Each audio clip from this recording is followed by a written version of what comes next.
Welcome to moistcritikal's compilation to fall asleep to relax. Time to let your brain clock out and your body settle in for serious snoozing. Grab your premium slumber gear and prepare for a lady tier drowsiness. If this helps you drift off to dreamland, drop a like, subscribe, and comment goodnight below. Sweet dreams, you beautiful sleepy souls. Yeah, I've set the t-shirt to dark mode, which means it's time to go full throttle into the danger zone. No more granny shifting. We're gonna talk about a controversial topic: Fansly advertisements on Twitch. This is actually a war that I've been drafted into and tossed into the front lines, so I've been catching fire and getting called out, labeled a hypocrite, and morally flexible when it comes to things my friends do that I call others out for. So I kind of want to talk about this entire subject here because I feel that it's just a load of dirty barnacles to call me hypocritical when it comes to Fansly advertisements. So allow me to show you to your table and deliver your entree of drama that you've ordered. So, the situation in a nutshell. A couple weeks ago, there was the Streamer Awards that happened on Twitch. I was unable to attend them in person, so I received permission from QT Cinderella to watch party them. This was a massive event that QT Cinderella put together. And one of the advertisers for it, one of the sponsors, was Fansly. So during the stream, a Fansly advertisement popped up, and this was my reaction to it. A free trial of some of our hottest creators. On top of that, sign in using your Twitch account and see which of your favorite streamers are already creating adult content on Fansly. Fansly has a whole algorithm dedicated to discovering new content and creators through the Fansly For You feature. Swipe and discover today. A very tame giggle as if someone came up and playfully tickled me for a moment. And people were upset because I didn't start spitting and shitting, taking up arms about how disgusting it was that Fansly was being advertised on this broadcast here. Reason being is because prior I had made a video talking about a couple of things. One of them was Aiden Ross when he showed porn to his audience. My statement was that Aiden Ross went on Pornhub in front of his audience, which a lot of them are kids, on the younger side of things. So I said that was weird. That was a weird thing to do. So when I giggled during the Fansly segment, it was used as a smoking gun to call out and attack me for being a hypocrite, because it's the same principle. Fansly was just shown on stream to an audience that undoubtedly had kids watching. How is that any different than Aiden Ross going on Pornhub? Charlie is a fucking hypocrite. He called it out for Aiden Ross, but doesn't do it when it's his friend QT Cinderella. When I first heard this argument, I thought it was just a bunch of fish paste. I thought it was being used satirically, because it didn't even compute that people were trying to compare these two things.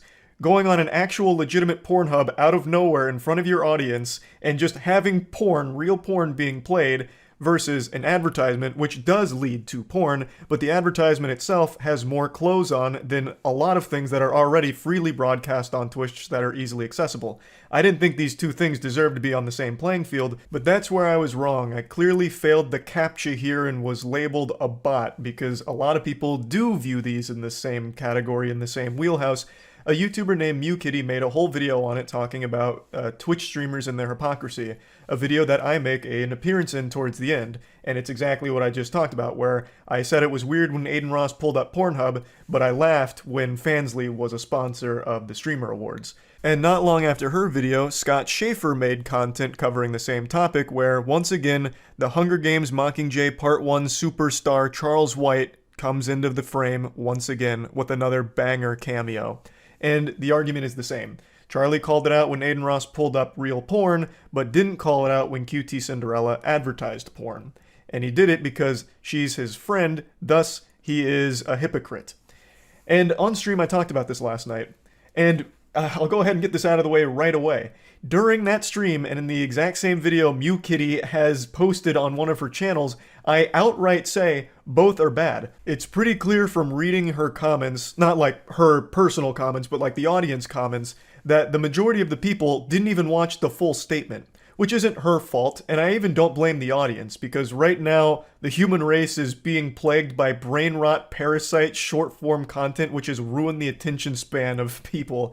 So I don't necessarily find it shocking that they didn't watch all 10 minutes of what I was saying.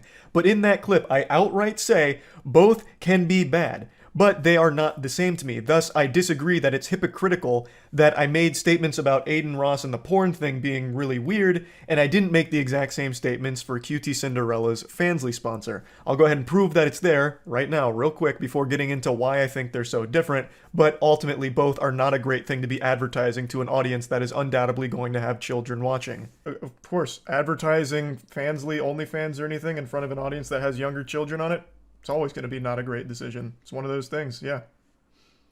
Now let's make like an egg and hard boil this subject real quick. So, the difference between Aiden Ross pulling up Pornhub and QT Cinderella bringing up a Fansly sponsor is very clear right off rip. If all of you in the classroom right now have your thinking caps on, you'll notice a huge difference.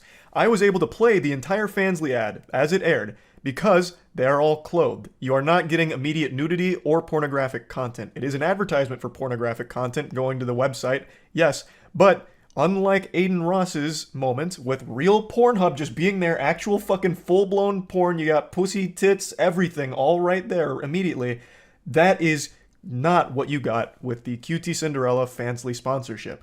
Thus, immediately, those two are already different. Showing the porn to an unsuspecting audience out of fucking nowhere is a lot worse than advertising a service that has porn on it. And that's something Scott Schaefer does touch on in his video. His is more of a deeper look at the subject, and MewKitties is more memeing with it. I always thought her content was supposed to be silly and over-the-top trolling, but she does seem genuinely upset at me, and I imagine it's because of my statements, and I also did say I'm not the biggest fan of the way she edits her content. I called it Zoomer editing, which sounds mean-spirited when I really didn't mean it to be. She edits her videos like very chaotic, on purpose, where it's a lot of sound effects, you know, like a fucking gong being hit pretty often, or like really loud blasting music pretty often, and that's just never been my cup of tea. But I never meant it as an insult on her honor. It's just not something that I'm personally a huge fan of, the same way that she doesn't like my content. I didn't mean it to be mean, and I apologize that it may have come across that way. I certainly didn't mean it to. But the whole point of me mentioning this right now is I do want to say that Scott Schaefer did also talk about the difference between playing porn versus advertising the Fansly. He did touch on that. Last night I made the comparison that the Fansly ad actually had more clothing on the people in it than what you would already find on Twitch right now in the hot tubs category, where it is bikinis and very, very revealing clothing. And that is a category that Twitch itself advertises. If you go to Twitch when you're not logged in, a lot of the recommended channels are hot tub streams, so Twitch itself does peddle content that is clearly sexually charged. My point with this statement was to draw the immediate comparison that this Fansly advertisement wasn't immediately exposing young viewers to sexually explicit material, and it's even more easily accessible for them on Twitch already by just going to the category right next to the fucking Just Chatting one. That was the whole point of that. That's something XQC didn't quite understand, calling me wrong, saying that there's not a bleached butthole right away or something on hot tubs category, thus checkmate. Hits me with the scholar's mate.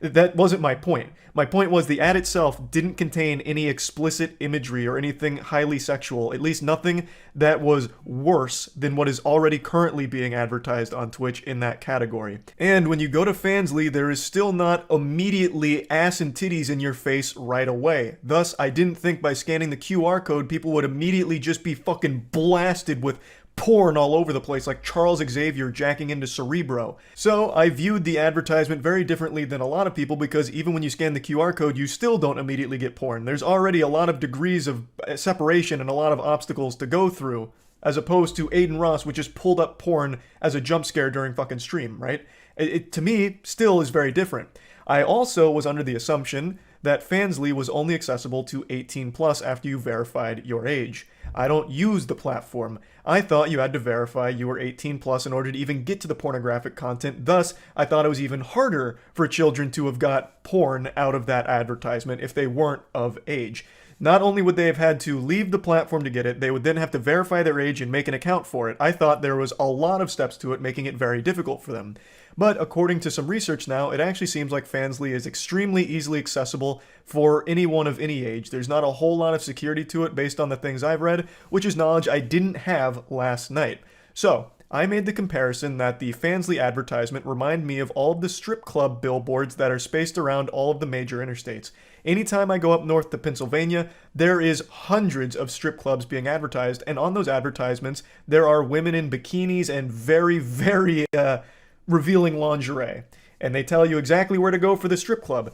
Well, when you're driving through, there's a good chance a lot of those cars are going to have kids in it and see those advertisements. So I compared FaZe to a strip club billboard because, in principle, if FaZe worked the way I thought it did, where you had to be 18 years or older to enter, it's kind of like a strip club advertisement because a kid could see that, but still couldn't access the content because the strip club would obviously turn them away. Ideally, assuming you're not going to some kind of fucking shady, corrupt strip club. And I thought FaZe was the same way. But apparently that's not the case, so that comparison doesn't work anymore. And I recognize that now. And I also made the comparison to the old GoDaddy commercials, which were highly sexualized content that was broadcast during like Super Bowl, during sporting events, where it was things like a girl with huge honkers, her straps like breaking off, and like she's in a courtroom and like judges going hubba hubba hubba, and then like she's trying to say something and the other strap's like wiggling, and then it's like right when it breaks off and about to reveal the giant milkers, it says go to GoDaddy.com to finish it. And I wasn't really making a big point out of that. I just wanted to point out that, man, it really does feel like the early 2000s again with a lot of the internet arguments we get into these days. It's shit we've had for years. History really does kind of repeat itself. Because I do still think that's a pretty fair comparison. That's fundamentally like the same thing. The argument back then was, think of the children. They were watching this sport, and then all of a sudden, sexual content advertisement. So that's all I was really saying with that one. But yeah, in closing, I feel like there is no real good faith argument to be made that I'm hypocritical because I called Aiden Ross pulling up Pornhub weird and didn't immediately start calling out how weird it was for FaZe to be a sponsor of the Streamer Awards. I feel like the two aren't really comparable. Blasting porn, real porn, immediately to your audience out of nowhere, no warning, and right in their face, just on stream, is completely different than an advertisement to a platform which does have porn, but a lot of things that they'd have to do in order to access it. Granted, I've now learned that it's easier than I thought it was. I still think the two are drastically different. So I still just don't think it's hypocritical. As I've said, neither one of them is great. I don't think either one of them is an amazing thing to do, but they are just not the same, and it's really fucking silly to pretend that they are. They are very different. And that's about it, really. Just wanted to talk about it. See ya. There's something I want to talk about today that I've discussed on stream quite a bit, but I feel like it warrants its own video in order to dive deeper into the meat of the subject. And that's police chases. I'm sure most of you have realized police chases have been exploding online in terms of frequency and general popularity. It's kind of grown into a very popular sport to watch. I imagine it's primed to overthrow baseball as America's pastime within the next year or so if it keeps up at this breakneck pace it's going at. And even as I'm recording this video right now, there is a live police chase happening with 109,000 viewers with people in the chat going fucking hog wild like they're watching the Super Bowl. Now, I hope you don't mind if I do a little quick Dora the Explorer moment here, take a page out of her playbook. Can you guess where this police chase is happening? That's right, LA. While police chases aren't exclusive to LA, they have found their home there. There are more police chases in LA than there are in GTA 5. This fucking place breeds police chases. It has become like the #1 hobby people engage in there. I don't know if I've just been oblivious to how common this shit is, or if it's only been growing in popularity over the last few years, but I decided to look up some stats. And according to the most recent numbers I can find, in 2020, there are 2,200 police chases in LA alone for that year, which averages out to about 6 police chases per day. Now, I don't know if they were all streamed back then, but they are now. And thank heavens for that. I imagine whoever pitched that idea right now is being hoisted up on the shoulders of all of these news channel execs right now and just celebrated. Because this has become a huge source for viewership for them. The videos do extremely well in views, and the streams have massive viewership as well. So it's definitely generating big revenue for these channels, I would guess. And it's also become a source of unforgettable goofiness in a lot of cases. A northbound turn onto Cortlandt Avenue. Another suspect jumping out, running for it. They're going to take him into custody in short order here, and the driver is continuing once again. So now 3 people have jumped out of this vehicle, and the driver continuing the pursuit. Yeah, your eyes don't deceive you. This is a real human being, a living, breathing, sentient organism that actually tried the NPC strat, where he gets out of the car and pretends to just be a pedestrian. He actually went for some kind of Assassin's Creed tactic here to blend into the crowd. But there was no crowd and the police were right behind them, so they literally saw him leave the car. But god damn it, it was worth giving it a whirl. And we got to witness it live. This was a police chase from last night. Not only is it clearly entertaining for moments like this, but I legitimately do think it's actually valuable in terms of education. To teach people to never end up in situations like this. Watching the madness unfold live, I actually do think would have some people second-guessing bad decisions. But to dive a bit deeper, the footage we just watched comes from ABC7, who's kind of cemented themselves as the big boys on the block when it comes to police chase coverage. They're like the NFL red zone of police chases. They're always among the first on the scene, and the guy you heard doing the play-by-play commentary is like the John Madden here of casting police chases. His name's Chris. Dude's a fucking legend. He gets super hyped during these things as well and just lets out actual giddy excitement sometimes when broadcasting it. So they just it's a fantastic combo. They're a great team. I'm convinced Chris even lives in the helicopter that they broadcast from because he is always ready at the drop of a hat to follow a police chase around. But what I actually want to talk about isn't just, police chases and how entertaining they are to watch sometimes. It's actually to talk about something very different. Since I've watched quite a few police chases and have enjoyed the ones I've seen, people are under the impression that I like to watch them live as they're unfolding. I want to be on the front lines and catch all of the action as it's happening. So I'll have a lot of people come into my Twitch streams and start alerting me to the fact that another chase is going on, trying to get me to watch it. Kind of like a fucking Amber Alert sounding like letting me know, Charles, police chase. Stop everything and watch it. It's go time. But here's the reality of it. I don't like watching police chases live, and the reason for that is very simple. Because the police chases I like to watch are the ones that don't end in tragedy with like someone dying or some shit. I watch the ones that have very silly endings or the whole thing is very goofy and no one ends up getting like seriously injured or anything like that. I don't like the ones that end with someone dying or other people getting hurt. So I don't like watching those, and when you're watching a police chase live, anything can happen. For example, earlier this week there was a very popular police chase that people were watching, and towards the end of it, the suspect that was being pursued opened the driver's side door while they were still speeding and being chased. They jumped out of the vehicle and hit their head on the pavement, which killed him. So he hit his head on the pavement and then continued to ragdoll across the concrete, the asphalt, and he died from the injuries. That is not a police chase that I would have enjoyed watching. So that's just always the risk associated with watching something like that live, which is why I don't do that. I wait until it's concluded and know for sure that all parties involved are okay. I don't like to take that kind of risk. Now, a lot of people have said, well, why don't you just, go back 2 or 3 minutes into the stream so that way you're on a delay, so if something like that does happen, you can just exit. It doesn't really make it any better, because then I'd still know that the person there dies from whatever happens towards the end, and that whole chase was leading up to a tragedy. That wouldn't feel good. There's nothing entertaining there. That shit just sucks at that point. So I just always like to make sure that any chase I watch is one that has resolved in a fashion where nobody's seriously injured or anything like that. And I wanted to explain that because this happens every single day now since police chases are so common in LA, since I guess that place out there has turned into fucking Twisted Metal.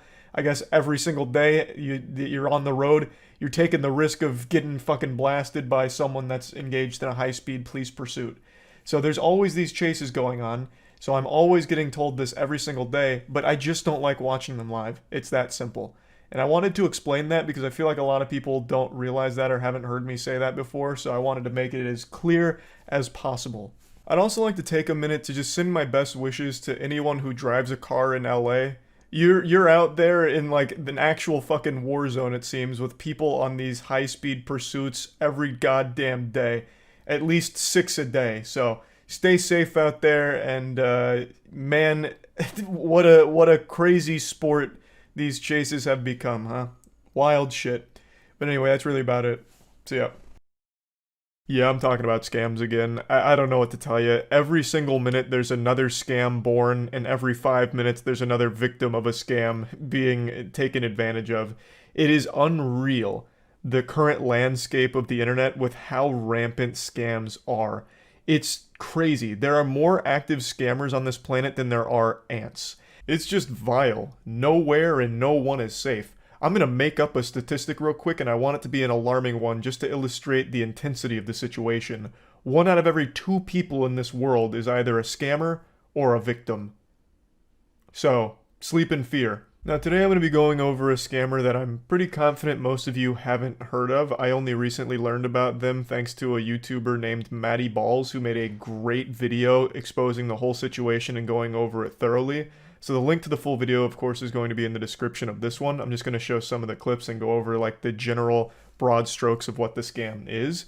It's a pretty interesting one, albeit nothing unique about it. But what I find interesting is their commitment to the facade. So the scammer is named Carter Jamieson, and he's built his career, well, career is a term I'm using super loosely because it's an illusion of a career. Carter Jamieson is an Instagram influencer, which again is a term that has no meaning at all. That is the biggest nothing fucking sandwich of a term. But he has 1 million followers on Instagram, almost all of which are botted, by the way. And he sells courses, which are like media packages in order to get you clout. The man is a literal clout vendor. He's an exposure goblin, and you pay him thousands of dollars for these packages to hopefully blow up your brand or increase your online presence. That's his whole hustle. He's a guru scammer. There's nothing unique there whatsoever. But what's impressive about Carter Jamieson is his tenacity and persistence to prey on gullible kids and desperate adults. He seems to have been a born slimy weasel of a person because he's been scamming for quite some time now, and he's only 19 years old. This is a young man. He's like fresh out of high school and already a notorious scammer.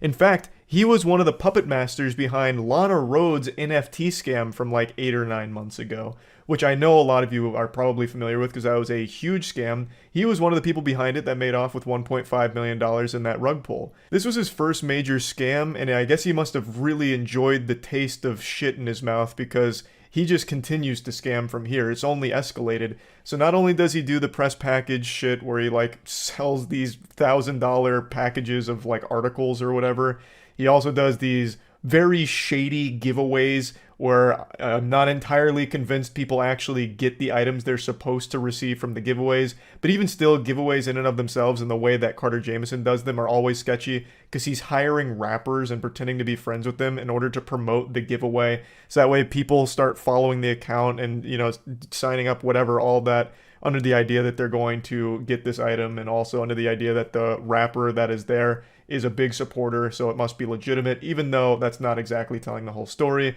Carter Jamieson also has 2 other NFT scams that he has run since the Lana Rhoades one, so he's just been on this upward trajectory of thousands upon thousands of scams that he just keeps fucking spearheading.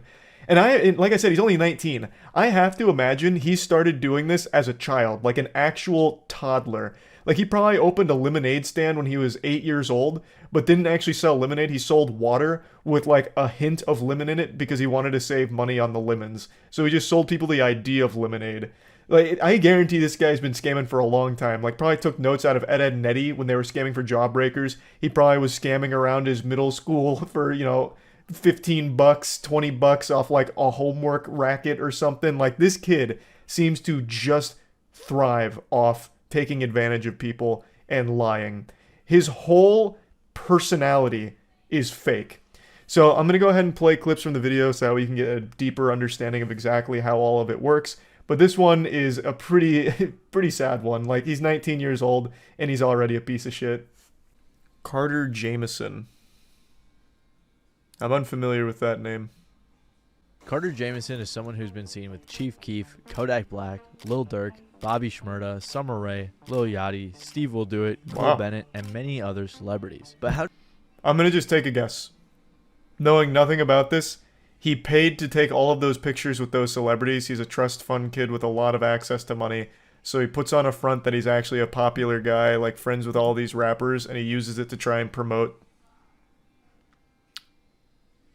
I'm just going to do crypto. I think crypto's easiest. Lock it in.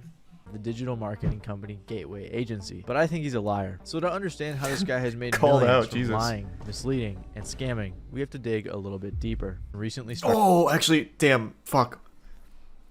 I'm starting to change my mind. Maybe it's not crypto. Maybe he sells like courses.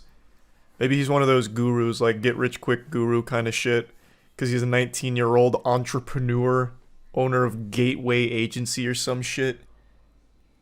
Whatever other imaginary made-up garbage he comes up with. I'll stick it out on crypto. I won't started backpedal. getting a ton. Is he really even a scammer? Well, I'm gonna go ahead and take a stab at it. He does not have all of these followers legitimately, 100% botted to a certain level. A lot of people on Instagram do that. How does this kid know all these people? He doesn't. He pays to be near them. And who is he? Just a kid with a lucky spawn, born to a wealthy family. so Carter Jamieson is another one of those social media gurus you see online, but instead of selling you a course, he's selling you popularity. You might notice he has decent I engagement was and wrong. relationships with well-known guru who promises to Fuck. scale your digital footprint to the My second guess was the right one. Son of a bitch. Yeah, maybe crypto's too outdated now. Everyone just immediately conflates anything meta, Web3, whatever with a scam. Rightfully so, by the way. Like, yeah, if he's a modern scammer, he would have had to adapt into the guru space, which is now the moneymaker. actually proves his guiltiness. Botted engagement. Before his engagement Sounds increased about 100 right. times because of Juice That's WRLD fans Instagram. hate bombing him, he could be seen botting his account, as you can see from all these fake comments. And if that isn't proof enough, No, here's a this is picture of really him testing fire. out botted engagement Shit's on one of flames. his Twitter accounts. And here on his YouTube channel, you can see over 1,000 botted comments on one of his YouTube shorts that only has 600 likes. So it's Huge. safe to assume that he's botting likes and possibly followers. They're too. just very Then there's passionate, his and they press. forgot to When like. I first saw on his website that he had a ton of articles and content, and another even says this story is paid for by an advertiser. Members I actually had no idea that that shit was there. Obviously, a lot of journalism is paid content. Like, I mean, is what it is. I didn't know that they actually disclosed it in those cases. I thought they still kind of kept that under wraps. But I guess they also got hit by some new guidelines or something, or maybe I've just been oblivious to those notices. someone with a lot of followers, we tend to think they're legitimate. The deception I exists don't. because the large follower numbers trick our brains into giving out credibility naturally from the social proof. More followers means more credibility, right? But I don't think Carter's Maybe I'm being baselessly optimistic, but I feel like that perception's starting to waver a bit. It used to be bigger number, trustworthy person. That used to be the rule, but I think with crypto and everything, it's kind of shaken everyone's faith in that concept. So I'm hoping that's changing, because it feels like it kind of is, slowly but surely. But maybe I'm just wrong in wanting to believe. I like how the YouTuber is basically milking this guy's downfall for views and content. Why does everyone have to have like some kind of weird contrarian perspective on everything? This guy even said at the beginning, like, he was a very generous guy about this whole thing. He's just telling the story, and that's exactly what he's doing. He's just telling the story about this guy's hustle, which is a scam. It's so weird. What goes on in your mind to want to immediately take some kind of weird combative stance on someone just literally exposing a scammer? I don't get it. I actually don't understand it. It's just too easy to agree, so someone has to disagree even if they don't believe. I suppose, but I'm not here to be an armchair psychologist. I really just don't get it.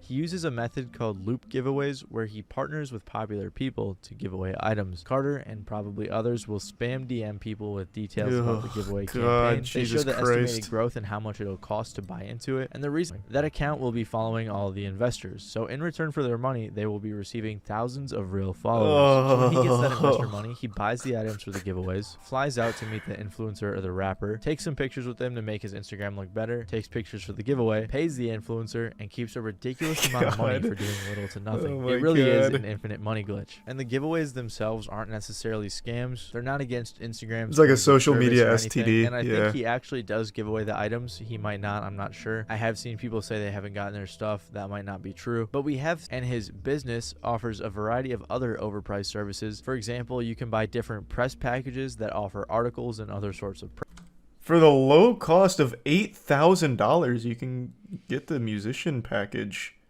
which is a 15 article package. Oh, whoa, and I missed the... Oh, that's the low end. What the fuck? The $20,000 value is so much better. It even has the word cheaper. It's the market domination press package, which is 20 mid-tier press package. How are you supposed to gain clout without spending 20 grand on this package? Holy shit, wait, all the answers are right here. This is the key to success. He's giving away the keys to the kingdom. Holy fuck. And for the low cost of 20 grand? press, like this Google Knowledge Panel package, which costs $6,500 when you can do it for free yourself. Then in the description, he has the nerve to say, you must have 20 other notable articles. Yeah. He sells ad management, verification, websites, billboard advertisements, and more. And I'm going to take a random shot. Why? Who is dumb enough to pay for a fucking billboard advertisement? Who in their right fucking mind is like, oh my god, the billboard package. I need it. I'm gonna blow up with a good billboard. I don't think a single human being of the last 10 years has looked at a billboard and actually signed up or even visited what it was advertising.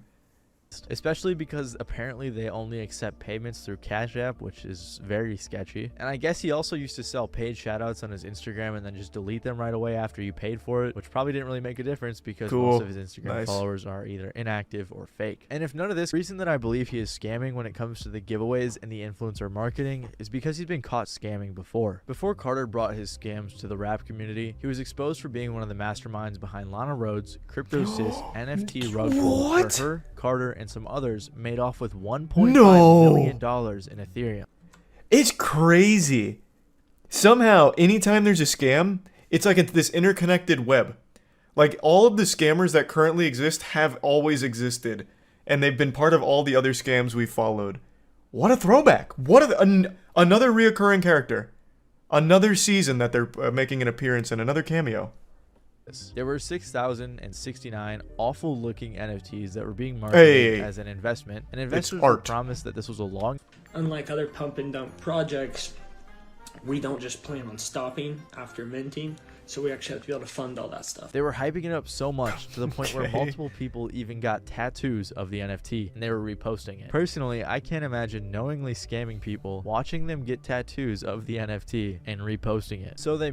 I'll tell you one thing, I can absolutely imagine that. If you're one of those absolute bumbling idiots that buys into CryptoSys and you feel so strongly about it, you get a tattoo on your fucking thigh of the CryptoSys logo, you deserve to be laughed at. The scammer at that point, I'm on the scammer side. Laughing at you is like the least they can do. You've earned that shit. That's a fat fucking L. My god. Everything else I disagree with the scammer on, but laughing at people that do that, I actually completely agree. $1.6 million was drained out of this mint for the NFTs one day after they sold the collection. The reason that they did this is because apparently Lana's feelings got hurt by the negativity in the community, but obviously this was just an excuse to take the money. Tons of people in the community talked about this rug pull, so it's a pretty well-known scam, and somehow Carter still has a career. And this wasn't the first time that Lana... Right now, Carter has other NFT projects like Billionaire Butterfly Club, which I'm assuming is I was kind of right. He is doing crypto scams. Rug pull type of deal. But in this is the fraternity apes party, guys. Everybody in this is in the highest level frat of the real life. Fraternity Apes Party, or FAT for short, is an NFT project where the incentive isn't an investment, but it's that you could go to a cool party with tons of influencers and celebrities, and only holders that's of the worth NFT can get in. I doubt any of the people there owned one of these awful-looking NFTs. They somehow even got the Nelk Boys to show up, but they probably paid them too. Yeah, and then they actually somehow they got Steve Will Do It there. The guy notorious for literally accepting anything that has a dollar bill attached to it. It's a mystery to me how the fuck Nelk ended up there. This kid, I'll crack the code. I think I was right initially. This kid came from money, and he used that money to buy himself an advantage, to put himself in the position so he could scam people easily by presenting himself as a popular influencer.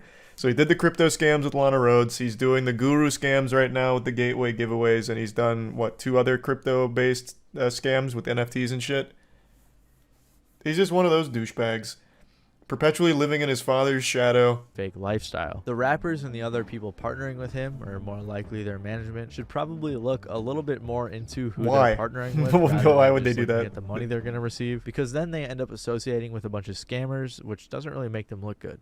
Yeah, but their audience doesn't care. This was a great video. Good shit, Matty Balls. Yeah, I didn't know anything about this guy. This is an interesting story. Hold on, I want to look something up right now. This video is not very old, right? It's like 2 months old. Has he addressed this? His whole Instagram is fucking rough. But yeah, it's just shit like this. It's just him holding money. I don't even think people buy his course, I'll just say it. I think people are not dumb enough to fall for someone like this. You'd be surprised. I guess, but his prices are outrageous. $8,000 all the way up to $20,000. Like, nobody can afford those packages.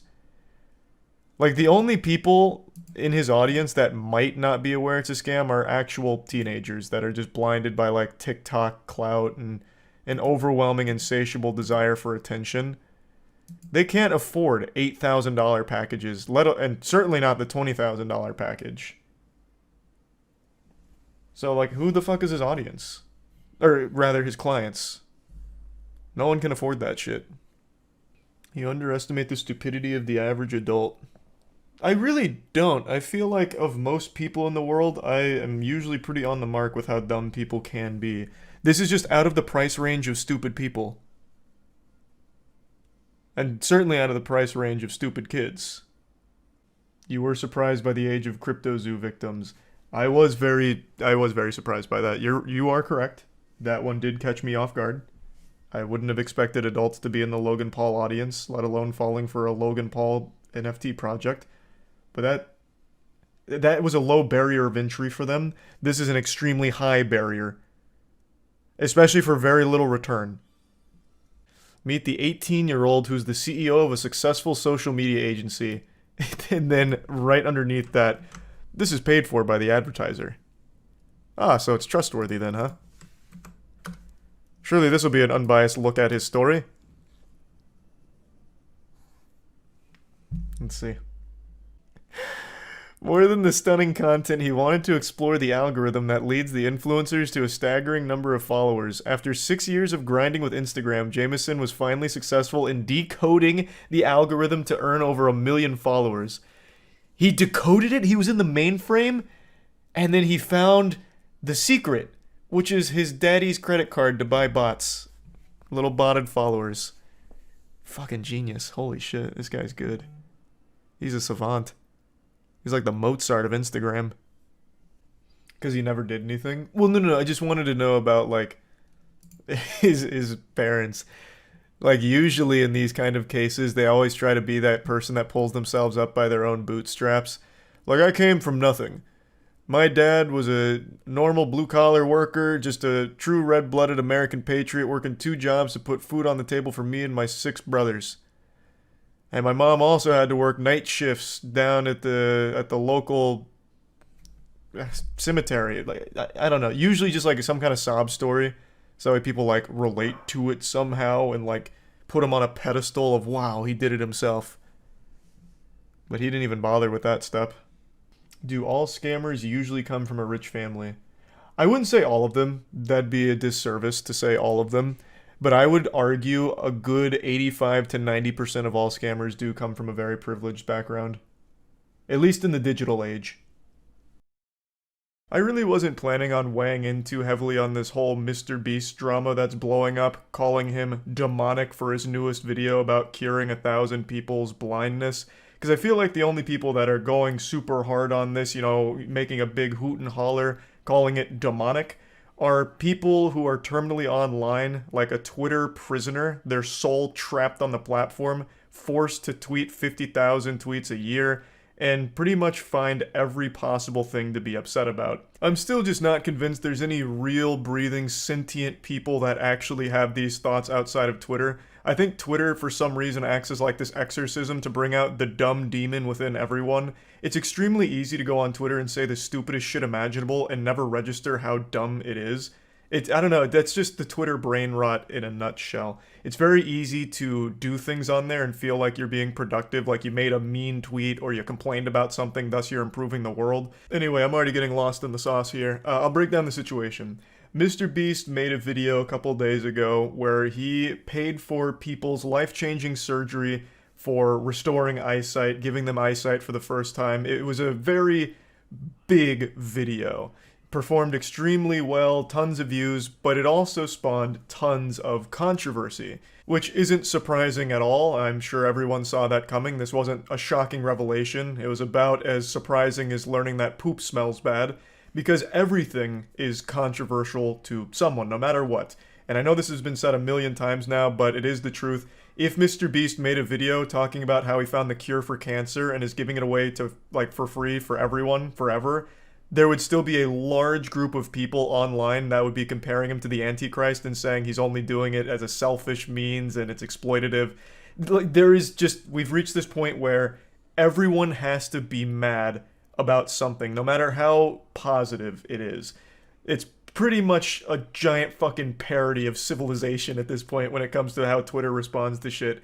But anyway, he makes this video, he pays for all of these surgeries, and he gets blasted on Twitter for it by a large group of people. I'll just go ahead and bring up probably the biggest tweet that people were talking about. It's this one that talks about it being demonic and not being able to explain why, which is always such a beautiful argument. This thing sucks, but don't ask me why, because I can't explain it. It just does, because everything sucks to me. Fuck everyone and fuck everything. Everything's negative.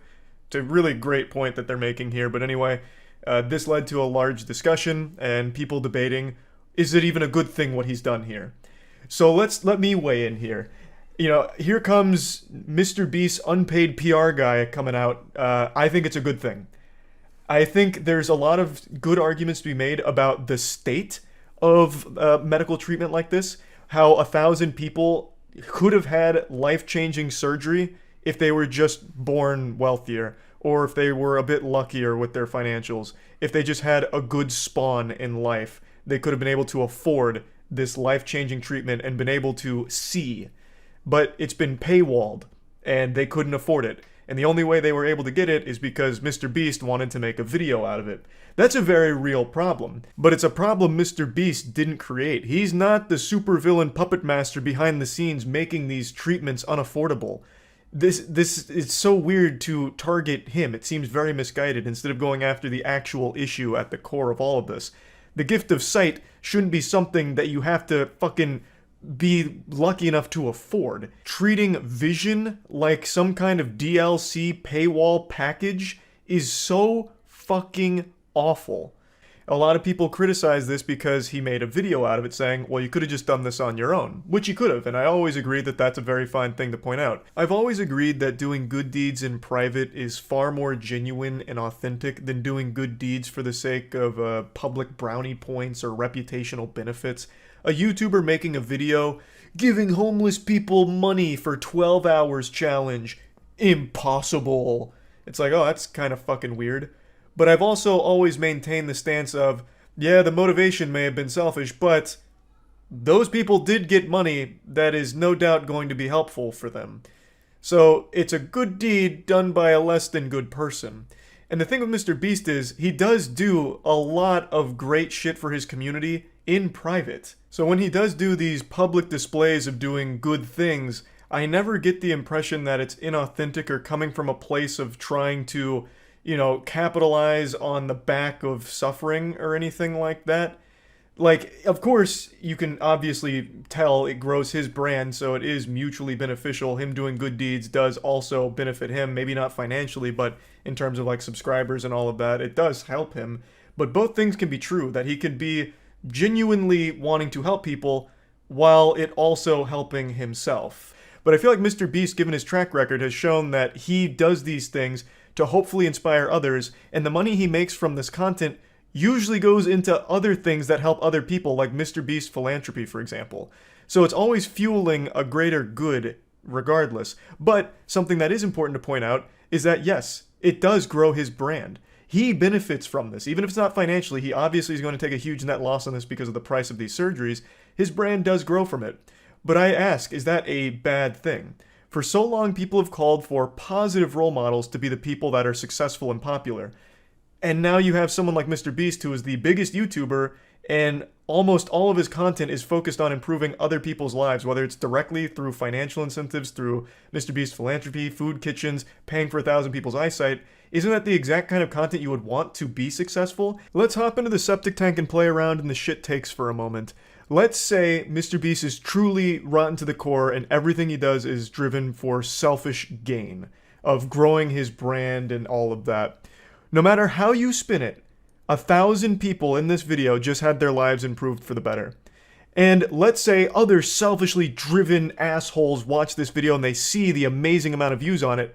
Well, they might do the same thing. 1,000 more people get their blindness cured by another YouTuber who wants a ton of views. Also, real quick, MrBeast didn't find the cure for blindness. It's not like he was digging in his backyard, found buried treasure, and it was just like this fucking panacea to cure blindness or anything like that. He is paying for surgery that currently exists. Just wanted to quickly clear that up real quick, just in case anyone keeps seeing these headlines and are convinced that Dr. Beast came in here and found some kind of wild blindness cure. But anyway, it doesn't even matter what the motivation behind the videos or the act is, because no matter how you spin it, there's the immutable fact that 1,000 people just had their lives improved for the better. Even if MrBeast is the result of a fusion dance between Darth Vader and Doctor Doom, it wouldn't change the fact that 1,000 real people just experienced a very real improvement in their life as a result of them making that video. Which in my opinion is a good thing, and I feel like most people should feel the same way. There's plenty to be mad about with the core problem here, which is these people should have already had access to this treatment without MrBeast needing to make a video on it. That I completely agree with. But that doesn't make me mad at MrBeast for doing it. That makes me upset at the system that's currently in place enforcing that. That is the issue, not what MrBeast has done. And I'm so fucking tired of hearing this term poverty tourism tossed around when talking about MrBeast. It just shows such a gross misunderstanding of what that even means. To try and slap that label on what MrBeast does is so fucking off the mark. The worms in your brain must be suffering from parasites. Like, there is so much wrong in your noodle to possibly even think for a second this could be considered poverty tourism. You know what is poverty tourism, and something that a lot of YouTubers have done and is exploitative, is the people that go to, like, when Phineas went to the poorest country in the world, and it's just showcasing, oh, look at how poor they are, and treating everyone there like props for his own video. That's poverty tourism, and I will fully agree that there are cases of people trying to emulate MrBeast, like the example I just used, Phineas, and just completely missing the mark and ending up making a video where it's just, hey, look at all these poor people. Wow, they're so poor. Can you believe they're that poor? Maybe we should do something? Like, that's an issue. Yeah, that content sucks. I don't support that. Fucking nobody supports that. When Phineas posted that video, he got dunked on by everyone on the internet. It's not something people like. But what MrBeast does, I think, is very far removed from poverty tourism. Now, there is one very legitimate complaint directly at MrBeast that I will agree with, and it's the thumbnail. The thumbnail is weird. I definitely think this is one of MrBeast's weirdest thumbnails here. It's like alarming, almost. Like, there's like 1,000 words told in this single picture here, and none of them make any sense. So yeah, I think the thumbnail is very odd. But yeah, thumbnail aside, I think what he's done is a good thing, obviously. And I don't really know how you can even justify through mental gymnastics why it's bad and why you hate him for it. It just doesn't really compute with me. What you're actually mad about is an issue he had nothing to do with. Again, I don't think people should have to rely on a YouTuber looking to make a big video in order to get life-changing surgery. That is the issue. It's not so much the YouTuber that pays for that surgery. That I think is just, no matter how you spin it, a good thing for the person. I'm really tired of people speaking on others' behalf, getting offended for other people that they're not involved with and they don't know. I've seen a lot of people attribute feelings to the 1,000 people in these videos saying, man, they must feel so used and exploited. They must feel so violated that Jimmy used them here for a viral video.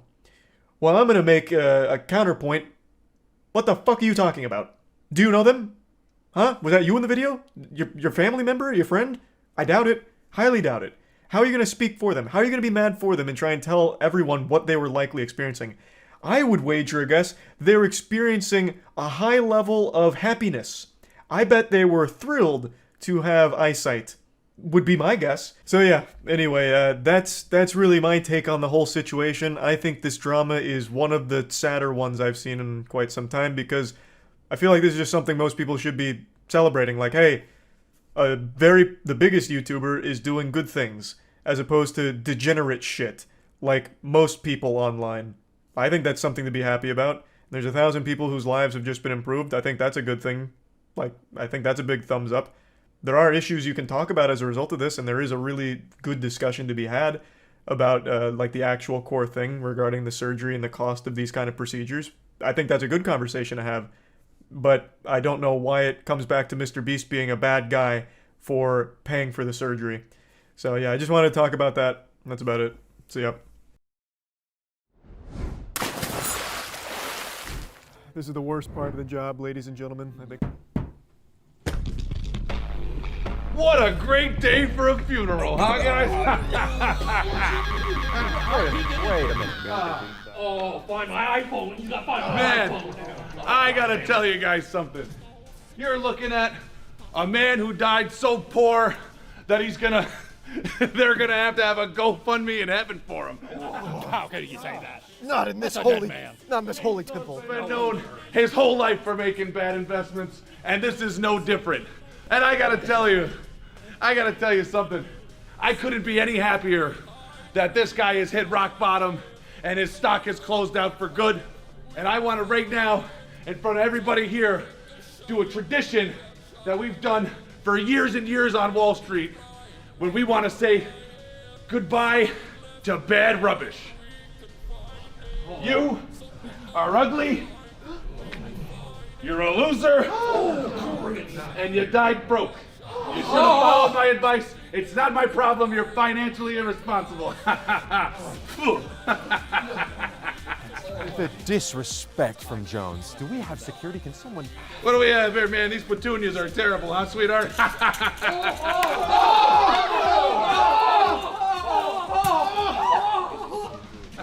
That was Papa Chainsaw the first... Oh my gosh!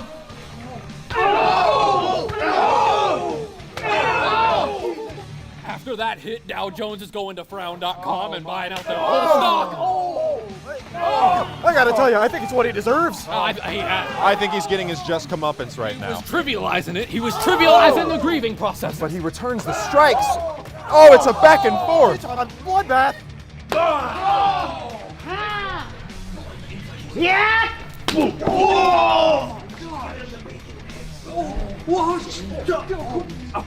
Stop! Stop! The Lord is watching. You can't fight in front of him. Are you kidding me?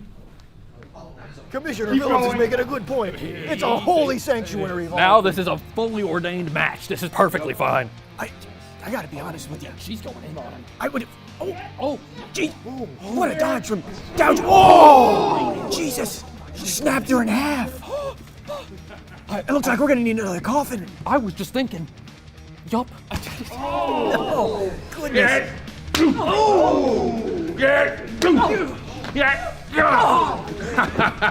I'm the top of the market, baby. You do what I say. Chainsaw's biggest fear was loneliness, but he's sending more to heaven. Oh, to join him.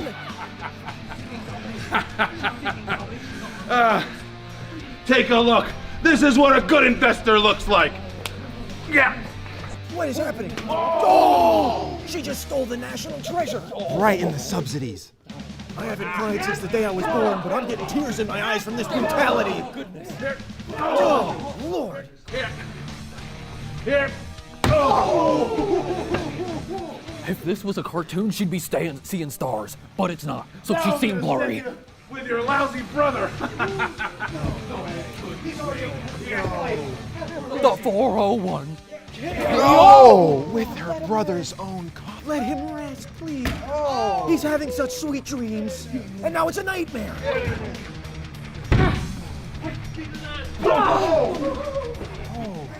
Oh! Karma is a harsh mistress, and her name is Pila. Oh! Ladies and gentlemen, a moment of silence for Dow Jones's pride. Oh, I tell you what, and his fiscal responsibilities. That's right in the liver. That's right in the throat. Oh! But we just gave a beautiful sentiment up at that podium. It had so many good memories. Ow! That really hurt. Oh no!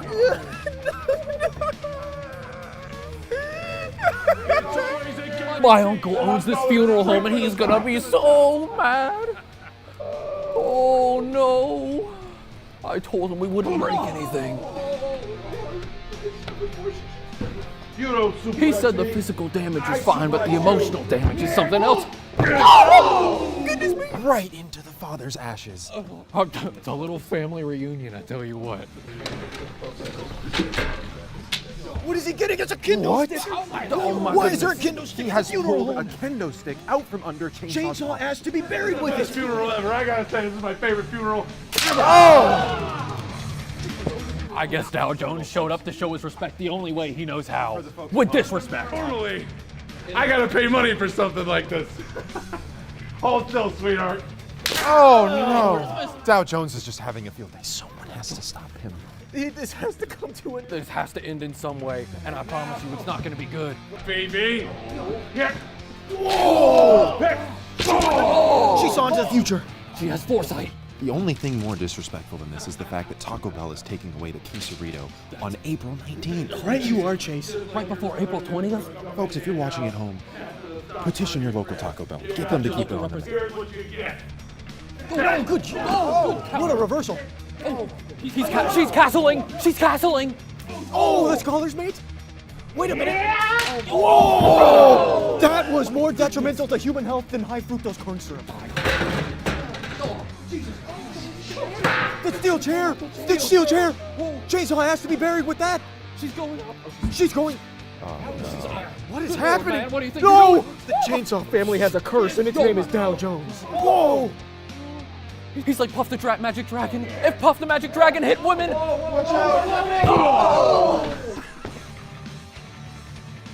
What? It's like I was watching Chris Brown up there. Oh my gosh. We were gonna have 2 funerals today, sweetheart. He's taunting him. He's right. Chainsaw, come back to us. Yeah. Oh, God. We need to clear the stands. Run! Evacuate! Are we safe? I don't know. I don't think anyone's Are safe. we in the splash zone? Oh, no! I can't even think straight. Oh, she must be emitting beta-thiolene because I'm feeling the shivers. Oh, revving it out of the Spider-Verse. She's just like Chainsaw. She's revving it up. She's using the spirit of her brother. She feels it. She's gonna end it here. No! She's not done with him. Oh! My goodness! I just saw the life leave her body. She's got to be out. Her spirit's, it's traveling. Oh my goodness! That looked almost as painful as the time I had a real stuffy nose the other week. I remember that. Oh, I haven't been this emotional since the time I ate edamame and experienced an estrogen spike. Oh, estrogen poisoning. This Paul came bearing some bad news, and it's a smackdown. You either stay seated or get your ass beat. Beat it! I tell you what. What we just witnessed is a more important moment in American history than the Battle of Gettysburg. What we just saw was an insane wrestling move. How are they still standing? How can they get up from that? Oh no! Oh my God! What is he doing? What is Good happening? Lord, man! What do you think No! you're doing? A Frankensteiner? Oh, this day here and he goes! age? Karate! This. But where's Chainsaw's corpse? There's no body. What? There's no body in there. There's nobody there. Is that a motor? Is that a lawnmower nearby? What is this? Oh my God! He's back! He's in the flesh! What is happening? Is see an apparition? Oh my God! Oh! How is he not decapitated?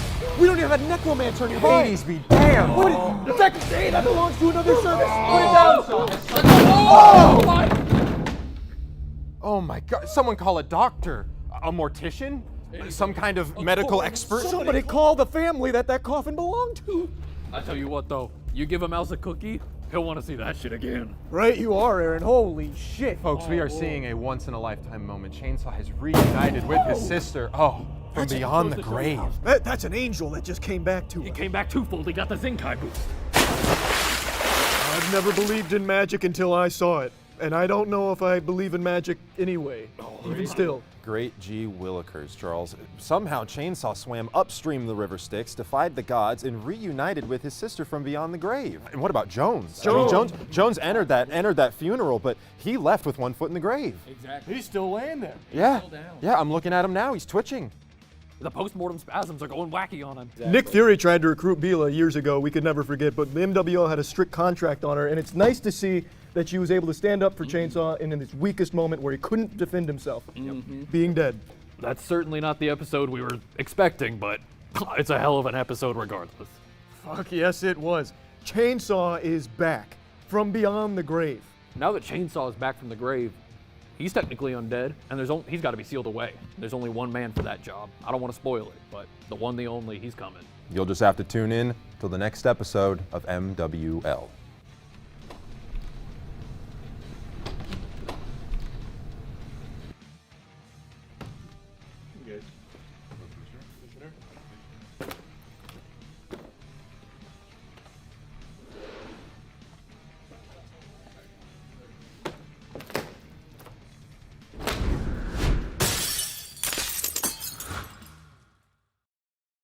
I'm usually not one to believe in the paranormal. However, I've recently been convinced that there's one man that's being haunted and possessed by a bad take demon. And if you're a fan of sports, you know exactly who I'm going to talk about. When you hear the word bad take, one image and one name pops into your head. Skip Bayless. He's been around for a long time. When I was a huge sports fan, I used to watch him and his shows as well. However, I don't much anymore. Now I just kind of see the viral clips of his most awful brain-dead opinions that are usually just way off the mark, or him just cosplaying as LeBron James boxers so he could hold his meat. I can't decide if he truly believes half the shit he talks about, because some of it's just blatantly wrong or just weird. So I don't know if he says it for the sake of shock and controversy for views, or if he really is just an android that's powered by awful sports takes. Like he's algorithmically programmed to deliver horrible sports opinions. But last night, this reached the boiling point when he dropped this stinker. This tweet, I believe, is the highest ratioed tweet on the entire site. I haven't been able to find anything that has a stronger, fatter L+ ratio here anywhere. Now, before diving into what made this tweet so hated, I'll give context around it in case you're unfamiliar with the situation that it's in reference to. Last night in the Bills vs. Bengals game, a player for the Bills named Damar Hamlin was making a tackle and he got hit in the chest, and when he got up off of making the tackle off the ground, he collapsed. Medical personnel attended to him for about 10 minutes performing CPR before he was taken away to a hospital. His condition was unknown, but it was very scary to see that. Most people were afraid they had just watched this young man die on the field from this, and it was just a really horrifying situation all around. Of course, a ton of people from all over went on Twitter to talk about it as well as offer prayers, hoping for a full recovery for Damar Hamlin. And then there was Skip Bayless, who went on Twitter with 2 tweets that weren't anything bad, just kind of talking about what was happening and like how serious it was. But then on his 3rd tweet, something went awry. Some wires got crossed in the old dusty brain of Skip Bayless. This was not a 3rd time's the charm situation here. He let the bad take devil out to play. And that's when he dropped this tweet. This poorly worded masterpiece is what's getting dunked on right now. No doubt the NFL is considering postponing the rest of this game. But how? This late in the season, a game of this magnitude is crucial to the regular season outcome, which suddenly seems so irrelevant. Now let me break down why this was hated so widely, because when I talked about it on stream, there was a few people that were confused by it, which in turn confused me at their confusion, and it just became this fucking degenerate cycle of spitting confusion at each other's mouths like two girls, one cup. So, the reason why most people, including myself, found this to be a dumb tweet is because of how callous it reads. It feels more like Skip Bayless is focusing on the importance of the game rather than Damar Hamlin's health. Instead of being concerned for Damar Hamlin here, he's more concerned about the game. And since it's an important one, you know, they're considering postponing it, but you know how? That's a tough thing to do. Which he's not wrong about. Postponing and suspending a game is not an easy decision to make, and it is an important game, but that really isn't what's most important here. And when you read this tweet, it feels like he's saying that the game is what's most important. And that last line where he says, which suddenly seems so irrelevant, well, that little zinger had more interpretations than a Rorschach painting. So some people are saying this is Skip Bayless saying that, you know, the game's important, but now it's not because of Hamlin. So he is putting focus on Hamlin. But the majority of people read that as Skip Bayless being disappointed that the focus is no longer the game. Oh, this game is so important, the magnitude, it's crucial to the regular season, you know, and postponing it, how? It's such an important, crucial game to be played, but now it just suddenly seems irrelevant. Like, it sounds like he's disappointed that the Hamlin injury has taken the focus off of the game. So his tweet is to put it back on the game. It's a poorly worded, jumbled thought here that reads badly and reads very callous.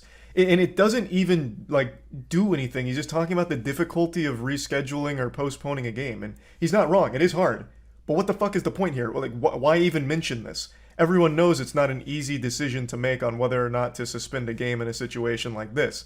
That offered nothing, and it just seemed like you cared more about the game than Hamlin. He did then drop this apology tweet. Nothing is more important than that young man's health. That was the point of my last tweet. I'm sorry if it was misunderstood, but his health is all that matters. Again, everything else is irrelevant. I prayed for him and will continue to do so.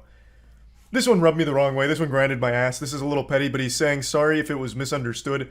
Like, just take responsibility. You poorly worded it. Don't say, like, I'm sorry you guys didn't understand my wise words, my sage wisdom. I'm sorry it went over your head with what I was really saying. Just be like, yeah, I didn't word my thought properly.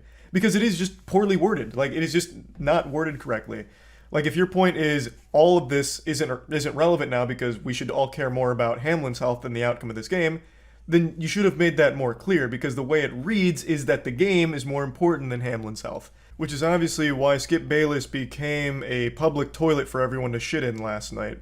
Now, to give an update on Damar Hamlin's condition, as of right now, the most recent update, his vitals are back to normal, but he remains sedated. So things are trending in the right direction. The official statement for what happened here is he suffered cardiac arrest following that hit, and that's what was going on. So it's just a very scary situation overall. He remains in critical condition as of right now, but with his vitals being normal, things seem to be stepping in the right direction, so hopefully everything continues to improve for Hamlin's condition.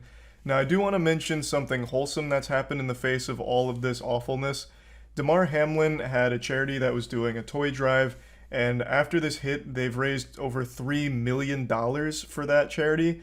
So I just really thought this was something very positive from the community to come together to show support for Hamlin. So I definitely wanted to mention that. Overall, Skip Bayless does what he does best, make a fucking fool of himself.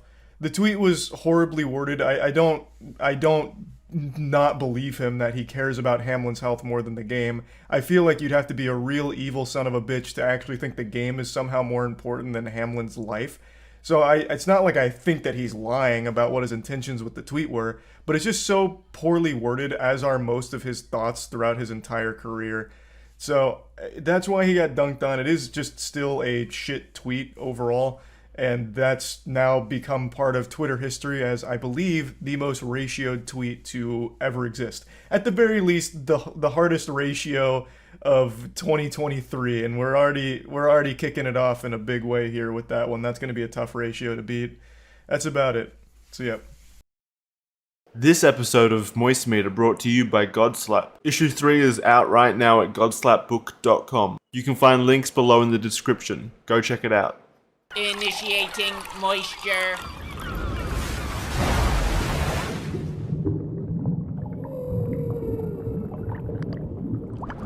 Welcome to the Moist Meter. Today we're taking a look at Evil Dead Rise. This movie was shockingly good. Now before it came out, I know there was a lot of hype around it. Reviewers were going wild for it. They were really praising this film. They seemed happier about this movie than when they got their first kiss. Like, they really were glazing this film and giving it tons and tons of compliments.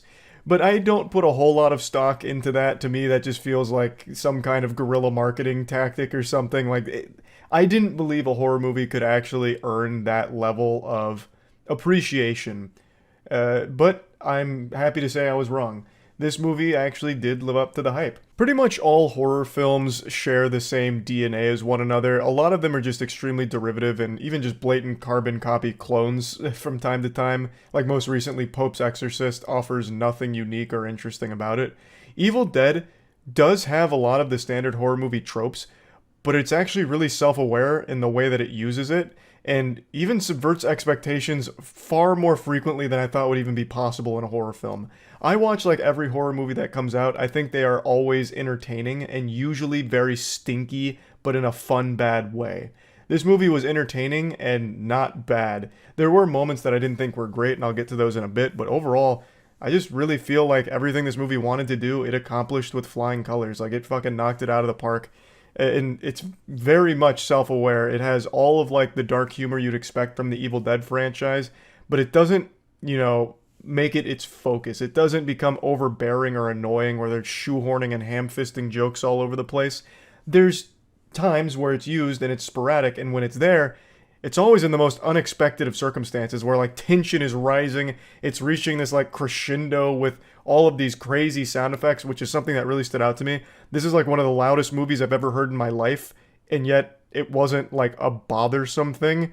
Like, it just really crushed it with like the audio engineering here. There's a lot of unnerving noises that were always being played and lots of very loud fucking bombastic chaos, and it all worked super well for like tension and to like really drive home an important kill or moments. But regardless, like during these moments of tension, the tension will be broken not with like a generic jump scare, but with a dark joke, which I've never really seen before outside of like Evil Dead itself.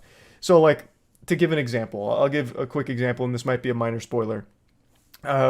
Once shit starts popping off, it's going nuts to butts, 1,000,000 miles per hour, people are dying, the possessed mom is killing people, she bites the eyeball out of one of the residents of the building. And she spits that eye into the mouth of another resident that was in the background. She literally, like a fucking sniper, like a cannonball firing, spits the eyeball into his mouth, which was, his jaw was on the floor because he couldn't believe what he was witnessing. So the eyeball goes into his mouth, and he chokes and dies on it. It was meant to be humorous, clearly. Like, it was very clearly meant to be humorous in a moment where I would have never expected something like that to happen. And I was like, damn. That was hype. Like, that was great. That was executed wonderfully. And of course they have like some dialogue, dark humor moments, again, in times where you'd never expect it. Like right before the mom's about to kill one of the children, she calls him like a titty sucker, which was just so weird and out of left field that it put a smile on my face, had me grinning. It's just, everything that it did well. I don't think it does anything unique. I want to make that clear. It very much is cliche horror tropes, but executed on an extremely high level. And one thing that also really helps is it has really creative shots. Like, there's a scene where character is looking through the peephole of her, her apartment door, and she's seeing the possessed mom killing some of the other tenants, and it's all happening through this peephole. So you're seeing bits and pieces of them flying off or getting thrown around, and fights breaking out, guns blaring, and it's all through the peephole, and it's a really interesting perspective that helps elevate the whole scene. And there's quite a few moments like that with really creative shot selection and cinematography, so that was also something I wasn't expecting out of a horror film, and it did it well. Really, I enjoyed it a lot. It gets so creative in general. Like I said, it uses the tropes, but it gets so creative with it. You know there's going to be a lot of kills. Nobody is safe in the film, but the way they kill off those characters are really innovative It's shit that I've never seen before and would have never thought would make it to the big screen. There's a scene where they take the fucking cheese grater to someone's thigh and rip it like a goddamn Beyblade and give themselves a little, like, seasonal topping with their skin particles on the cheese grater. Like, it really, it is not afraid to get wild and wacky. And while the tone of the film overall is very serious, it does have those self-aware moments, which is a nice breath of fresh air. I very much appreciate that because it's a horror film. There's going to be goofy cheese camp to it, 100%, and it embraces that fact. There's just really not a lot I didn't like about it, except the ending. This isn't going to be spoilers. I'm going to try to avoid that as much as possible. I feel like everything it was doing well up until the ending, they threw out within the last, 15-20 minutes. Then it becomes, very painful, generic horror schlock. All of a sudden, this really destructive demon possession monster morphs into something that you'd see in a Resident Evil game, and it's a cool design, but it nerfs itself. It's much weaker, it's much slower, it's no longer scary.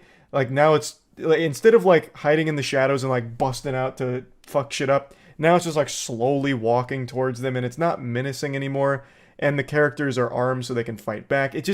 It becomes almost like a throwaway boss battle in a video game. So it's no longer tense. It's no longer unnerving. It's just kind of weak. I feel like they kind of floundered a bit on the ending. But everything up until then I thought was fantastic. Oh, also, one more, I guess, minor complaint.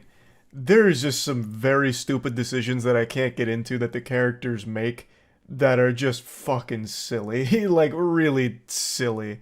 It would be too deep into spoilers to go over them, but just know there are a couple things the characters don't even think to try that I feel would have been a very strong alternative as opposed to locking themselves in their apartment or the means at which they try to escape. I feel like they had other options that they didn't explore. But it's aside from that, it's not that big of a deal. It's really not. The movie was very fun. I enjoyed it. I thought they did a great job. Plugging Evil Dead Rise into the moist meter, I'm just going to give this a nice 85%. It's just an overall good movie and a good time. So yeah, that's really about it. So yep, as most of you know, we started our own comic book series called Godslap.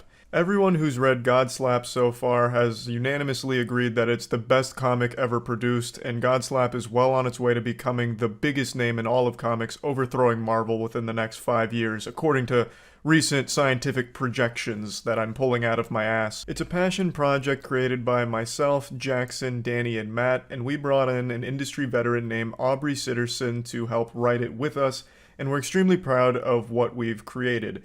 Issue 1 and 2 are already out, and Issue 3 came out today, as of right now. Issue 3 is available at godslapbook.com, and per usual, this is the standard cover, but we also have 2 limited edition variants, which will only exist until they're sold out, then they'll never be reprinted. So they're available at godslapbook.com. I know it's late, but I just need to whine and complain and rant about a movie I just saw really quickly. You know how much I love bad movies that are so bad that they're good. I think it's the most fun you can have is getting together with friends and watching absolutely atrocious movies or shows that you can laugh at and make fun of together. And there was a new banger, or so I thought, that was coming out called Pope's Exorcist. This is Russell Crowe as what I thought would be a John Wick of exorcists, going out there and just slapping demons around, actually kung fuing them and overpowering them, fist fighting. That's the impression I got from the trailer. I thought it was going to be absolutely wild and nutty. And I just came back from the theater after seeing it, and my god, there's just a lot that I need to talk about in terms of disappointment and bewilderment that this movie even got made in the first place.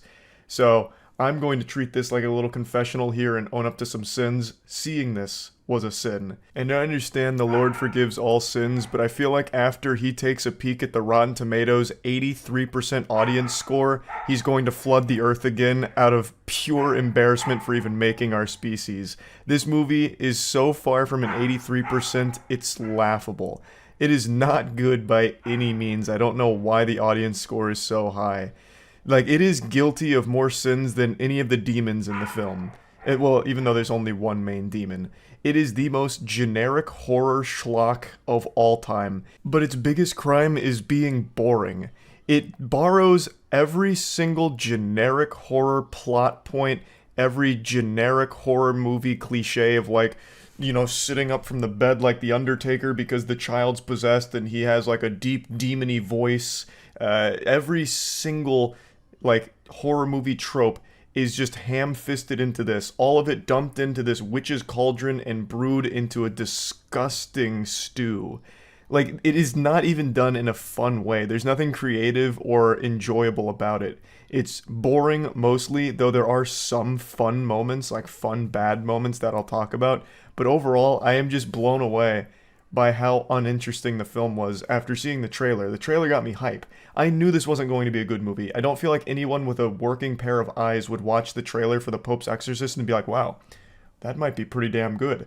Like, that was never a thought that crossed anyone's mind, I doubt. But I as well as many others, I imagine, were under the impression like, wow, this will be like entertainingly silly. But it really wasn't. It didn't even try to be scary, first of all. Like, that was the wildest thing to me. It really didn't even try to be a horror movie. Its scares mainly consisted of the standard lift people up using, you know, Jedi force powers and throw them around a room, or knock over a couple of crosses. Well, and I guess there is, of course, the cliche of, like, bone snapping, walking on all fours. But past that, it doesn't even really try to build tension. There's not even jump scares, which is, like, the easiest slam dunk for horror films, where they could just throw in a bunch of jump scares and people are like, oh my god, it was horrifying. But it didn't even bother with that. It just does nothing. It's just so bland. It's just an empty calorie of a film. I did something I very rarely do. I took notes during this film because I was so dumbfounded by what I was watching. So I'm just going to go over it start to finish. There will be spoilers. There's a lot I want to talk about. So Russell Crowe hops back in the saddle here, dusting off the acting chops to tackle the lead role of a powerful exorcist named Gabriele Amorth. And the film opens with him performing an exorcist on a guy who's struggling with the devil coming over him. So he's bouncing around the bed all crazy like a toddler going through a sugar rush, and Gabriele is asking him questions like a little interrogation, you know, what's my name? What do you want? Who are you? You're Satan, aren't you? You're Satan. And then he's like, yeah, I'm Satan. I'll possess anyone. I know everything. And then Gabriele's master plan is he brings in a pig and he's like, I don't believe you. You're not Satan. If you were Satan, you could possess this pig. And he's like, yeah, I could possess that pig. I could fucking possess him. Watch me possess that pig. And Gabrielle's like, do it. Possess that pig.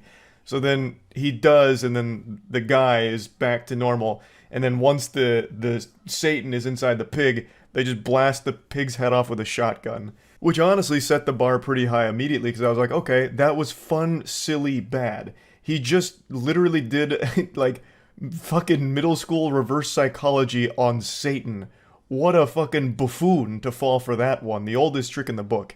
It's then explained a few scenes later that this wasn't a real possession. This was mental illness. And Gabriele was just doing a bit of theater. But he really did just execute that pig right in front of that guy in order to convince him that the demon was no longer there. And because he executed that pig, he then had to go through like a religious legal proceeding where he stood trial with these other bishops that were like, this is unnecessary. You're performing exorcists. It's not, there's no such thing as this evil, you know, we don't need this kind of big exorcist position anymore. You're out of line, Gabriele. We don't really need you anymore. So Gabriele's like, you guys don't know what real evil is. Even if 98% of them are like mental illness and not real possession, there's still 2% that's just pure evil and you need me.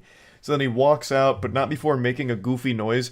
So as he turns his back to him, and it turns out Gabriele was also like a lawyer at one point or something, I believe he mentioned. So this was actually like a Saul Goodman moment where he was just like defending himself in religious court. And it ultimately ends with them being like, yeah, we don't really need you. So Gabriele storms off, and then as he's about to exit the door, he goes, woo-loo-loo-loo, for no fucking reason.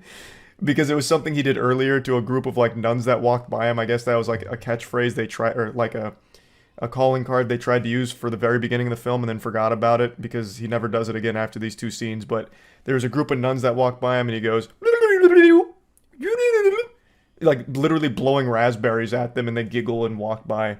So then he does it again after that whole religious legal proceeding. And he drops it after that. But it started fun bad. It was like, oh, this is super silly, but it seems almost self-aware and I'm having fun. But then it totally loses all of that charm. The core part of the movie then unfolds where A family just went through a loss with their father and a woman's husband passing away, and the only thing they have left is this giant estate, this holy ground that they're getting like renovations done to. So there's a ton of workers, and they end up unearthing something unholy. Now, before getting to that, the family is as cookie cutter as it gets. The mom's, strong on her own. She's mentally sound, like she's doing everything she can for her children. They mean the world to her.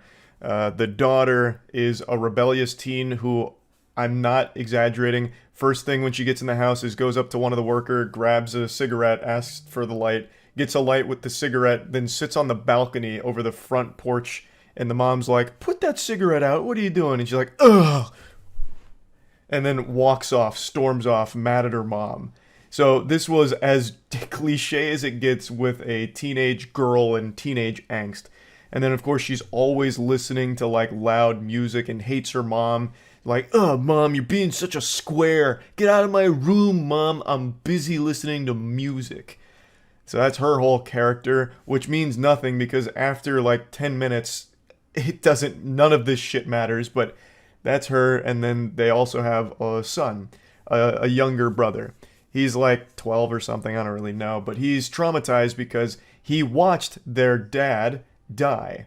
So it wasn't like some kind of normal passing or anything. It was some kind of car accident that wasn't fully explained, but he ended up getting impaled through the head, and the son sat there and watched it. So he was traumatized from it and refused to talk.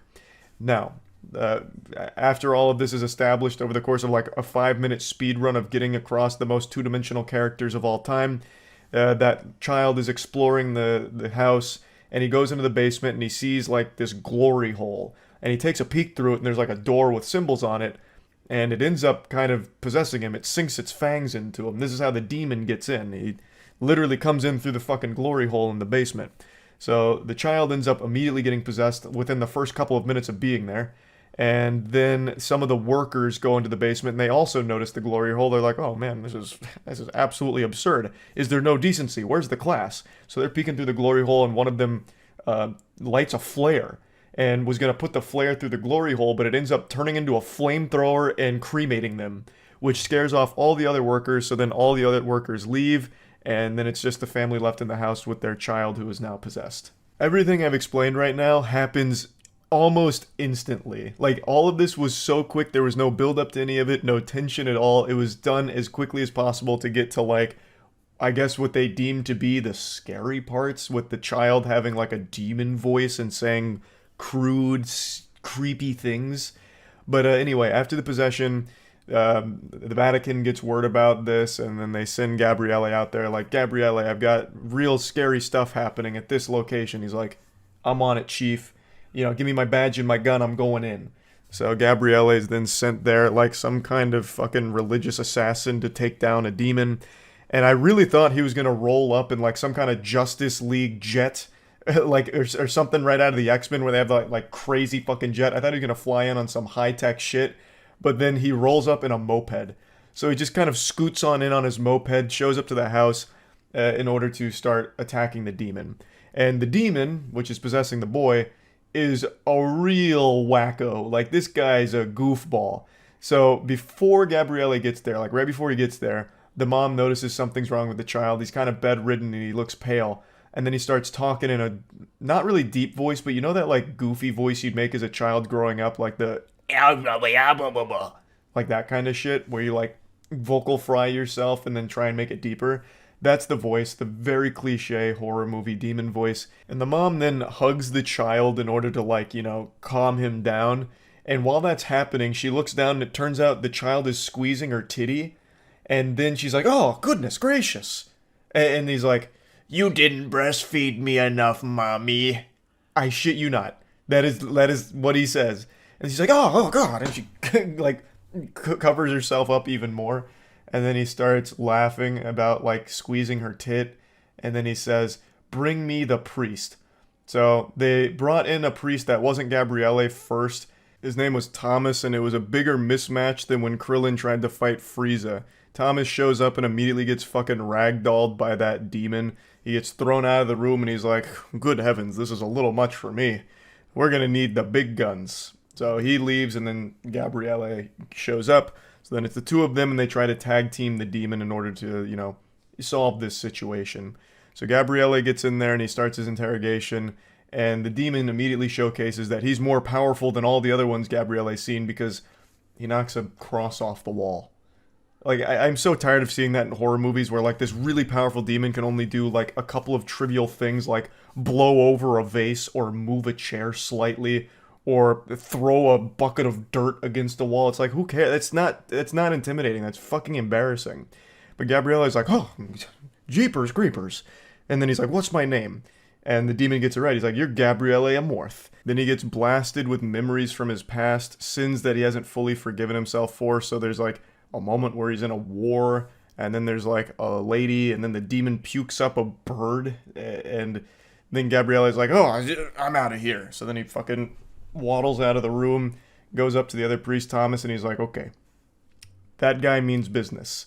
So then he instructs Thomas to confess his sins to him so they can't be used against him when they go, talk to the demon again.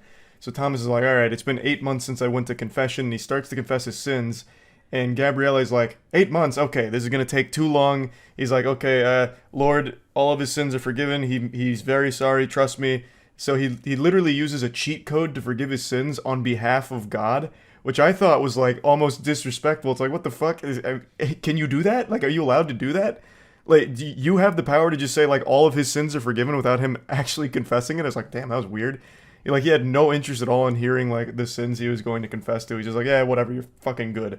Literally just gives him the stamp of approval, and he's like, all right, time to go. And when they get into the room, unsurprisingly, the first thing the demon does is show Thomas his sins that he has clearly not been absolved of. It looks like Gabriele didn't have the authority to do that, so he immediately just gets blasted with his sins, and the demon calls him Panty Sniffer. He says that he fucks the daughters of members of his congregation. And then this makes Thomas very upset that he'd mentioned that. So Thomas goes over to him, the child that's possessed by the demon, and two hands strangles him and shakes him like Homer Simpson strangling Bart. It was so goofy. And Gabriele's like, please, Thomas, no, don't do it. That's what he wants. As the child's like, getting fucking strangled by Thomas. That was a good fucking silly scene. But after that, then the demon laughs, and then he targets Gabriele. And he's like, you know what I want to do, Gabriele? I want to fuck you. I want to fuck you so hard that when you start coming, you're going to feel ashamed by the release. I'm not kidding. That was his statement. Like, when asked about his main goal, it was to fuck Gabriele. And not, like, in a literal sense, to fuck Gabriele, at least from the way he was speaking about it. Which was jarring to hear that. It was so weird. It was so fucking weird. And then they start trying to get, like, the religious artifacts out on him, like, the power of Christ compels you type shit. And it's not working. The demon then turns off the lights, which for some reason makes them stop immediately. And I'm kind of just giving you, like, an overall plot summary of everything that happens here, but I want to stress, and I can't stress enough how there is at no point any attempt to even build tension or show you unnerving things or make anything scary. It's like AI generated a script of a horror film without figuring out how to execute on the scares that they're copying from all of the horror films before it. Like, it is so bland. But anyway, after the lights go out, Gabriele and Thomas split up. Gabriele then goes outside and notices that there's a seal of the Vatican on, like, a well. So he ties a rope to the top of the well and then his moped and drives it, and then, which, takes the lid off the well. Thomas is still inside, posted up, making sure, like, the demon child's not up to any silly stuff, any fishy business. But then things start popping off. The mom has, like, a giant arm come over her while she's sleeping, and I don't even know how she's able to even, like, fucking find the time to go to sleep with the demon child always yelling and screaming and, like, throwing things around the room. Well, that's an exaggeration.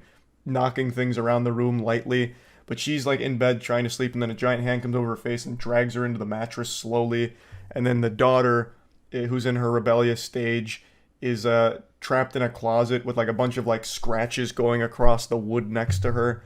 And Thomas is there, and he, approaches the demon about it, like, stop it, demon. And then the demon bites his ear, like full-blown Mike Tyson bites a piece of his ear, and Thomas is like, oh my, you didn't just do that. Like, he didn't yell or scream or anything. He gets his ear bitten off, and he just looks more, like, inconvenienced than anything. He's like, ugh, there goes a piece of my ear. Zoinks. God damn it. And then he just, like, walks back out. So Gabrielle then realizes that there's a lot more at play here than they originally thought. There's a bigger mystery afoot now that he's opened this well, and he sees a bunch of, like, skeletons, and then he drops a piece of fire paper in there to see how deep the well goes, which of course causes it to erupt like a goddamn volcano again, just like what happened with the glory hole. And then Gabrielle rushes back in, sees all the chaos, he pulls the mom out from the bed, and then he opens the closet door where the daughter was getting attacked by little scratches, and he's like, this is not a good place to do that, so please stop. Cease that foolishness. And the demon stops, and then the girl leaves the closet. And then we have the most generic plot device when it comes to horror films ever.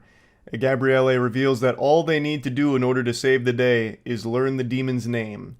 This is something that has been used in every fucking horror movie that deals with demons or possession since the beginning of fucking time. It is so lazy and boring, but that's the major plot point. It's them then needing to find out what the demon's name is. So they start exploring. They also confront the demon again, who reveals what his real plot was: to possess Gabrielle. He didn't want to just possess the family, he wanted Gabrielle. So they're exploring the premises. They eventually find that glory hole and they bust it open. They go inside the area. Turns out it's a catacombs where there's a bunch of these skeletons all over the place. And then while this is happening, the like super high tier bishop, like max level bishop that sent Gabrielle here in the first place, then starts having a panic attack. He's like, it's worse than we thought. He read like a letter or something from like a book of reports that they keep getting about the situation. He's like, oh my goodness. So he starts freaking out. He's like, ah. And then he has like a little mini heart attack. He ends up in the hospital. And as they're exploring the catacombs, they're learning like, wow, this dates back like fucking 400 years ago. Like, this demon's been around for a long time, and the Vatican tried to seal it off and cover it up. And then while that's going on, the priest is laying, like the high bishop is laying in bed, surrounded by some of the priests that were part of like the religious legal proceeding. And then he pulls off his oxygen mask and just pukes up blood on one of them. So I guess he was starting to get like possessed too to some level, or he was really just stressed out about the situation. But they eventually find this almost ritualistic chamber. I can't remember exactly what it was for, but it has like a torture device in there. It also then has like what was a very strong priest back in the day on like a throne, and they read his diary, and in that diary they learn the demon's name. It's Asmodeus, and he can possess a lot of different people. He's like a fucking puppet master. And Aaron, I saw this with Aaron as well as Ridley, Eli, and Tiana. Aaron made a great point. If the whole thing is you only need the demon's name in order to win, that super strong priest must have been really lacking. Like, he must have been fucking, overdosing on Xanax or something and really dropped the ball, because he literally had Asmodeus' name not only written down in the diary or written down in the book, but had a full fucking picture, hand-drawn painting with like a stylized Asmodeus name under there. So like the name was readily available, and was still unsuccessful in the exorcism and saving the day. So that guy must have fucking sucked. He must have been terrible at his job. So they learned the demon's name is Asmodeus. As they learn that, one of the other priests that was really mean to Gabrielle walks through and sees that the Lord on the crucifix is bleeding a little bit, and he's like, no! And then he takes a sabbatical and leaves for some reason. So now they have the demon's name. They then confront the demon. They're trying to like win, but the demon, starts possessing the daughter. He still has the son. He's like writing things on his chest like, God isn't here. God is not welcome. No God allowed. This is a demons only club. And he's like, strangling someone with Thomas with his tie. The demon girl that he's now possessed is like slapping the mom around. And then Gabrielle, in order to stop the madness, is like, all right, fine, just possess me. So he does. Asmodeus then possesses Gabrielle. His plan was to infiltrate the Vatican in order to cause mayhem and wreak havoc. And so he goes downstairs into the throne room and he grabs a giant scepter, and Thomas walks in like the fucking action movie hero. And then he sees the girl that he fucked from the congregation. She's got like her titties out and shit and starts fighting. They get into a fist fight. She's covered in blood. Gabrielle is still trying to fight back against Asmodeus, but it's not winning. Thomas then has like this little coin or something that he pushes on the forehead of the girl, which blows her up, literally insta-gibs her like it's Team Fortress 2. And then Gabrielle's in like a one-on-one battle with the demon. I also totally forgot a core component here because I'm getting lost in the sauce explaining it. But one of Gabrielle's big sins that the demon keeps showing him is a long time ago, there was a lady who they thought was possessed. Gabrielle went there and learned it wasn't a possession, it was a mental illness. She was just talking about like sexual abuse, trauma and stuff, and Gabrielle's like, I'm not really equipped to handle that. And then she bit the head off of a bird in front of him, and he's like, yeah, this is just mental illness. And then she ends up killing herself right in front of him, and Gabrielle feels immense regret for not helping her and working on the mental health side of exorcisms. So that's why he swore to like do that from that point forward, but he never forgave himself. So the demon's showing him that, and then after Thomas blows up that girl, they also, the sound effect they used for the blowing up was fucking fantastic. I'm actually pretty sure it came straight from Counter-Strike after you armed the bomb. It sounded outrageous. So after that, Gabrielle is wrestling with that girl, shaking her around, and then Thomas throws him like a powerful religious artifact, and he fucking sticks it on her head, throws her into like this pit of water, and then starts reading the demon's name to it and vanquishing it to hell, and saves the day. Family's safe, demons back in hell, and then we have the ending of the film, which once again brought it back to a silly bad state, where the high bishop that puked blood, I guess, is totally fine now. You know, maybe that's just something he does when he's stressed out, I guess, but like he wasn't even possessed or anything. He's just like totally fucking fine. The other priest that took a sabbatical gets replaced, and then they bring in Thomas and Gabrielle, and they're like, yeah, this was a serious situation, but it's 1 of 200. You've only solved 1 out of 200. There's still 199 more to go. Are you willing to take up the task? Like actual Marvel Avengers, Nick Fury recruiting them level shit. And Thomas is like, let's get to business. And Gabrielle reaches back for a handshake and says, let's go to hell. And that's where it ends. Literally setting it up for sequels, like a fucking Men in Black style universe for this, where they're just going to different places and performing exorcisms. So that was the whole film in a nutshell. The reason I wanted to explain all of it is because explaining it makes it sound far more fun shitty than it is. Everything I explained in theory is fun bad, but in execution is fucking awful. I don't really know what the purpose of this movie was, because like I said, it doesn't even really try to be scary or unnerving. It's actually just kind of a genuine waste of time. There are entertaining moments, like I said, there are times where it is goofy, fun, bad, but that's not the overall experience with the film. Like, there were times where we laughed at the silliness, but most of the time it was just sitting there in silence, wasting time watching it. It just didn't do anything in general. Like, it just didn't do anything. It was just kind of a fucking mess of a film where it had, like, DNA of all of the horror films before it, but didn't even bother to execute it in any meaningful way. It didn't even try. Like, it literally feels like they didn't try at all. That just they had some kind of contractual obligation to fulfill, so they just fucking pooped this out as quickly as possible. It really seemed like it was very rushed. But yeah, I wanted to talk about it because I was very excited to see this movie. I've talked about it on stream a few times about how, like, I'm really confident that this will be a fun bad movie, and I was just wrong. It really wasn't fun bad at all. So yeah, I just kind of want to talk about it a little bit and rant. That's about it. So yeah. Now have to always be logging in every 31 days from the primary household, and anything else would be treated as treasonous, and you'd be sent straight to jail, in prison for life, because you shared a Netflix password. I'm exaggerating the terms a little bit, but that's basically them in a nutshell. Nobody liked it. This is one of those things where every single human being on the world, despite all of our differences, we can come together, you know, form a big circle around the bonfire that is the Netflix stock that would have went up in flames had they gone through with that idea. But it seems like they've backpedaled on it, and just like me when I'm wiping my ass and the toilet paper breaks and my fingers touch my butthole, it was a big oops moment, they're claiming. They're saying that they never meant to publish those terms about the anti-password sharing, that system is not going live as of right now, and they've deleted it from their website, claiming it was all an error. I don't know if I believe them, but to me this feels like an example of one of the few times bullying actually works for a greater good, where a giant fucking multi-billion-dollar company just got bullied into getting rid of a completely dog shit proposal. But make no mistake, soldiers, the war has not been won. This victory was just a small battle, a simple scuffle, because Netflix has made it very clear they are 100% cracking down on password sharing.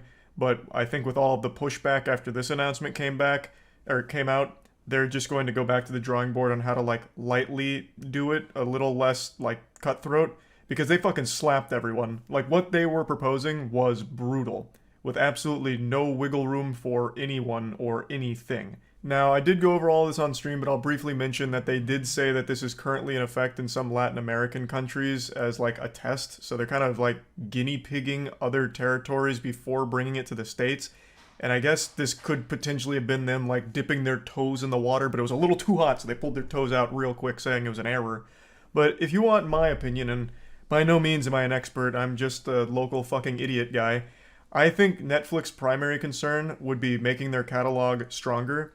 Because out of all the main players in the streaming space, aside from Peacock, which is legitimately a joke of a service, they have the weakest catalog. Watching their originals is about as painful as watching your girlfriend cheat on you. Like, they just don't have anything that makes it worth it to sign up. Like, it's enough to keep people that are currently signed up there, and the people that are already password sharing there, because they already have it, but it's just not good enough to bring in new, like, subscribers, I don't think. So when you kick off the 100 million people and you keep the catalog as winky-dinky shitty as it is, they're not going to just turn around and sign up, because there's nothing on there that they really want to watch or need to watch. And again, it's just going to incentivize piracy, even if there is a couple that they want to watch from Netflix, because they do have a couple good originals, of course. They're not all bad. It's just the majority of them, I would say, are pretty bad. Because Netflix has this big problem with just throwing money at everything for no reason, it feels like. Like, things that you've never even heard of and things that they don't even bother to promote themselves. How many of you have heard of the show Bruise Brothers? It's a Netflix original comedy show. Matt calls it the worst show he's ever watched in his life. I didn't even bother to watch it past the first 30 minutes. And yet that's a Netflix original they put a lot of money behind. Like, they just have so many of these things that not even they're promoting as their original catalog, and they're putting tons of money into it. So they're losing a lot on that, and it's not good enough to keep people wanting to subscribe to Netflix. So if you want those 100 million people to maybe consider subscribing, give them a better catalog, and don't just like cold turkey cut them off. Like, there's definitely better ways of handling it if that's the goal. But anyway, I'll play some of the clips now where I go a bit deeper into the whole thing. Yeah, we can talk about Netflix. So it's only been 24 hours since the news broke that Netflix was going to be slapping everyone off of shared accounts, password sharing, illegal, you're going to jail for life, and you're going right to hell. It's a sin that's unforgivable. You know, bah humbug, Christmas is ruined, don't care if your parents are divorced, you're not sharing accounts across households. It's always going to have to be one primary location, watch something every 31 days to refresh it, and we're gonna let you suckle from our bosom and get 7 days of travel. But then you'll have to come back and refresh that at the main household. So that news broke. Obviously, everyone's upset. Terrible decision. That is, according to their estimation, 100 million people password share. So that's 100 million people that they just kicked off. I don't know how, in their Silicon Valley rotted minds, they thought that that would somehow lead to like an uptick in subscribers. It won't. At least not anything meaningful, I don't think. But anyway, everyone's shitting on it. Everyone's throwing tomatoes, saying, boo, boo, bad, boo, Netflix, boo, not good, yucky, stinky, you guys stink. And then today, according to a couple sources, they backpedaled on all of it, saying that it was posted in error. Now, I can't find any official statement from them outside of, like, these sources that just say they told their publication that it was an error. So I don't even know if it's 100% true or not that they're trying to backpedal on it. But if that is, that's a pretty pathetic way of doing it. That's like actually a child. Like when a kid sends a text message to their crush like, hey, I like you, and they don't respond in 15 minutes. And then they're like, oh, haha, whoa, this is so embarrassing. That was my friend that sent that. That wasn't me, that was an accident. Like, that is 100% like the Netflix play here. Oh, whoa, this is weird. We didn't mean any of this. How did that even get out there? Oh, no, that's just an accident. Obviously, they made a very strong statement last year about shutting down the password sharing. So they are going to do it, but I guess the pushback on this one was too big, so they're calling it a mistake now.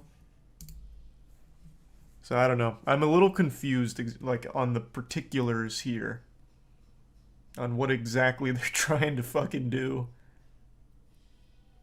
They saw everyone canceling and panicked. So their stock did drop, but not that much since this isn't fully in effect yet. So they did have a bit of a... Why didn't their stock just come up? Oh, I'm in news. So they did have a bit of a stock drop. About 1%. Not anything huge. For a brief time yesterday, a Help Center article containing information that is only applicable to Chile, Costa Rica, and Peru went live in other countries, the spokesperson said, adding, "We have since updated it." So that was their excuse for all of it. So it's something that they're rolling out in several Latin American countries to test it before being worldwide. Yeah. Well, they're just at this point where they think people need Netflix. But that's just not the reality of the situation. There's so many other streaming services, and even if they just want your originals, they'll just pirate it. If they can't share the account, it becomes far more convenient for a lot of people to just start pirating. Everyone knows how to torrent. I don't know why they're pretending that they don't know about that. This is just going to be something to reinvigorate the Pirate Bay at that point. If it works, other streaming services will do it. Yeah, I mean, I guess if this does turn out well for them, we'd see this extended across the other ones. I don't usually post a video this late into the evening, but right now I'm like a movie theater toilet. I am fuming. I am absolutely steaming because of how the Super Bowl just ended. I watch every Super Bowl, and in this one I didn't really have a horse in the race. I'm neither a Chiefs nor Eagles fan, I just wanted to be entertained. And for the majority of the game I was thoroughly entertained. It was just a great game. Both teams putting on an incredible performance, going wacko mode Insano style, tying it 35-35, and just like the first Spider-Man movie when he fought Bonesaw, when Bonesaw was ready, we had 3 minutes. 3 minutes of playtime, and it was coming down to the wire, an absolute ass greaser. The Chiefs were driving down the field, they make it to the red zone, it's getting a little dicey for the Eagles, fans spilling their beer all over themselves in anticipation and fear, but the Eagles are putting up an incredible defensive stand, and then in the most crucial moment of the entire game, with less than 2 minutes remaining in this tie game, a penalty was called for holding against the Eagles, which lost them the game. One single bad call decided the outcome of the Super Bowl at the very end, which is what has led the majority of people who watch this game to call rigged, say the refs are all paid off, and say that it's all just part of the script. Because right now there's a tinfoil nipple clamp conspiracy theory that floats around that a lot of people genuinely believe that sports are rigged. Or rather scripted. I actually do agree that there is rigging to a certain level with the refs. I do think there is real corruption there. But let me just opine on the scripting thing real quick. I think that's a load of dirty barnacles. I think that is just a fat load of fish paste. I don't think sports are scripted at all. That's kind of an unhinged belief. But I do think the refs are corrupt. It's not just football. It's basketball as well. This entire year has really shown me since I got back into watching sports live. I have seen so many awful officiating moments that I can find no other explanation besides just malicious corruption. And this is the most blatant example. The holding call, I can't show you any clips because obviously it's the fucking Super Bowl. If I even showed you a still image of it, I'm sure Roger Goodell of the NFL would come to my house personally and fucking slap me around and then hit me over the head with a fucking sledgehammer. So I can't show you anything, but if you watch the Super Bowl, you immediately know the call. The call was on the Eagles for holding. The receiver was going out, and the Eagles defender lightly touched him, like on the hip. It was a light touch and like a slight jersey tug that could have even been like accidental. It was so gentle. Like the way he treated the receiver is the way a mother would treat a newborn baby. It was so light and caring. There was no holding at all on the play.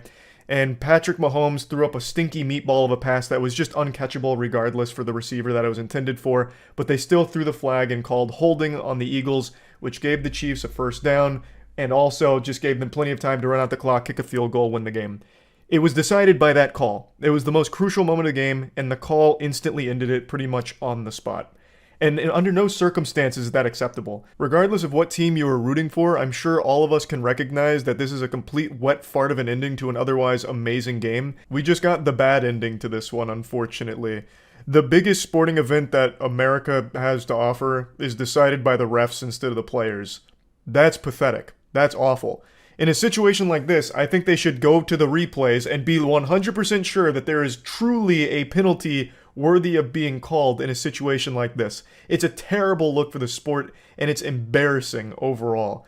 They should have 100% held the refs to a higher standard here. Oh, we're under 2 minutes to play, and this call is going to decide the outcome of the game. Everyone knew it. The second that call was made, even the commentators were like, oh, I don't agree with that one. Eek. That's a bit spicy. That's a no good. We don't like that. The commentators were outspoken about how bad the call was. In a situation where it is that crucial, they need to go back to the drawing board, check everything, and 100% be sure that this is a call that needs to be made. Because in this situation, it wasn't. It's a bad call. It's just straight up a shitty call. Even if you're the biggest Chiefs fan in the world, you got your Chiefs butt plug dialed all the way up to maximum turbo settings. It's vibrating in your colon. You're super excited they won. In the back of your mind, you know that it's a pretty upsetting ending. I'm sure you would have preferred if they had actually beat them on their own merit instead of having the refs help. Because no matter how you spin it, that call decided that game at the very end. The Chiefs could have still 100% won that, but now it's always going to be left up to speculation on, well, would the Eagles have made a game-winning drive? Would the Eagles have stopped them on that red zone drive? Like, there's so many question marks now that the win can't feel as good as it would have if the refs didn't make that call. It's a lose-lose for everybody except the refs that may have been paid off. Like, I'm actually starting to believe that they are influenced in some way financially in order to make these awful calls. We just saw it recently in the NBA with the infamous no call against the Lakers. I'm not even going to bother going down that road right now. I already fucking ranted about that on stream for quite some time, and I'm not even a goddamn Lakers fan either. I just hate how awful calls decide the outcome of the biggest games. I just think that's horrible. Like, it's just bad. And what's even worse is there's really no incentive to be good at your job as a referee. Like, if you do well, cool. If you do poorly, there's no repercussions. Like, some of the worst refs of all time are still currently refs. Like, at the biggest, highest stage. I don't understand why they have so much leniency in situations like this, and so much power, too. This is a call that should have been thoroughly looked under with a microscope 1,000 times. Bring in a third-party investigation unit for this call tonight. Like, have them double-check. Bring out a fucking forensics team. I don't care. It's the biggest call of that game, in the most crucial moment of the entire game. Really do your due diligence to ensure that call is legitimate and necessary. Because you do not want a game to wrap up the way this one did. It causes nothing but turmoil, and it ruins the entire thing. The Super Bowl was amazing all the way up until it wasn't. At the very last 2 minutes, less than 2 minutes. It's craziness. Can't believe I'm actually making a sports ranting video, but my family and I were having so much fun watching the Super Bowl, and when that call was made, collectively all of us let out an audible groan in frustration, and it took the wind out of all of our sails. None of us are Chiefs fans or Eagles fans. We didn't give a fuck who won. It was just such an amazing game, and to have it in this way is deflating. I can only imagine Philadelphia Eagles fans right now. But anyway, I just wanted to vent about all this. Also, I'll tackle one more thing that I've already seen pop up a lot, where it's like, no, it's technically a holding no matter what.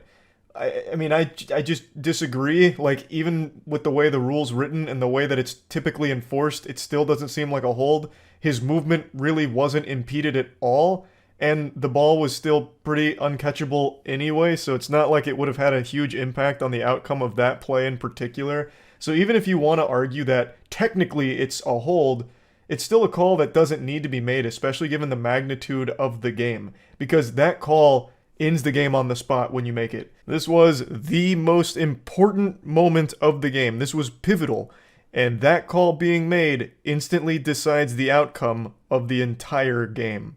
their fate was sealed the second they threw that penalty. So I don't think that it needed to be made, nor should it have been, because I don't think any games should be decided by a penalty like that. It's fucking pathetic. It's laughable, really. And that's why a lot of people are screaming rigged, because it did decide the winner of this match. No matter how you argue it, they won immediately off of that call. So it's just a real shame. And yeah, I just kind of wanted to talk about all of that. That's about it. See ya. Over the years, I've made a lot of content making fun of pickup artists as well as gurus who sell pickup artist books on, how to get dates, how to be the most irresistible man on the planet, how to become an Adonis with 3 simple steps, and the steps are usually like, be more attractive, do 5 push-ups, and then buy my next book. Like, basically, the entire guru community boils down to getting a bunch of gullible people to start subscribing to a reoccurring service that offers the most basic information that you already have access to for free. And it's a very lucrative scam. And today I'd like to show you a gentleman who calls himself an international playboy and one of the masters of seduction. So, he's like a chess grandmaster, but of pussy.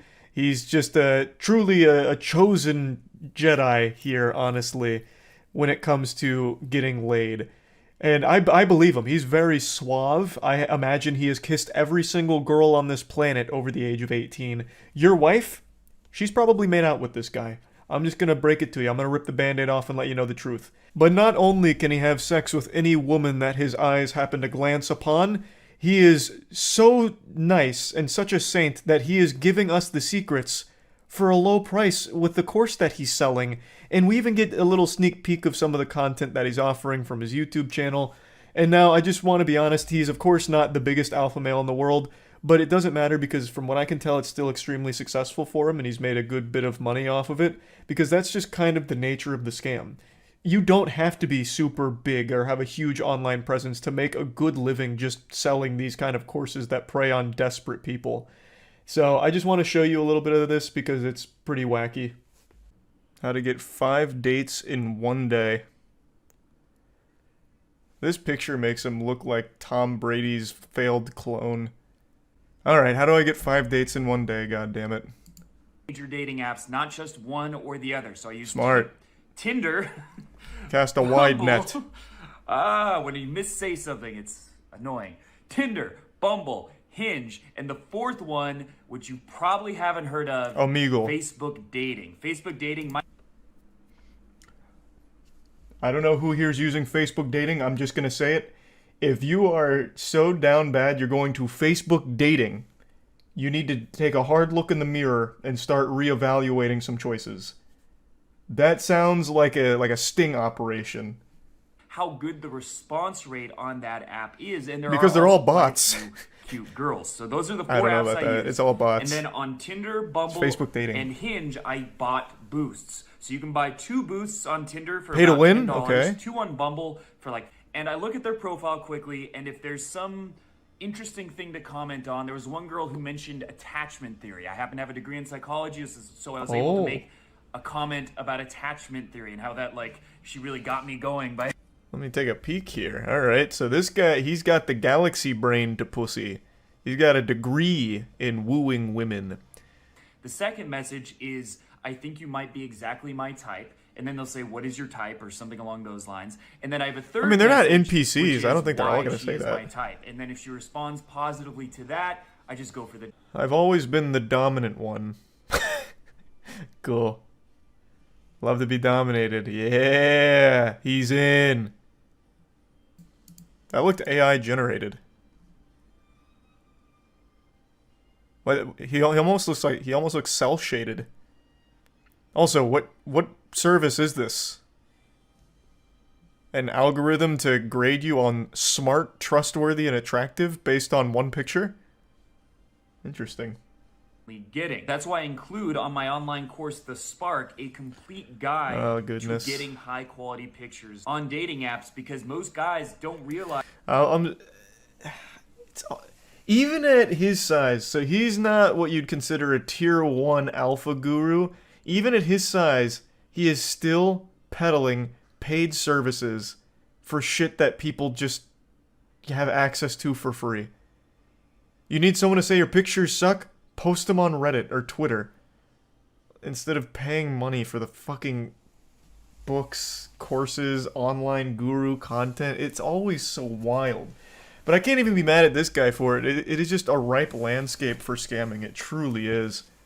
People just love to throw money at someone they perceive to be an expert on a problem that they're doing the bare minimum to solve in the first place, like not getting dates. Like, I guarantee, this is all very generic advice, it's not even bad advice, to be fair. But I guarantee no one that's buying his course is even going to bother implementing it. Like, they throw money at the problem and think that's going to magically solve it with no effort on their own part, or they'll try it once, it doesn't work, and they quit, but they still keep paying for the content. It's so awful. Ugh. On the apps, make sure to click the link below. And I want to clarify that if I wanted to, I could have got a lot more than 5 dates. I only messaged probably about a third of my matches. So I could have taken this even further. There would be no women left in Las Vegas if this guy didn't put that kind of stipulation on it. Like, if he was just left to run wild, there would actually be no pussy left for anyone. So, thank God he took it easy on the rest of us. Hour of effort, I was able to get 5 dates in one day. And I bet those dates went amazing. Bro used a Pokemon incense. Yeah. His Riz was off the charts. Again, we are just lucky he spared the rest of us, because anyone's girlfriend or wife that happens to live in Las Vegas with them, hey, she's not yours anymore. Not when this guy's got access to a phone. So is this course all about just getting a date from dating apps? Oh, he also does, like, in-field approaches at fucking Target. Oh, no. Oh, no. It's feeling a lot like 2015 again. You're going to get humiliated. But in this video, I'm going to show you that a normal-looking guy with a very normal approach can have success. And that means He's not wrong. Yeah, I mean... You know, no church. Imagine this. If you're just not weird... You'll probably have success at some point with a woman. It's just, don't be weird. Lesson complete. I didn't even need to buy the course. I just want to see the approach. Like, hey, oh, he's not even doing the approach. He's grading it. Well, how about this one? How to pick up any girl in 30 seconds plus infield. Infield is a pickup artist term. It means he's like out there, boots on the ground on the front line, absolutely slaying vagina. So we get to see the master at work, I suppose. Leaving the Jedi temple. Pick up any girl in, give her some space, and here's what you say. I hope this isn't too forward, but I had to say that you're very beautiful, and there's something about you that really caught my attention. I'm hoping there's some flexibility to that line, because that line's just going to get you immediately laughed at. I just can't imagine a single human being receptive to that. That's just always going to be creepy. That's that Reddit nice guy energy, which people are hardwired like in their DNA to reject. So hopefully that's just like a template, and you can like kind of freestyle in there with normal conversational tactics. Can I just say, you're really cute. Well, the top third of your face is really cute. Thank you. I can't make judgments on the rest. A coffee or something? Maybe. Maybe? Well, let's try. Maybe we'll have a double date. Yeah. Since they seem to get along as well. I know. All right. It was great to meet you. Yeah. If she says, I have a boyfriend, I'm not interested, just move on. The reality is, thanks some to women Risa do Bliana have and boyfriends, or Brogert, they're a lesbian, the or Prime whatever. It's G4. not going to happen with every girl. But a lot of the time, they'll either say, okay, or, maybe, or... Or they're just not interested, man. I always like that. Let me make sure I got that lesson. If they say no, they either have a boyfriend or they're a lesbian. Women do have boyfriends, or they're a lesbian, or whatever. It's not going to happen with every girl. But a lot of... Those are like really the only two things. They either already have a boyfriend who most likely bought this course and rizzed her up, or they're just straight up a lesbian. Well, the top third of your face is really cute. Thank you. Oh, is this his only example for this? I thought it was going to be full infield I work wanted to here. say you're really beautiful. And not, hi, I just wanted to say you're very... Picking up a hot girl in 3 minutes. It's the same example. Has this only worked a single time for him? This is from 2 years ago. It's the same clip that he just used 3 weeks ago. Surely if this is the secret formula, the Krabby Patty secret formula to getting laid, or at least guaranteeing a date, it would have worked more than once in 2 years. Why keep repeating the same clip? Guy didn't even finish the deal. He started walking away before getting her number to set up the date. Okay, I'm going to give him a very generous leap here and assume that he just cut that part out, because you are right. He's like, yeah, well, let's try. Let's go on a double date sometime. And then they start separating. Like, yeah, maybe. Yeah, maybe. Maybe. I'm assuming, and this, I understand it's a leap, they may have exchanged numbers prior. Have a double date. Yeah. Since they seem to get along as well. I know. All right. It was great to meet you. Yeah. If she says, I have a boyfriend, Yeah. I'm just gonna assume they must have exchanged numbers as opposed to just instantly separating like that. How many views did the video have? The original one was 350k.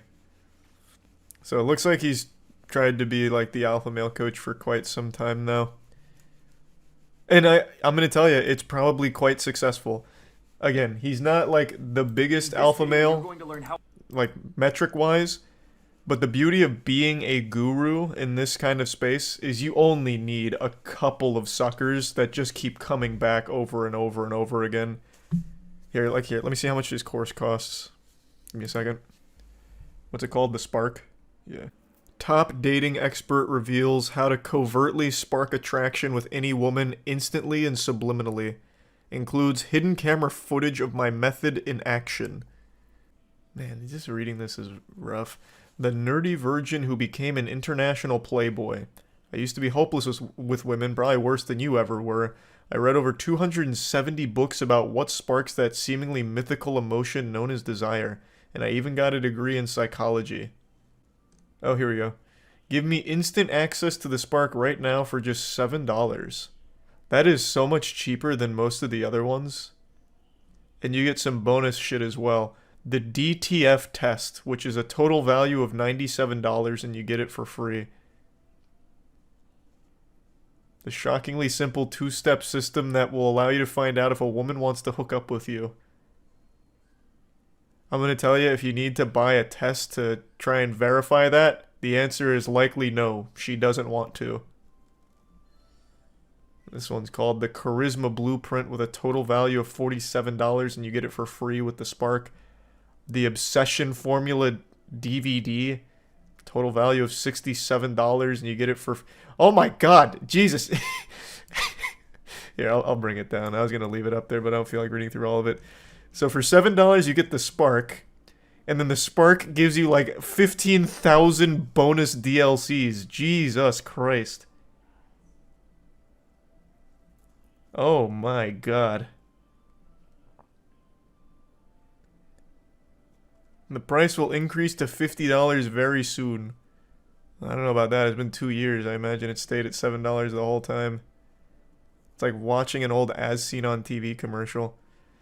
Total value of $6.55 today for just $7. Holy shit, I'm losing money not buying it. I also would love to know where the valuations come from. I made it up.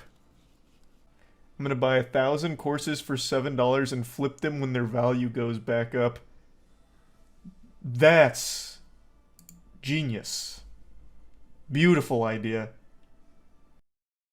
Right now, there is the wackiest legal battle I've ever learned about going on in the shadows. There's a secret war between major food brands and the FDA, mainly cereal producers like General Mills and Kellogg's, because the FDA is proposing new guidelines on the term healthy when it relates to things like their cereal. And under these new potential guidelines, their cereals would have to erase that term from their marketing. And they're not too happy about it. They're wiggling their fingers saying, no, no, no, we have a First Amendment right to free speech, which they have been using for years to effectively lie and mislead their customers into thinking that their cereals aren't bad for them. Free speech is a beautiful and sacred, wonderful thing that plays no role in this corporate greed and false advertisement. I think it should be obvious that corporations can't just make shit up and make any claims they want to, just pull random, like, nonsense claims out of their ass for their products in order to sell it. Like, there needs to be some truth to the claims. Like, this is not a free speech issue. This is literally just bad business practice and fucking lying. Alleged lying. I want to make it clear. Alleged. General Mills and Kellogg's have been fucking shaking their fists and wiggling in anger at this whole situation. I don't want them to get mad at me, too. Alleged. Take a peek at this puppy. Fruity Pebbles and Lucky Charms threaten to block healthy food labeling guidelines in court, saying it limits their free speech. The proposed FDA rule mandates that foods labeled as healthy must contain a major food group such as dairy, fruits, or whole grains, and must fit certain limits on saturated fat, sodium, and added sugars. The rule limits cereals, for example, to no more than 2.5 grams of sugar per serving in order to be labeled healthy. A restriction food manufacturers claim would exclude over 95% of ready-to-eat cereals. Holy shit, yes. What? Which is great. That is good news. That's huge. It's about fucking time. I couldn't tell you the amount of people that for some reason are brainwashed into believing these fucking labels that their goddamn Frosted Flakes or whatever are healthy for them. It's nuts. That is long overdue. Among the most vocal food companies are producers of high-sugar cereals, which are largely marketed to children and have been criticized as a driver of the obesity epidemic in America. Because they are. In a joint filing made last month, the largest cereal producers in the country, General Mills, Kellogg's, and post-consumer brands, decried the proposed nutritional criteria and threatened to file a lawsuit challenging the guidelines as a violation of corporate free speech rights. You absolute slimy worms. Corporate free speech rights to lie to consumers. We have a right to say whatever we want to sell our product. And how dare you try and strip that from us, even though it's a blatant lie. Most cereal, like Captain Crunch, Frosted Flakes, Lucky Charms, Fruity Pebbles, are not healthy.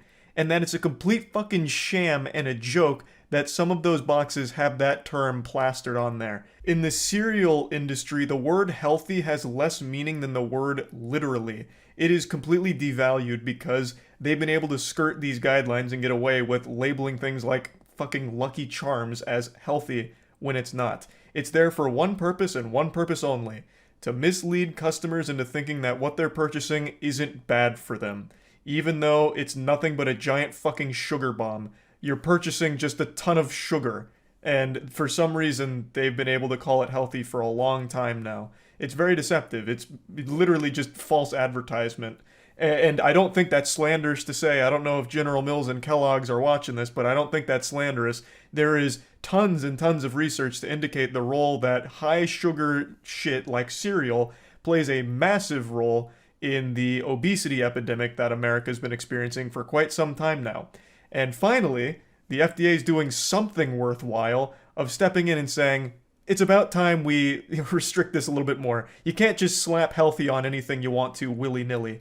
We're going to stop being so loosey-goosey with healthy. From now on, it's going to need to adhere to stricter guidelines. I'm actually surprised they didn't double down. Instead of calling their foods healthy, I'm surprised they didn't try and say, like, doctor recommended Cinnamon Toast Crunch. #1 pediatrician recommended Fruity Pebbles. Like, really go hog wild on trying to mislead people into thinking it's good for you. They did go hard on fortified for a while, saying it's fortified with crucial vitamins and minerals and all that. But I feel like they could have gone even more hog wild with it. What about protein cereals that cost like $8 a box? You're getting into these really fringe cereals I don't know about. I can't tell you which are healthy and what aren't of the ones you're listing. All I'm saying is I'm agreeing that 95% of these cereals would absolutely be wiped from the healthy label, because they're not. Like, they're straight up not. The sugar that's present there isn't like natural sugars either, most of the time. So you can't even make it the argument that, like, oh no, but what about the cereal with 30 grams of sugar, but it's all healthy sugars? Because that's never the case. The rule, if finalized in its present form, the companies wrote, would be open to legal challenge in that it violates the First Amendment by prohibiting truthful, non-misleading claims in an unjustified manner and also exceeds FDA's statutory authority in several ways. It's so frightening that corporations can bully an organization whose sole goal should be the safety of the products that we consume on a daily basis. Prohibiting truthful, non-misleading claims, but that is the exact opposite of what these claims are. Slapping healthy on Fruity Pebbles is an affront to God. The organization contend that the healthy labeling requirements are an unconstitutional overreach of government power. Food companies, the Washington Legal Foundation argued, have constitutionally protected commercial speech rights covering their ability to use the term healthy to describe their added sugar products. This is terrifying. This is just scary. What the fuck? Nobody should want a world where corporations can pull claims out of their ass without ever having to prove them or verify their authenticity or ensure that the claims are truthful. That is a horrifying world. They could literally be boxing up poison and selling it to you with a smile on their face and with the word healthy slapped on the box, and nothing would be done about it. They are fighting tooth and nail to defend their right to literally fucking lie to customers about how healthy their foods are. They are not, by any stretch of imagination, by any definition, healthy. And yet they've been able to get away with using that term for so long that they refuse to let it go. They become so accustomed to lying to their consumers that they are now throwing this massive public hissy fit, this legal battle. The FDA, the Washington Legal Foundation, wrote in its brief, cannot explain why consumers cannot make their own healthy decisions based on nutritional labeling data.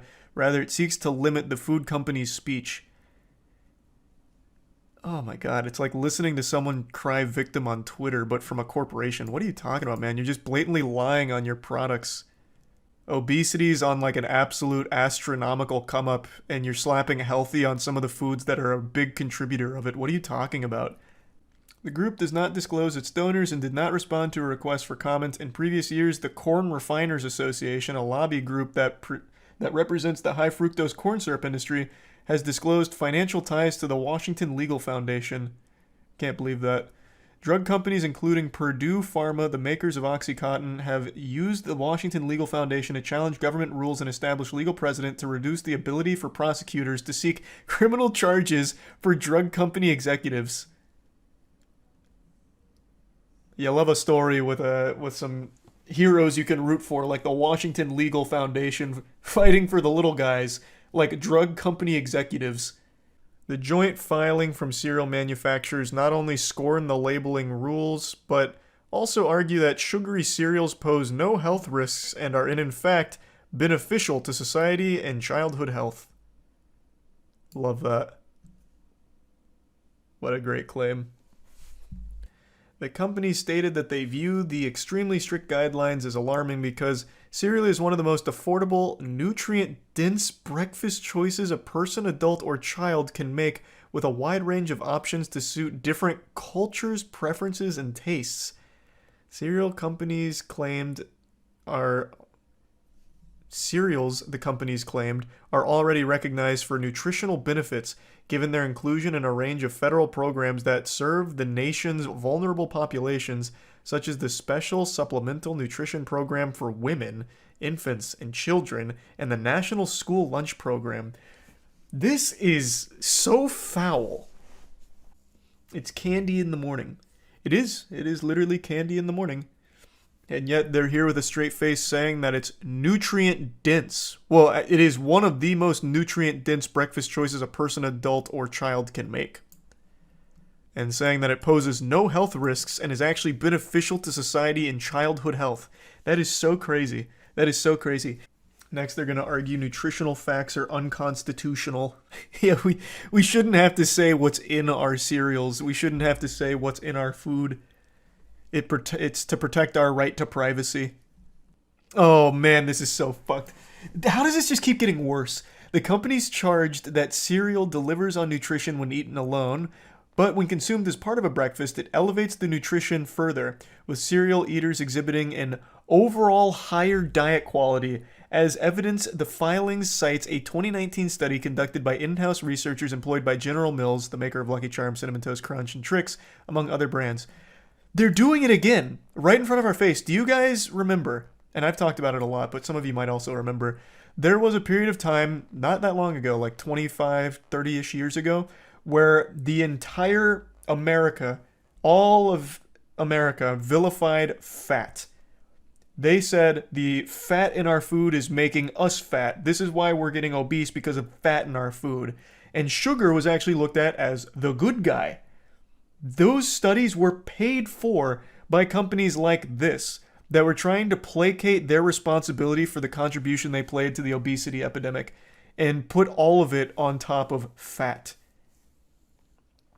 And they're doing it again right here in 2019, trying to make arguments that eating cereal actually helps eaters exhibit an overall higher diet quality, I guess. That's so crazy. Oh! The agency they wrote should recognize the beneficial role of sugar. Sugar plays a role in foods beyond palatability. It controls water activity, creates texture, adds bulk, and also contributes to flavor complexity. We are literally going back in time.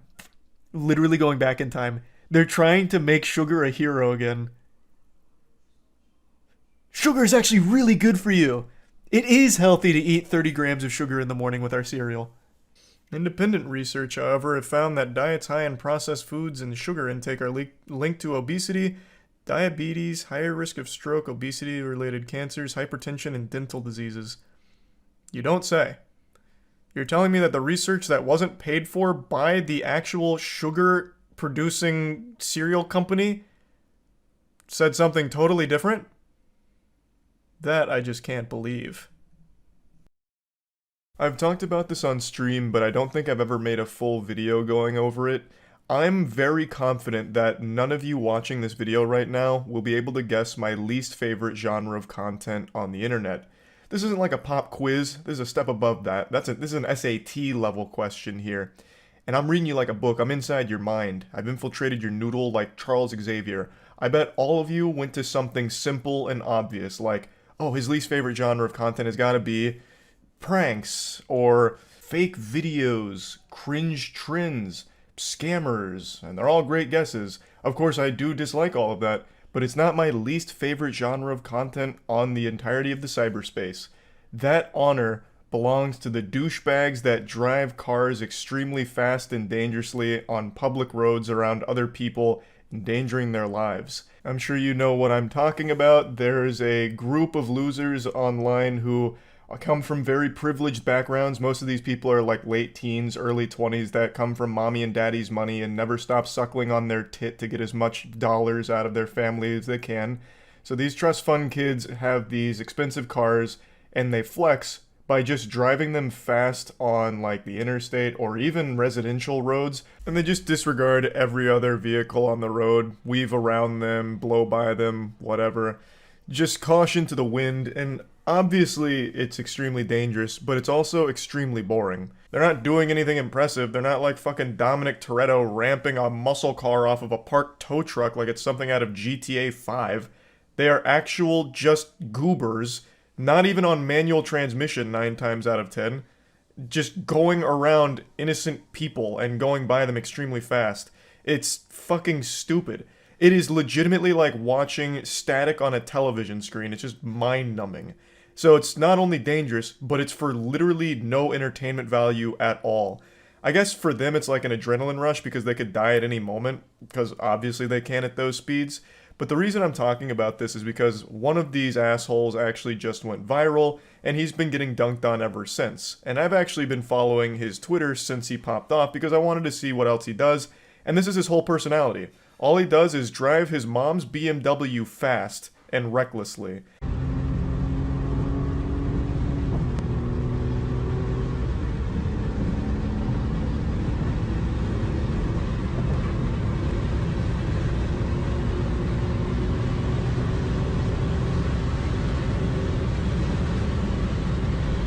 Wow, holy shit, that was epic. Did you see how fast he was going? On a straight road, doing nothing?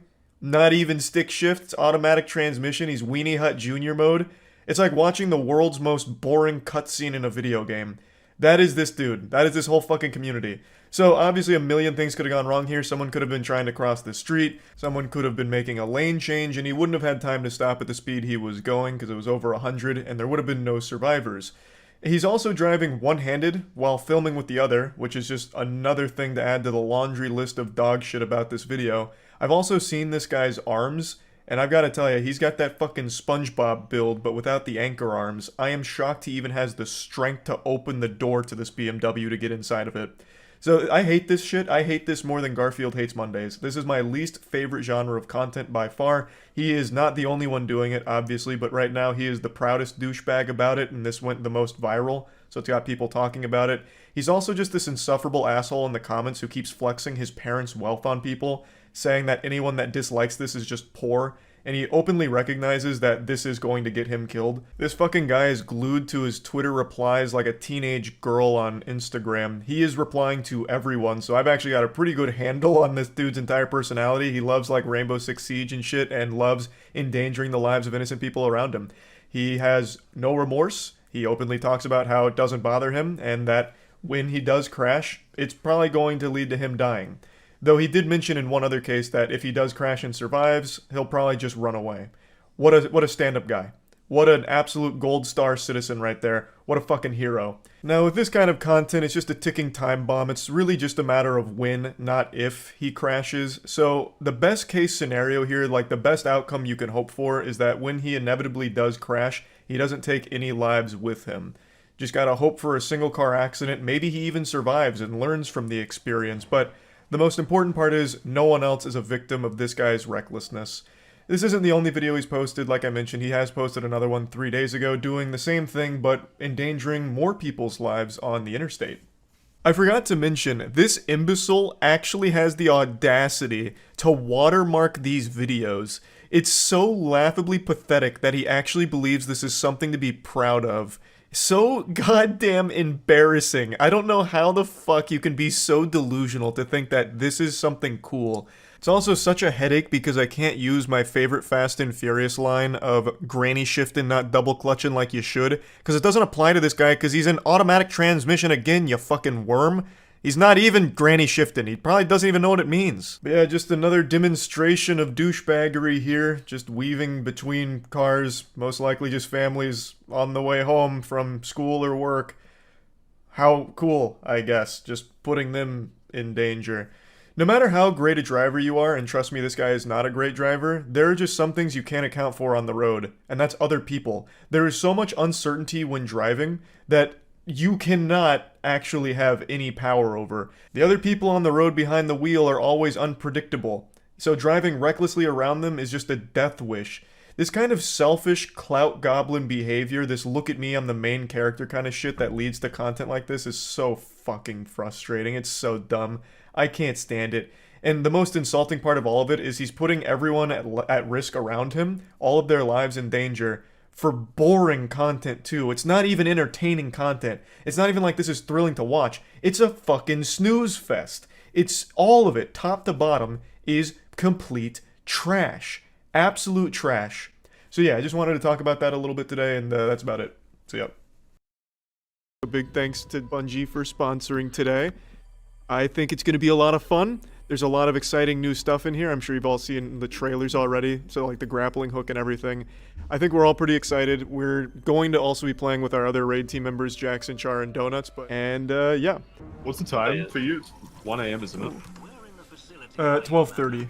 So it's nice and early. This is Lightfall content right now, right? This is the seasonal story. Defiance. Yeah.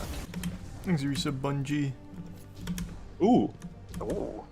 Not the Bungie you think it is. How sure can you be? Well, it's Bungie Gungo, so Okay, probably not the right one. That's just that's the casual account. Their unmarked They go police Gungo vehicle. mode. Yeah. I can't remember. Did you do any seasonal stuff last season? Season with Sarah? I don't remember either, to be honest with you. Yeah. I don't think so. Do you remember going up to space? This whole game takes place in space. The raid, one of the raids, right? Yes, then Keanu, we spent like 8 hours on. Were you there for that, Donuts? Yeah. You were in that. You were in the team when we did Deep Zone. Yep. Oh, well, wait, hey, you can settle something then, because Jackson insists that it was me that wanted to quit when it absolutely wasn't. Well, definitely wasn't me. You. Thank you. It absolutely wasn't me. Who was I think it was just like everyone was just getting tired. I don't know. But I feel like someone brought up quitting. It wasn't me. I think it might have been Danny or Matt. I don't think it was Danny. I also don't think it was Danny. Danny's usually good for the long haul on those kind of things. Yeah. But it wasn't me. I don't know why you always say it was me. Well, I Just so assume it was fucked. you. When have I ever backed out of some shit like that? You don't usually back out, but you lose steam. Like once something becomes monotonous, you get bored of it.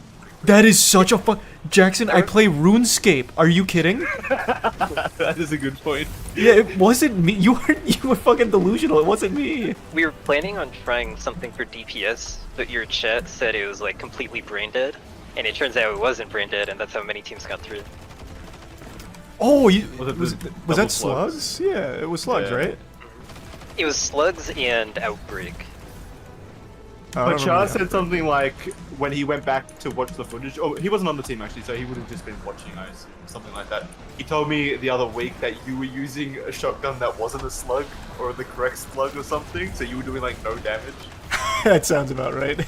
Yeah, I believe that entirely. So maybe that's what the chat was saying. That's Maybe possible, yeah.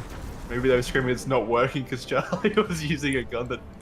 We'd also been going 16 hours. There's a really good chance that I never even fucking noticed. Like, my ability to Yeah. read was probably so far fried.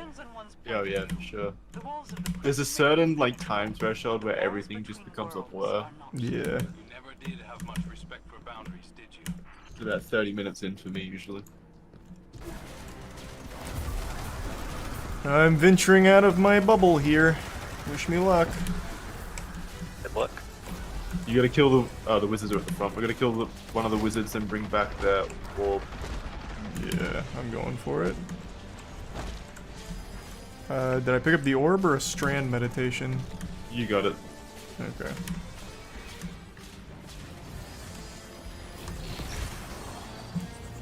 And now I throw this? And then you throw it, yeah. Huge.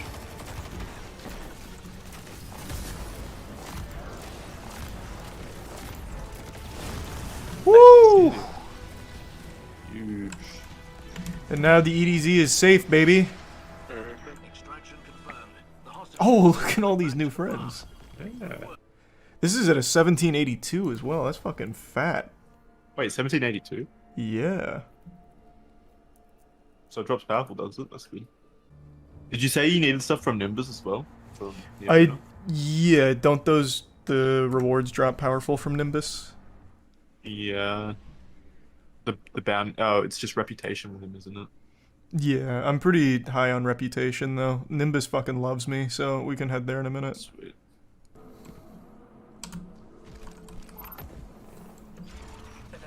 Let me kill all these ads here with my ult. You go for it. That just went right into the boss. And Yeah, the went to the boss. That was tragic. Holy that fuck! was the worst possible thing that could have happened. It didn't split off from him at all. God damn it! Yeah, this did great damage to him.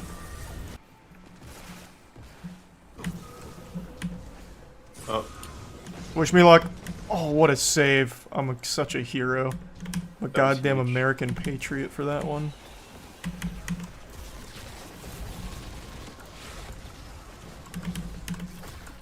You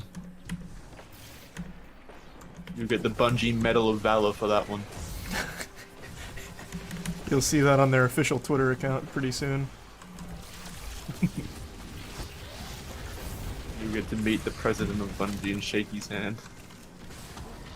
Oh Should give man. you a powerful engram. We haven't been here in a long time, Jackson. I This is was where just thinking that, yeah. We spent like 3 hours trying to solve Puzzle searching. the puzzle. I don't even remember what the puzzle was. There was I think like it was just to give you like a speed boost or something. It was actually just a speed boost. It was like a little ball here.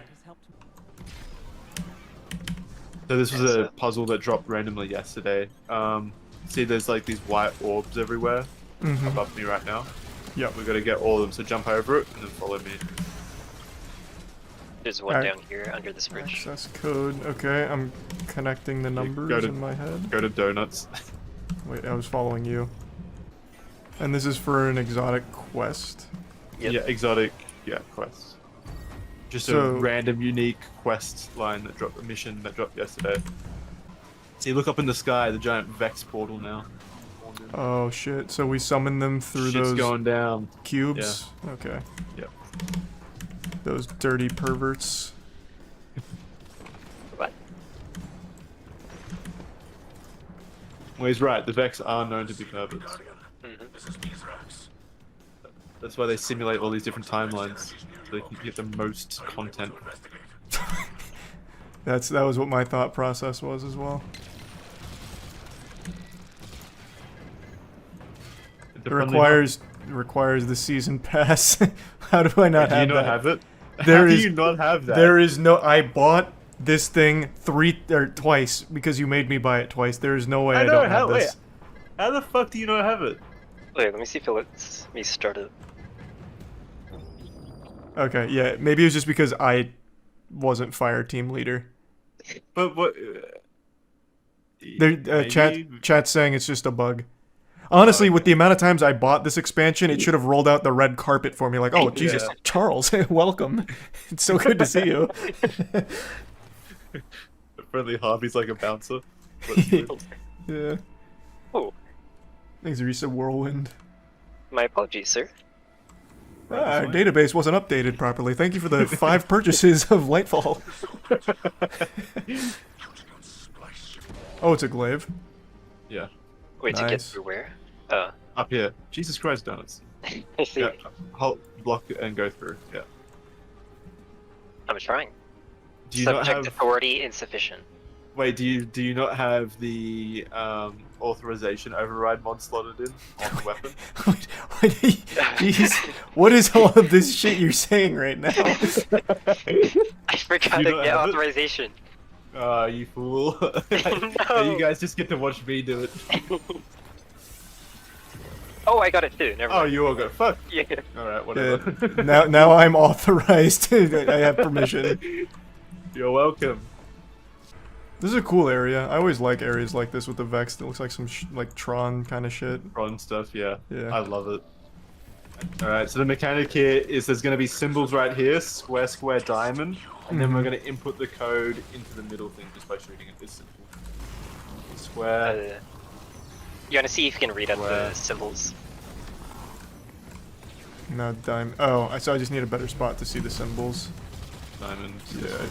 Oh, I shot triangle, so good thing you got it before I did. Diamond, diamond, end it. Bang. That was all me, baby. You access denied it. Wait, what? That wasn't diamond? What did you shoot? I thought it was diamond. That was all me, baby. Square, diamond, square, diamond, square. Oh, I got too rambunctious. Alright, I'm sorry, guys. I'm sorry. Osteo really does just kind of fucking shred everything. It is Jesus. nuts. And it's even better with the catalyst because it just automatically reloads on kill. Oh my god, wait, what? You can get up to like 100 ammo in the mag. This is a cool mission. I love it. And it just came out of nowhere too. I love when Bungie does that. Yeah, there was a So, chance like like- nobody ever found it though, right? Like if you just had to be in the area when it dropped. Yeah, you just be in that area and notice one of the cubes has shown up. And that's how you get into it. That's the kind of shit that makes Destiny cool. Yeah. There was a block man with his hands up, like surrendering, but I shot him anyway. Is that going to be a problem, or was that correct? Yeah, he was trapped in the Vexnal. Yeah, that's a character that got removed with one of the deleted planets and he inserted himself into the Vex network like 3 years ago. Why does he keep wandering around with his hands up? He's trying to get our attention. He doesn't want to be in here anymore. He wants to be out. Surely there's a better way. Yeah. These exotic hidden missions are just... Thanks to Tier 1 Sonic. Yeah, like Whisper and Outbreak. Yeah, were Whisper, Outbreak. Ooh, Outbreak was pretty cool. They had that wild jumping puzzle. Ow. Don't make the same mistake. I never do, baby.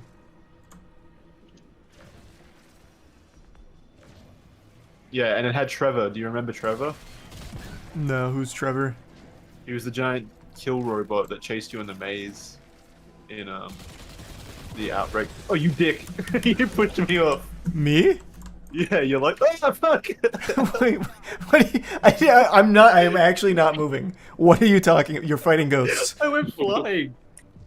I didn't move a muscle. I really do hope at some point, for absolutely no reason, they do bring back Migor just one time. Yeah. Just for the one Bungie, time. if you're listening to this, please. It would be great fan service. Not for the audience, just for me and Charlie.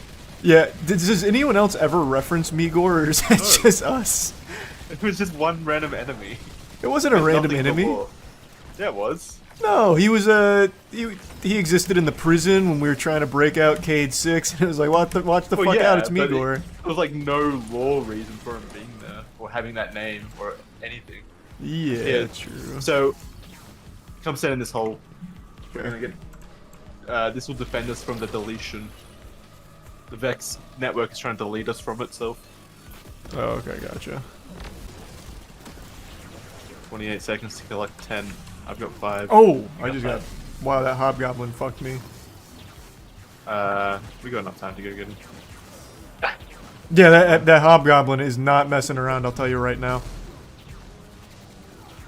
That guy's fragging out. We got 9 seconds. Get in the hole! I'm in. Or hobgoblin Oh! What did you say? Everything went wrong there from speech to gameplay. Appreciate it. How fucking pathetic is it that they're trying to delete us from their network? Yeah, it's pretty This cringe. is how they try to do it. You'd think there'd be a much easier, more efficient way. Kind of like in Avatar, like the first movie, why not just nuke from outer space? They could absolutely do something like that here, just... Well, they live in the Vex network, so they'd be killing themselves too. Oh, like this is like their own world, basically? Yeah, basically, yeah. Okay. That'd be a pretty powerful way of killing us, I guess. Or just send like 10 hobgoblins. True, they could just really double up on hobgoblins. This place is dangerous hiding down here. That hobgoblin's still looking at me. Oh, I'm dead. Oh my god, that was all our fragments. No, I deposited 5. Jesus, those hobgoblins do fucker. Yeah, pick up. I got you, I got you. We're gonna get deleted there. These hobgoblins are going insano style. Yeah, you gotta deposit. Deposit. Uh-oh. I deposit. Oh yes, I made it. You won't believe who took me down. It was that bastard quantum hobgoblin. That dirty rat.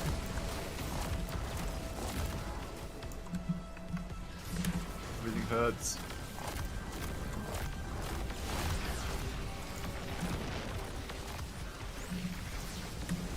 Where's this guy going? Wait, what? Yeah, where is he? He's going straight to hell. He's going right back to the milk. He's actually in the milk. I killed him. He drowned.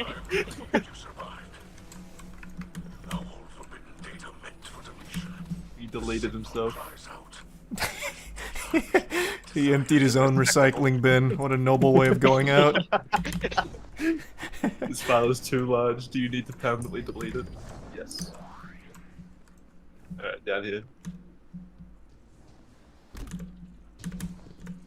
Thanks to resub Starbuck and Shadow.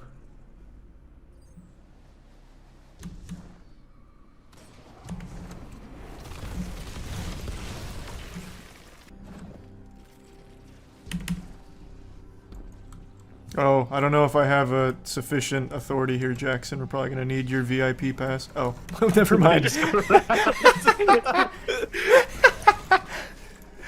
Okay. See, that's what I mean. You're a follower, not a leader. Hey, I just play by the rules. It said I don't have authorization. I was like, alright, I'll go home, I guess. Isn't this cool? Look, we're cool. below the Vex milk. Oh, it's hollow under the milk. Oh, that's where he was trying to go. Ready? Yep, ready. In lore, we haven't even apparently we haven't even fought the combat units of the Vex.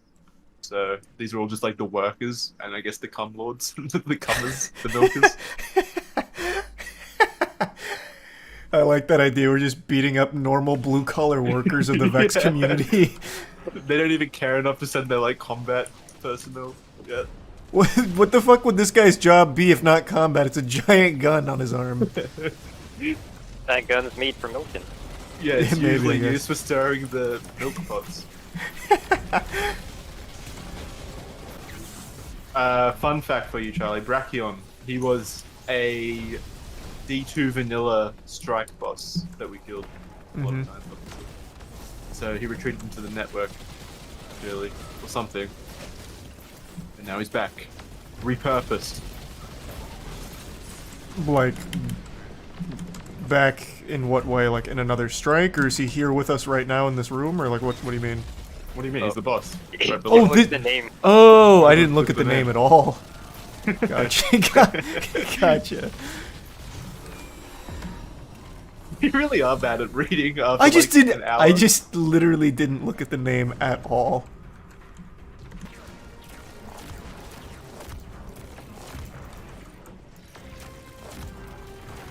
I threw a grenade at him and it missed, and for some reason he looked down in pure In disappointment.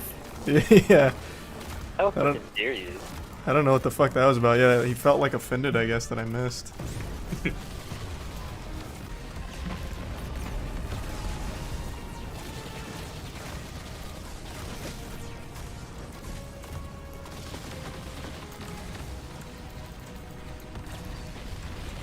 Nice job. Nice. Easy. First try. See, one of these hidden exotic missions each season, and I think the game's going to be in a really good spot.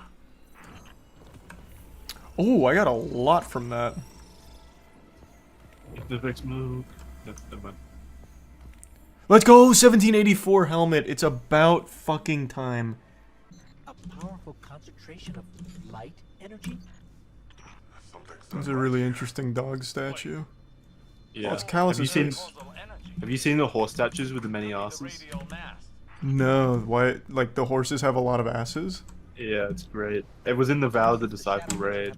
I Uh, don't know if there's any in here. Even if we could fight through, Oh yeah, that might be them there. secure the radial mast. It's a meta commentary on society. what does it mean, though? Well, one horse can have more than one ass. Did you know, Charlie, that there's a speedrun mission in this? Like an actual node that you can select on the map, and the goal is to do it as quick as you can. That might be something you're interested in. No, I didn't know that. I actually think Destiny 2 speedruns are really cool. I remember Yeah. the one they used to do for Scourge, I think it was, where like they do the crazy sword fly out of the map and shit. That one was wild. Well, yeah, Sneak was asking about that the other day if you wanted to get more into E2 speedruns and stuff. Yeah, I'd be about it. I like the speedruns for this game. I think they're very cool. I remember this Right behind mission, and me I is don't think me. we're gonna hit 100k.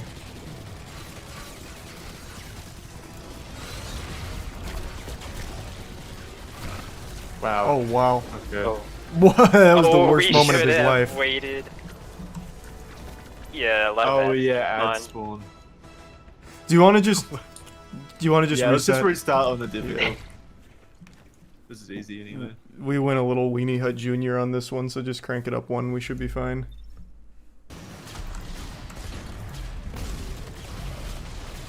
I'll carry us. You didn't die. That's not this. Broken shield.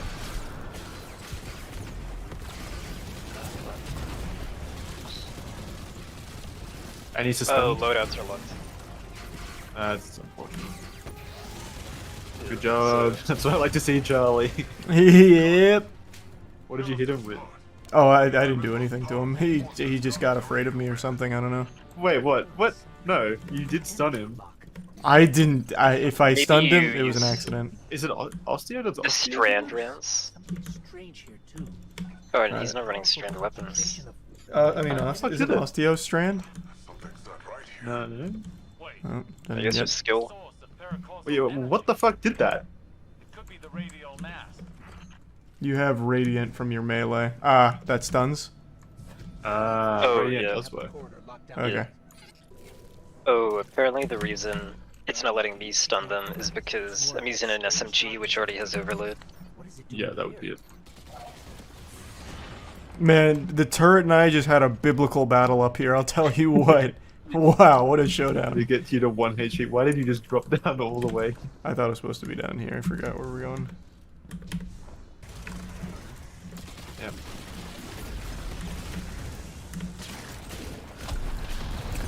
Get ready to melee. Thank God it didn't come down to that. I don't feel like our score is that much higher. I think we're only at like 14k right here. Oh, were we? I thought we were at 30. Maybe. Oh, we didn't kill either one of them. Oh, Jackson wanted to go back and get the other one. Oh, thanks, Jackson. Yeah, you're welcome. I don't want. It's only me every single time. And it's only the first time. You guys struggling with the barriers? No, I'm stuck. Oh? There was nothing even shooting you. How'd you die? I actually don't know. To be honest with you, I insta-died to whatever the fuck it was, though. Oh, God! Good God. Yes. Okay, then that is absolutely what's hitting me. Oh, God. You were the last person alive. Oh, God. Oh, God. No, it's spawned me at the grab lift again! Oh, God. Wait, just wait 15 seconds. No, I can do it, I can do it, I can do it, I can do it. No, just I wait can do 10 it, seconds. I can do it, I'm I can do it. I'm up at 10. What are you doing? You're gonna Yeah! go for it, you're gonna go.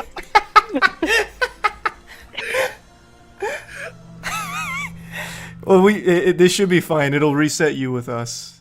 It was a calculated. It was a calculated. See, welcome to the other side of the grab lift, bud. Yeah. But you were like teasing them, and then you went out, got shot, and then like ran headfirst into the wall. Yeah, I panicked. Here he comes. Whoa! Yes. Should we? Yeah, don't kill him fast, I guess. I don't think we'd melt him nearly as fast this time on 1830. I could with my super. I can't see his belly. So I'm just poisoning him. Oh, there we go. Now I can see it. Ads.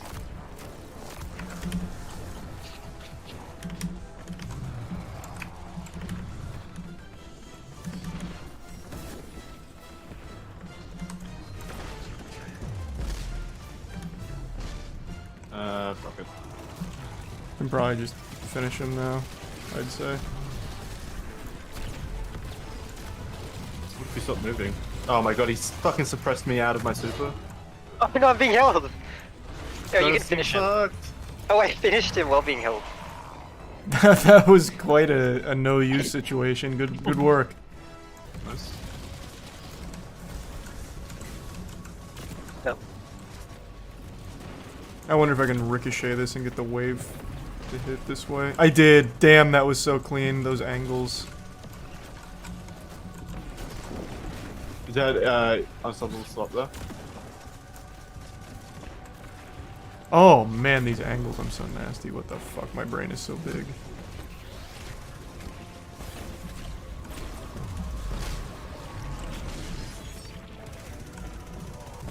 Oh, Garask is here. We don't actually kill him in this. I don't think, do we? I think we run away from him because he was like the big bad when Rohan killed himself. Is that true? I think so. I'm almost positive if I'm remembering correctly.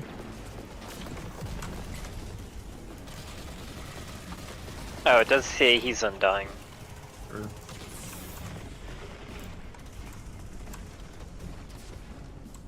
That's one step away from it saying, was there when Rohan died. after his name. Oh, No, he's dead.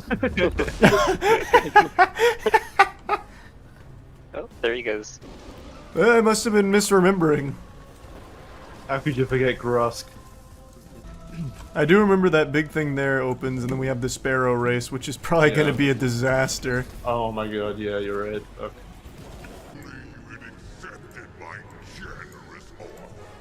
If I get shot once, I bet I die instantly. Yeah. It's going to be up to you guys. Oh my, why would you do that, Jackson? Why would you push me into him? I didn't even see him. Don't worry, that's fine. You're fine. Do we have to kill that guy? No, no, Wait, no. you get points for rezzing someone. 75 points. Yeah, quickly so you die can, again. you can just farm points at the end if we need it. This is gonna be I rough. can muster more than that. This is gonna be very scary.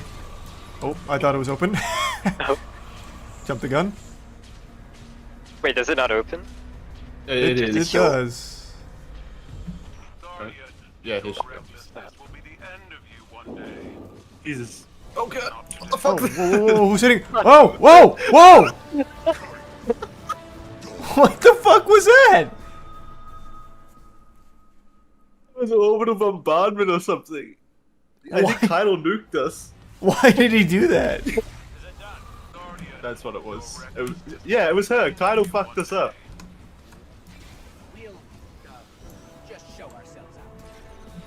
Alright, this is gonna hurt. This is gonna be easy. Oh, there's nukes. I'm rolling up the caboose. Just one of us needs to make it. Yeah.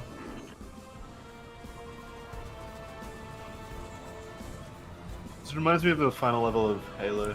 Yeah, Halo 3. Well, both, yeah. Oh, I took a bullet and didn't die instantly. That's actually huge for me. Okay, didn't get so lucky second time. Go donuts! Yes! Donuts go! Let's get it! Yay! Let's get it! Nice job. Our hero. I just read something so ridiculous that I've been sitting here for the last like 10 or 15 minutes just stewing in my own filthy anger, almost in like this meditative state, just trying to process the absurdity of it. And this is a situation I'm not even involved in, and yet still it has managed to steam my vegetables, just because of how outrageous it is. This whole thing is so crazy, I just couldn't help myself but share it with all of you, so I hope you don't mind if I hit the dance floor real quick and bust it wide open for you here.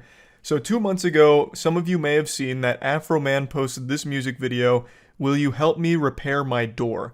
This went viral on TikTok, Twitter, and YouTube as well, and basically it's Afro Man making a song out of a raid that was conducted on his property based on narcotics and kidnapping claims, and it turns out it was completely bogus. They got nothing out of it, and they kind of ransacked this whole place, and he had cameras set up around his property that recorded all of it, so he made a music video kind of teasing them about it. He made a catchy little jingle about the whole thing, and the title is about, you know, them breaking his door and breaking his gate and just going over the damage that they caused there while looking really silly. And now he is being sued for it. He is being sued because the officers were offended, their feelings got hurt, and they're claiming emotional distress. He clowned on them, and it hurt their goddamn feelings so much that now they're coming after him legally. It wasn't enough to just destroy his property and pillage his home like they were Vikings, and also traumatize his kids apparently, which is something he mentions in his song. Now they want to slap him even more by issuing this lawsuit to him, which I think is just an absolute load of baloney. What a pile of dirty barnacles. 4 deputies, 2 sergeants, and a detective with the Adams County Sheriff's Office brought the suit earlier this month, claiming an invasion of privacy.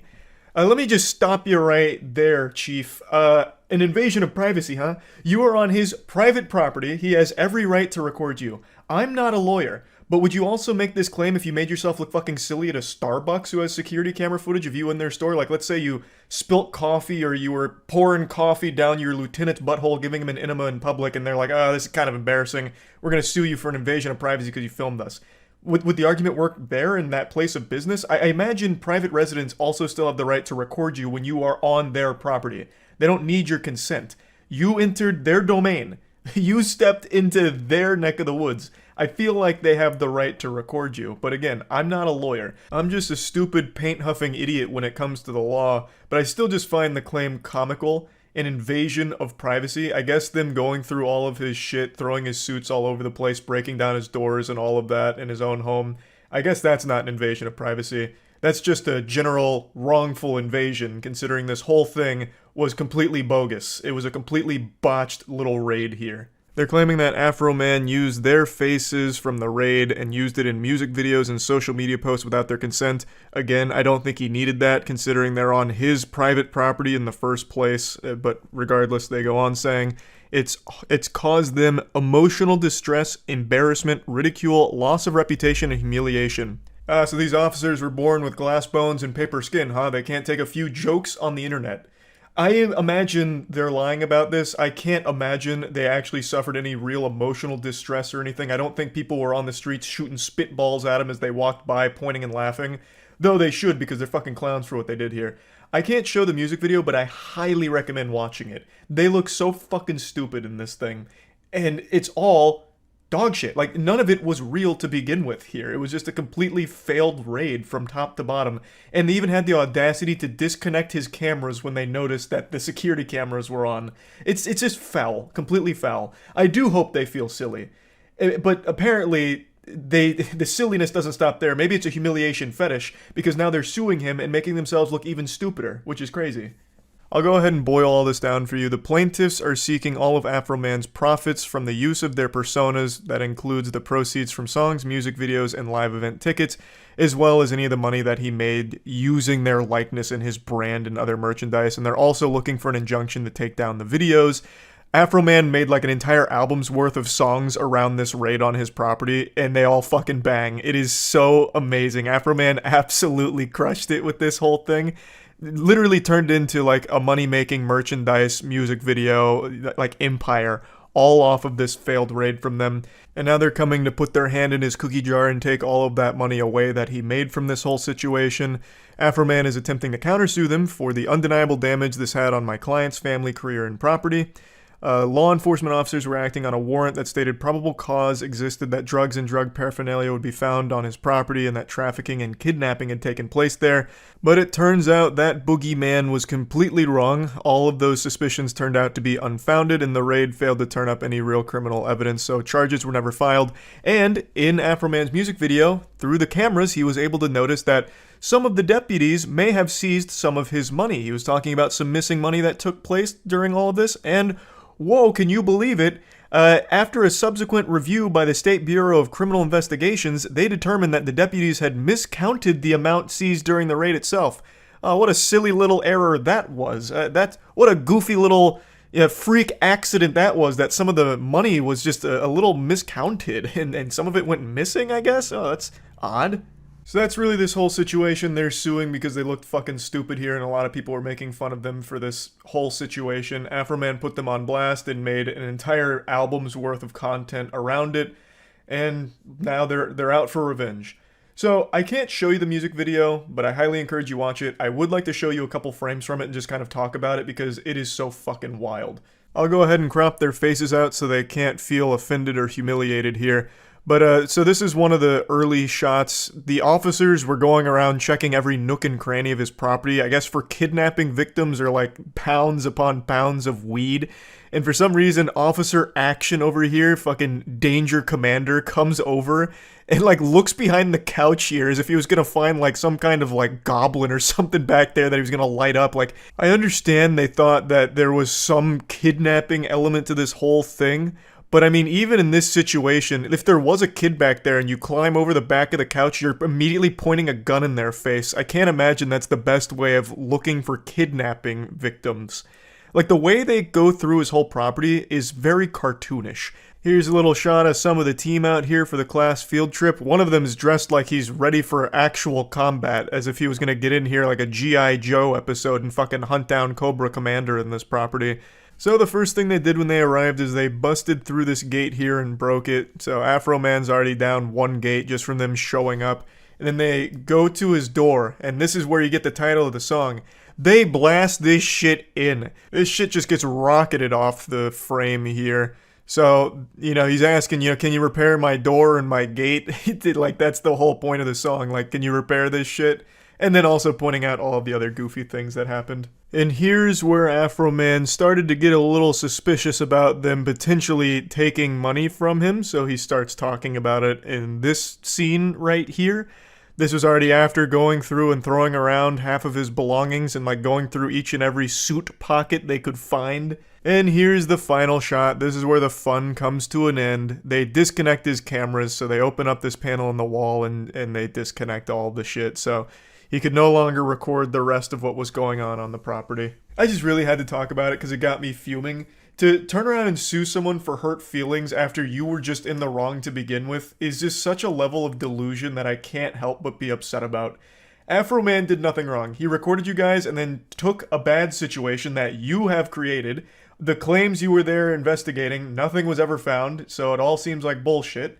And he took that and he made comedy out of it. He made content out of it to try and turn something shitty into something less shitty. And now he's being punished for it, or at least attempting to, from these extremely sensitive, I guess, officers that are super offended that people have been making fun of them for this. Like, it's pretty disgusting. So yeah, I just wanted to at least put this out there because it was something that I felt very strongly about. That's really about it. So yeah. Chris is back in the hot seat, casting yet another chase. Good to see you, Chris. I also would just like to point out real quick, breaking news streaming now. They actually do treat this like a legitimate sport. Where's this one taking place? Do you even need to ask? You have to wonder whether the person it's LA, in their right man. state of mind. Are they under the influence? That's where like every chase happens now. Or is this a larger crime spree? Driving in LA right now is like driving in Spy Kids 3D. It's all just like a giant fucking race. Is he going somewhere? I don't know. I don't know what his plan is. I'll wager a guess he doesn't have a plan. Okay, time to go full cam. I'll take Chris's job for a minute and tell you what happens here. I know that it's around this point. Yep. What happens is the driver slows down, leans out of the window, and fires a fucking machine gun at the police behind him. So he leans out and fires, I believe it's just like a assault rifle. That's what it looks like, at the cops. And then he speeds off again. Rifle that just came out of that driver's side window, shooting back at those units. He just shot in the direction of those law enforcement units. That is believed to be Corona PD. I can't confirm that. That's believed to be Corona. Right around a ton of just cars everywhere. Ton of very, very not good. This is not a good guy, if you can believe that. Guys, we are dealing with, obviously, I mean, it goes without saying, we are dealing with a major criminal behind the wheel of this pickup truck. Right you are, Chris. A major criminal indeed. I would be inclined to agree with you there.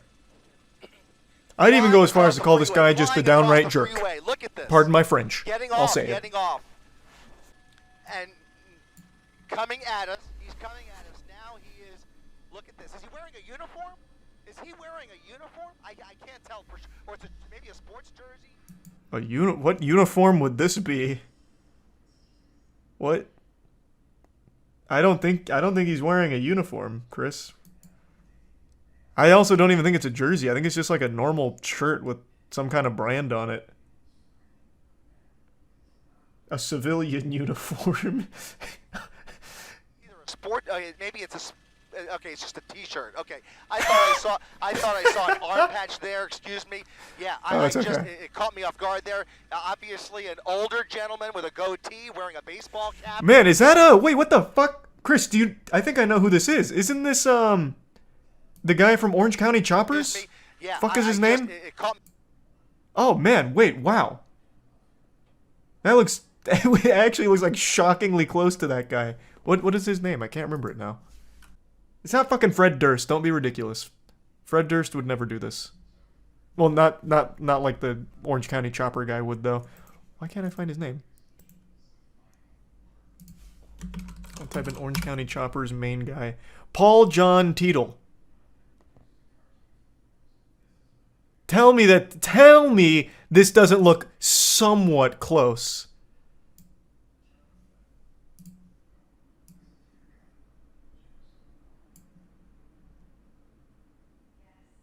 I might be onto something here. I'm no like crackshot investigator, but I tell you there's something fishy afoot here. With that gun in his lap. Jesus Christ. Yeah, he's got a gun in his Oh, lap. he is wearing a jersey though. You were right about that, Chris. Next to him, the driver rolling down the window, taking his AirPods out. What the fuck is happening here? With another driver. Looks like he's asking for directions. He's asking for directions. He's at Tustin Avenue, just off of the 55 freeway, and it looks like he was trying to figure out where he is or where. What the fuck? This is real life. If you showed me that in a movie, I wouldn't believe you. Hey, buddy, how can I escape the police? Oh yeah, if you just go up right there, there's a paint shop you can park in and you'll lose all your stars. Running never works, why would he do that? Well, he's obviously not very smart. Like, you have to be pretty fucking dumb to try.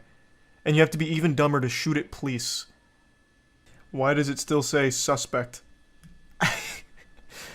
It reminds me of what I read today, where Chris Brown picked up, or not Chris Brown, Travis Scott picked up a fan's phone and threw it, and it was videoed the entire way of Travis Scott picking up the phone and throwing it, and they still said allegedly threw the phone, even though you can see it. It's verified, it's confirmed, but you still have to say suspect or alleged, which I think is very silly. It was Chris Brown? No. I mean, this isn't that important to pause it for, but no. You're thinking of something different. This actually happened twice. Chris Brown was giving a lap dance to a woman on stage who wouldn't stop being on her phone. So then after he was fucking dry thrusting his butthole on her leg, he picked up her phone and threw it. But Travis Scott was in the headlines today because during one of his sets, he took some fan's phone that was recording and threw it. It's two different instances. Cameraman better be getting paid well. Well, cameraman and Chris, they're a great team. They work really well together. The coverage they provide of car chases is like Super Bowl level. Red light, through the light, cutting off somebody going in oncoming lanes of traffic, westbound Artesia Boulevard, coming up to another red light with lots of cross traffic, going through the red light again in the wrong lanes. He's going the wrong way on Artesia Boulevard. Oh, you know those horns are ripping at him. Continuing westbound Artesia He's got to be so embarrassed. Guys, what we don't see here the ultimate shame. Law enforcement yet. Surprised he hasn't been shot by another driver. You can't predict. Man, what? He hasn't established any kind of a pattern. Why would he? It's not like they know that this guy's a criminal. It's not like they put out an APB over the fucking radio where it hijacked every car's system and just blasted, be on the lookout for a black pickup truck. Open fire on them if you can. SUV, perhaps a different.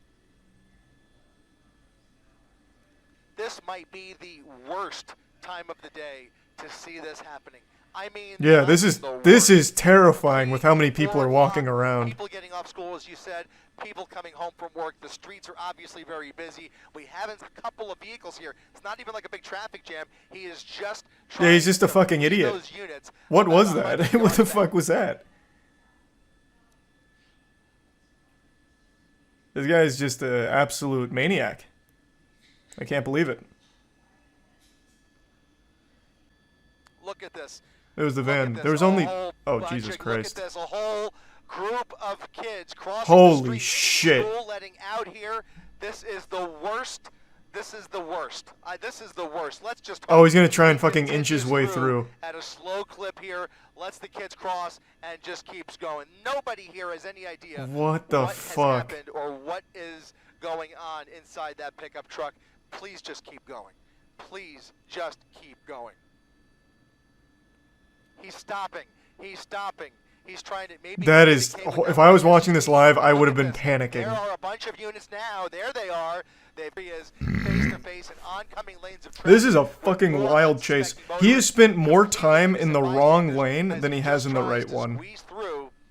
Those units are going to... I mean, what are the options? Oh my God. to be taken off the road as soon This as is also one of That's the. Okay, hold on. I already know TOS is coming up because I know he shoots again. No one. I know no one gets hit. I don't want to take any chances here. those officers. Police should use grapple hooks. I actually said that like a day ago. They should have these kind of almost twisted metal-like vehicles where it shoots out like a grappling harpoon or something, like almost a Batman device, into the back of it, and they just reel it in. That's what I said. That shit would be incredible. Hoping to lose those. Because this is one of the very few chases where I completely understand why the authorities haven't been able to stop him yet. He's not only heavily armed, but it's heavily populated, the areas he's going through, so they can't pit maneuver him. They can't engage in a shootout because there's too many potential victims that are just getting hit in crossfire. They really can't do anything here. I totally get it. They can't spike trap him because they can't catch up to him and get ahead of him, and they'd probably still hit other cars in the crossfire with it. Like, their options are super limited. This one I totally get. A sniper from the helicopter. Jesus Christ. This isn't a video game. Like, that would be the most unreal shot of all time. Like, this is perfect. Look at how far out the helicopter is. We're zoomed in heavily. That shot would be crazy. You'd have to lead the shot by an unreal margin, and the vehicle's going over 100 miles per hour with fluctuating speeds. Any other way than either him going to jail Chris could do it. Yeah, maybe Chris could do it. Worse. They should just paint fake tunnels on the walls like Looney Tunes. That'll get them. Oh, some Wile E. Coyote shit. They just paint like escape tunnel here, police not allowed, and it's just a wall they run into. Yeah, that could work. Why haven't they tried that? Someone in chat said this happens so much, but this has happened since cars were a household item. We just have live feeds of it now. That's what I wondered as well. Because very clearly, the amount of live footage of these car chases has escalated drastically over the last year or so. And I was wondering if it's always been like this in LA, or if it's just now being broadcast this often. Because I don't live in LA. I don't know how common police chases are there. They will Did I not go back far enough, or is it not come up yet? Did I miss it again? Oh, there it is. Shameless Southwest marketing.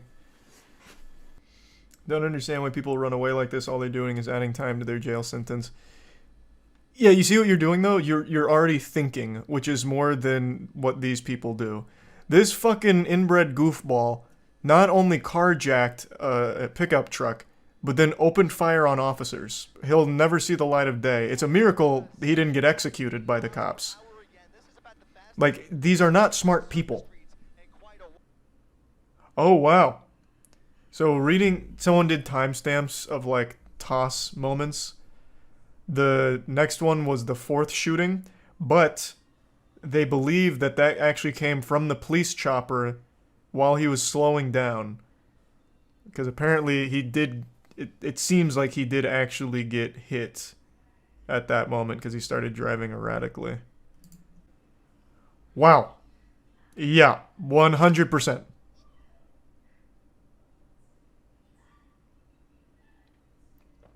Holy fuck, they blasted him with a goddamn musket. Jesus Christ. Obviously can't show it on stream, but just seconds ago, a giant, like, blast came off of the truck, and you could even hear it through the scuffed audio from ABC here since they're having audio problems. It actually sounded like a goddamn elephant gun. It's coming to a stop, coming to a stop. Oh, actually, okay, hold on. I don't think I can show this because apparently he was bleeding from it. Oh, wait, that's not yet. Yeah, I don't know what they shot him with. It must have been a fucking blunderbuss, though, because the shockwaves... Newscopter has to come down. Take newscopter off. Damn, Chris. The shockwave on top of the truck was huge. So the chatter who said sniping from the helicopter was right. Yeah, I guess fucking so, actually. They're all following, okay. Oh yeah, I'll eat crow on that one. I'll eat some shit there. Yeah, apparently the chatter who said why not just snipe him from the helicopter 100% was right. They actually did that, which is a crazy shot. Well, to be fair though, he wasn't really moving when they pulled the shot off, so they might have just been waiting for the right time.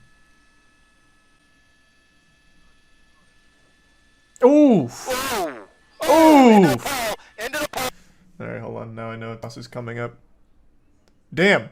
I don't even think that officer knew there was a chase going on. The dude was just kind of hanging out. He was like, man, today's been really uneventful. Not much going on in the department. Oh, Jesus! Jeepers! Zoinks! Alright. But yeah, he apparently gets out and there's some blood, so I need to skip past that. Oh, it's after he gets taken down is where the blood is? Oh, yeah, you're right. It's okay. So everything up till the takedown looks fine. Right. I'll tell you one thing. This guy was no star running back for his He's football running team. without the gun. Running without the gun. They're going to take him down here. He's now That on is Western Avenue. rough Oh form. my goodness. Oh my goodness. He's on foot trying to carjack But he immediately somebody goes to try and else. carjack someone else. Somebody else. Whoa. Yep. Okay, now I've got to stop. They dogpile on top of him though. And then you can see some blood on his shirt. Okay, there's no blood here. What the fuck? Is this a... Hey. I'm not familiar with normal protocol, but do they usually do this like a... Get him up here like a wild hog wrangling? The fuck? It's like a prized fish. What the fuck? Even Chris is stunned. Open my tackle box. That was a fucking crazy chase. Knocked his ass out. It didn't look like he was knocked out, but maybe he was. It's very possible. Yeah, that would explain it. I can't believe he didn't take the gun. I'm happy he didn't. But he ended up being the hero. He finally stopped this madman. Actually, that was... apparently they arrest some random person at the end, so I guess we'll go to that in a second. But unironically, that officer, he's like Luigi. He won by kind of just doing nothing but being in the right place at the right time. So this right here was actual best case scenario. You couldn't have drawn this up any better.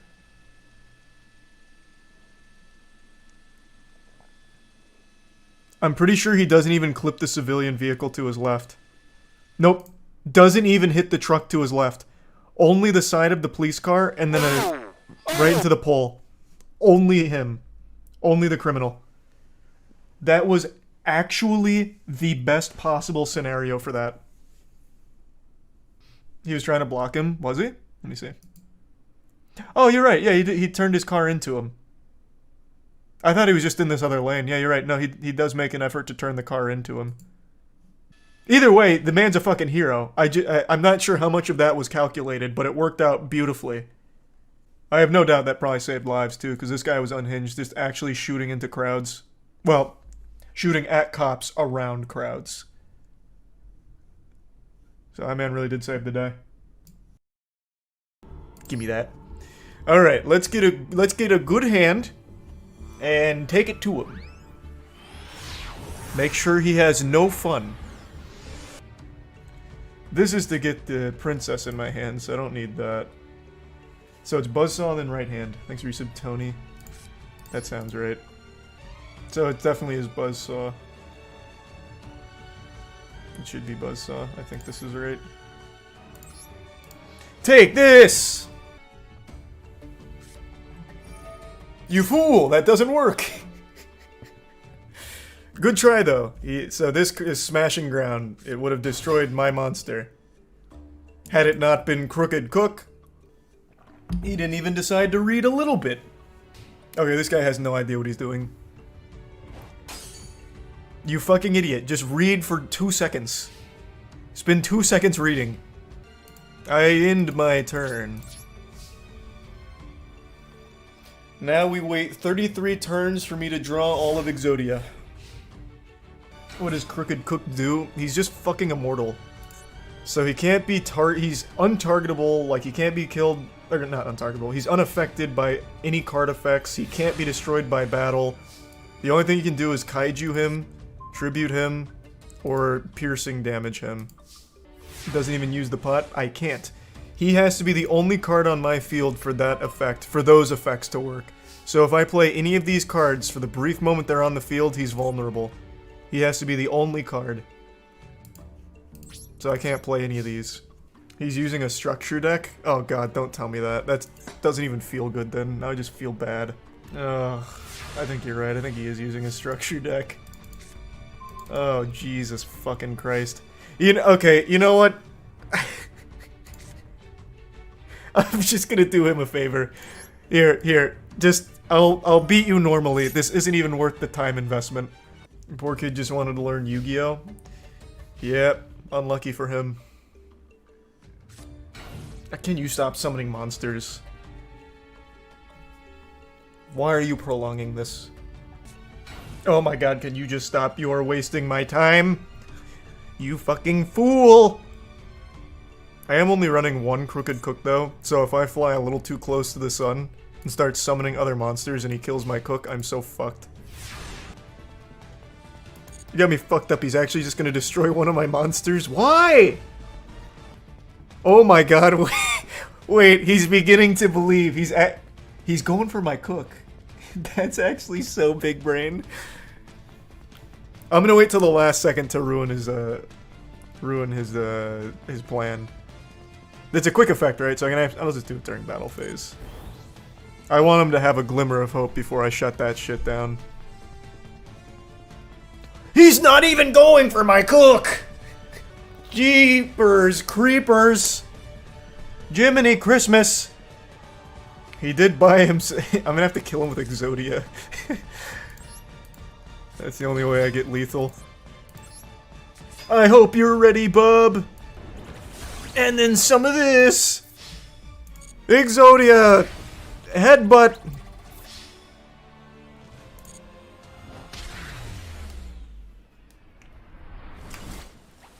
That was the worst duel I've ever seen in my fucking life. I've actually never seen a duel win or end by final countdown. Let's see if we can get that to work here. Cause I got everything I need. Buzzsaw, Shark in the hand, 2 Exodia pieces. Brother, I'm fucking cooking. We are cooking up some ass right now. This is the best possible start for my Crooked Cook deck. You better hope you've got a kaiju in there, my man. Alright, 19 more turns. I swear, if this is another structure deck, I'm gonna scream. I'd be so upset. What in tarnation? The whole kit and caboodle, eh? He can pop a card in your hand. If he pops Exodia, I'm gonna be so upset. But I've already used Final Countdown, so it shouldn't matter. Can't Ash that, otherwise my cook is vulnerable. I can't play any other cards or else my cook's no longer immortal. Ash doesn't go to the field. Oh, true, I guess that wouldn't count. I didn't even think about that. It doesn't matter. As long as he just doesn't go into a kaiju or piercing, we're fine. Nice! Welcome to the wall. You smell that? That's a kitchen and we're fucking cooking in it, baby. Okay. That was a frustration move right there. He's a Prime Tyler. Is Final Countdown or Exodia the primary win condition? Neither. It's frustration surrenders. That's the primary win con. Do they run any links? Because if not, his whole field is now completely locked up. Whoa! Whoa! Hey, stop it! Hey, hey, stop it! Hey, you're tickling! Hey, whoa! Whoa! Whoa! Trying to bounce my cook? He stays in the kitchen! You can't just send him home! He's on the clock! This guy will be on Google after this match looking for a counter. True. What is he using right now? Do I want to Ash that? Do I care? Does he have an out? He has nothing? Then I'm not even gonna bother. I want him to sit here and marinate in it. In fact, while he tinkers around, I'm gonna take a pee.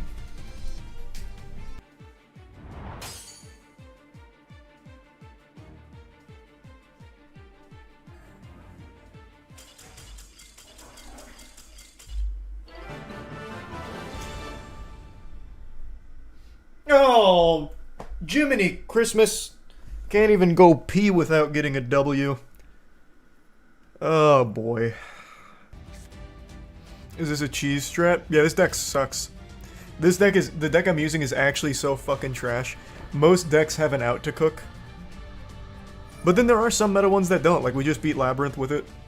I don't know if Labyrinth is meta, but it's definitely not a shit deck. And it didn't have an out. It's a Prime Aussie.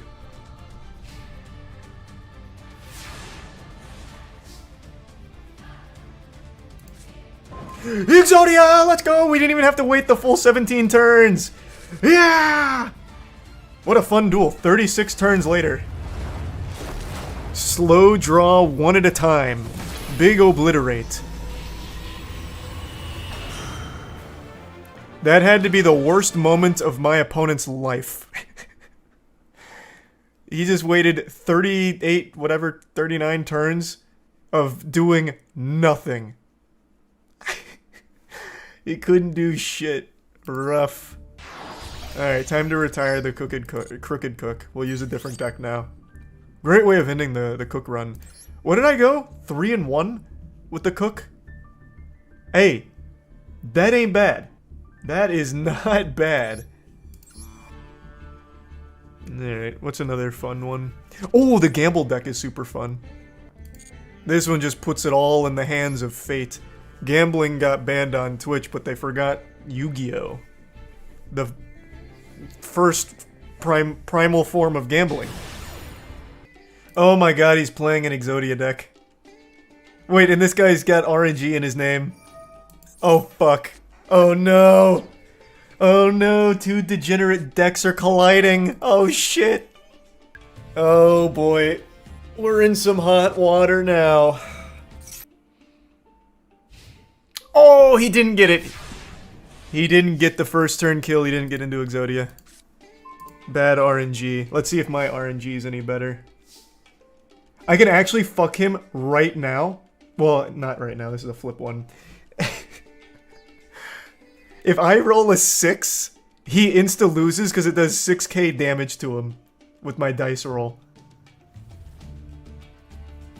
We're definitely throwing that out, assuming we get there. Okay, let's go. Let's just use this. Let's go for it. Let's see how my dice luck is looking. A 6! Why? Jesus Christ! Alright, here's hoping I can get my dice jar flipped to be a 6 for me and immediately pop him. That would be so poetic. Let's hope that happens. Let's hope he doesn't go full combo Exodia here. Hopefully he drew dog shit. Oh, here we go! Come on! Come on, baby! Give me a 6. Pappy... Whoa. It's 50-50. He does or he doesn't. True. I think we just send it. I think we go straight for fate. Run it. Doing it raw. Well, actually, hold on. First. Just because. We're fucking doing it raw. Bang. Give me a 6.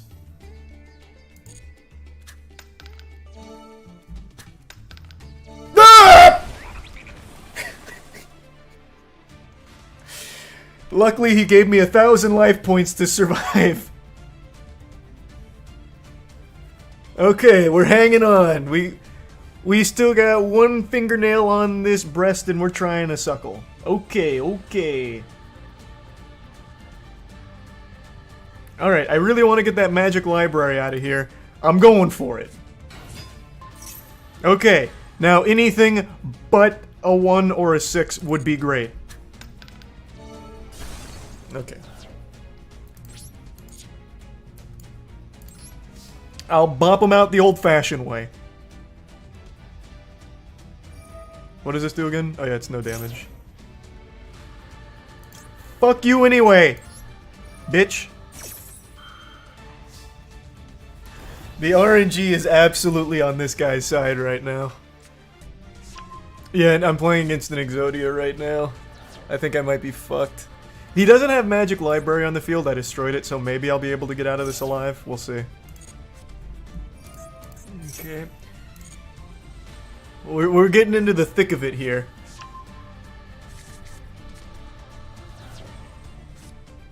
I think I have one Gamba card in my deck that targets in the hand.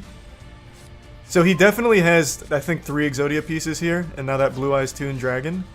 So if I can target in the hand and just get one of the Exodia pieces, he's fucked. Oh, this is the one, yeah. Your opponent discards 1 card if we roll a 3. We do have Crazy Box to gamble. We're doing it. We're gambling on Crazy Box. Here she comes. Let's go, Crazy Box.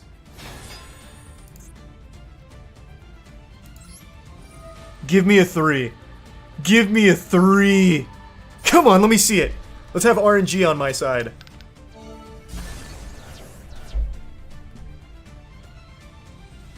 Man, that's wild. Sometimes it's just not in the cards. Yeah, there's no winners when it comes to gambling. Just Exodia me, just get it over with. I can't fucking believe that. That would have been so clutch. Ah, man. Real rough dice rolls tonight. Eek. Maybe he misses it by 1. And then I can get like a crazy Gamba card.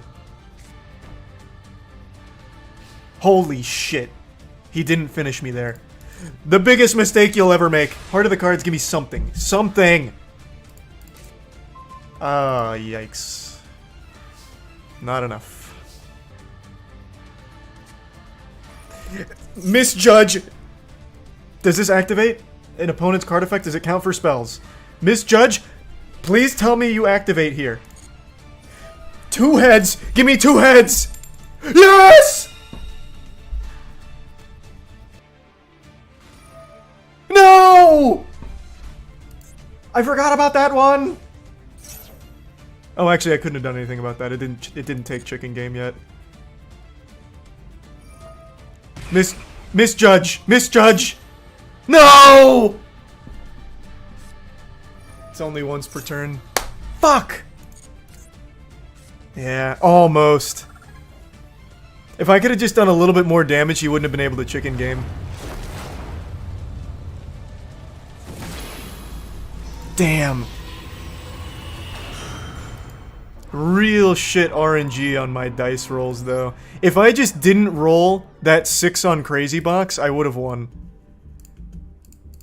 I could have rolled anything besides that 6 on Crazy Box and been fine. If you don't, can you really say you won?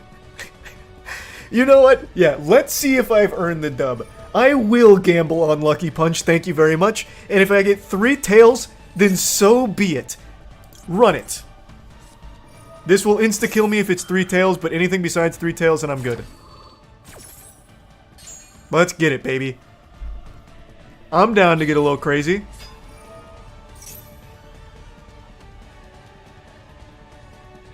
Stop! Can you stop wasting your fucking time here? I want to see if I lose this. Let's see if I can pull defeat from the jaws of victory. I just need you to throw an attack at me. Just throw an attack at me and I'm using its effect. Oh my god, you fucking fool. He doesn't know what that card does. You know what? We're going Turbo Gamba. I'm putting it in Dice Jar's hands. This can insta-kill me as well if luck is not on my side. Back to you. I want to win this with Dice Jar. It's been a huge bitch to me all night until now. I believe in Dice Jar. Okay, I need Dice Typhoon now.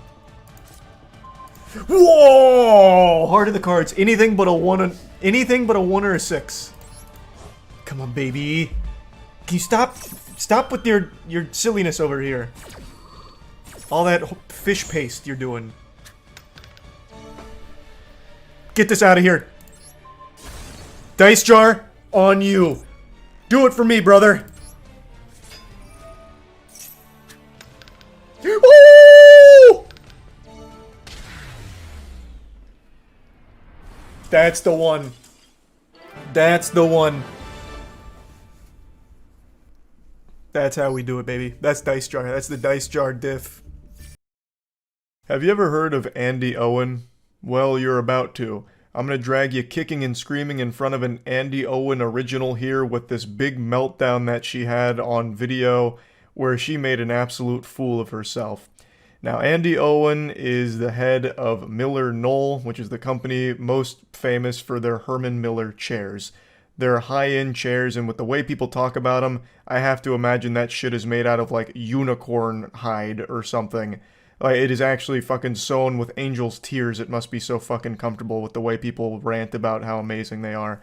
I've never seen them, I've never tried them, so I don't really have a horse in that race on whether or not Herman Miller chairs are worth their price or whatever. But all I can tell you is Andy Owen is not worth her salary because she just embarrassed that whole company. In a nutshell, she had a video come out that surfaced where she was telling the employees that they need to stop worrying about not receiving company bonuses. They need to just do the work and everything's going to be all right. They need to focus instead on hitting their company's $26 million sales goal, and that's all that matters. Fuck bonuses, who cares? Meanwhile, she's getting a nearly like $4 million bonus herself. So the employee bonuses are kaput, but hers is still just fine. And her video is just so bad. And it was so bad, in fact, that she has already released an apology. In an email sent to employees, she said, "I want to be transparent and empathetic, and as I continue to reflect on this instance, I feel terrible that my rallying cry seemed insensitive. What I'd hoped would energize the team to meet a challenge we've met many times before landed in a way that I did not intend, and for that I am sorry. Nothing will lessen the power and strength of our collective team. My appreciation for each of you is huge, and I will continue to do everything I can to help us meet our shared goals. Thank you for your hard work, your grace, and for the commitment you show to one another and our company every single day." This is a big nothing burger. This is actual garbage. Like, as far as apologies go, this is about as insincere as it gets. This is corporate PR speak. It's not like she was giving a rallying cry. She literally just started vomiting, just diarrheaing out cliches and just worthless platitudes to her employees before getting visibly angry that her employees were upset about not getting a bonus, and then even told them to leave Pity City. So it's all stupid here. This apology is trash. The most important thing we can do right now is focus on the things that we can control. None of us could have predicted COVID. None of us could have predicted supply chain. None of us could have predicted bank failures. But what we can do is stay in front of our customers, provide the best customer service. Maybe I should really understand the situation beforehand. So this right now sounds like National Lampoon's Christmas Vacation with axing the bonuses last minute. After telling employees to leave Pity City over lack of bonuses. Damn. Actually dropped an unironic welcome to the wambulance. How about a side of French cries? Jesus Christ. CEO of the high-end furniture company is sparking backlash over video in which she exhorts employees to leave Pity City. After some asked about staying motivated in the absence of a company bonus, Andy Owen, whose company Miller Knoll sells the iconic Herman Miller Aeron chair, along with other upscale furniture, responded in a 1 minute 21 second clip. Okay, this is all about the clip. What's like the actual situation though? So it looks like she got a multi-million-dollar bonus and canceled all of the employees' bonuses. Okay. Is there any reasoning at all beforehand? Any like prerequisite lore I need to be familiar with? Doesn't seem like it. Also, Herman Miller chairs I know are like the holy grail of comfort for people. Matt, for example, can't stop talking about Herman Miller chairs. But I've never seen nor tried one. Service we can. Get our orders out our door. Treat each other well. Be kind. Be respectful. Focus on the future because it will be bright. It's not good to be in a situation we're in today, but we're not going to be here forever. It is going to get better. So lead. So many platitudes so quickly. Treat people well. Talk to them. Be kind and get after it. Don't ask about what are we going to do if you don't get a bonus. Oh, yeah, she's starting to get a little animated. She's literally just regurgitating the biggest fucking cliches of all time. Everything she said there was nothing but buzzword nonsense. Jesus Christ. It reminds me of that clip from that streamer who's like, well, why don't we just throw ourselves off a bridge? The world is dying. The animals are leaving. And that's okay because all we need is ourselves. And do you really need anything else? Or whatever. And then it goes into the Call of Duty montage. What was that speech again? That's up there with like some of the greats, like We Choose to Go to the Moon. I think it was Invader Vice. I think she was the one that said it, right? Oh, here it is. The planet is dying, the government hates us, the animals are leaving, the aliens aren't contacting us, we might be alone, but that's okay because do you really need anyone else? And then 30 Seconds to Mars starts playing. There we go, found it. I just didn't feel like getting DMCA'd by 30 Seconds to Mars. Jared Leto coming in. Get the damn $26 million. Spend your time and your effort thinking about the $26 million we need and not thinking about what you're going to do if we don't get a bonus. All right? Can I get some commitment for that? I would appreciate that. Damn, she's popping off. I had an old boss who said to me one time, She's getting you upset. can visit Pity City, but you can't live there. So people, leave Pity City. Let's get it done. Okay. Thank you. Have a great day. Damn. Welcome to Shitty City, population Andy Owens. God, good lord. I mean, I think it's totally reasonable, like, hey, can we have our bonuses? And also, why do you get a huge bonus? It seems like she doesn't even have a reason for withholding bonuses or canceling them or whatever. She's like, yeah, there's no bonuses. She doesn't understand people can't even afford to live in Pity City. True, I guess. Not without these bonuses. I also love someone in her position pretending like she's out there making the chairs. Like, alright, it's time we bring ourselves up by our own bootstraps here and start really getting to work on those chairs, alright? We don't need to focus on these bonuses, we just gotta put our head down and do it. As if she's out there with like a fucking wrench and screwdriver. I'll play the Invader Vi clip, but I'm not playing the one with 30 Seconds to Mars. That is like a fast pass to DMCA. I'm not even fucking with it. But here, I'll give the OG original. Damn, I didn't realize this was like 4 minutes worth of monologue. And that I'm psychotic, that I'm 88 motherfucker, even more into the blanket for it. And I think that we can do it together. Jesus Christ. I don't know that I can't do it by my head, because I come in here every single day, covered in glitter, covered in sequins, covered in booty shorts, covered in nylons, so that I do not violate the terms of service, so that each and every one of you can have both Oh my god. Oh my god. so you can have a good time listening to me, playing with me, singing with me, smiling with me. You guys, a lot from just throwing ourselves off a bridge. Here we go, here it is. What the fuck is stopping us from just throwing ourselves off a bridge and giving up and saying, yeah, the planet is dying. Yes. The government hates Preach. us. The animals are leaving. The aliens aren't contacting us. We might be alone. It just might be you and me. But that's okay, because do you really need anyone else? And then 30 Seconds to Mars. Damn, that's a crazy speech though. Holy shit, she was in the zone. That was a flow state. I've never seen it in its entirety. I've only seen that ending. But why did she say all that? I don't know, man. I still don't know where the animals were going. There was just a whole lot to unpack with that speech. Alright, it's time to clear out the pool. I'm diving in right away. I know most of you found me thanks to my acting career.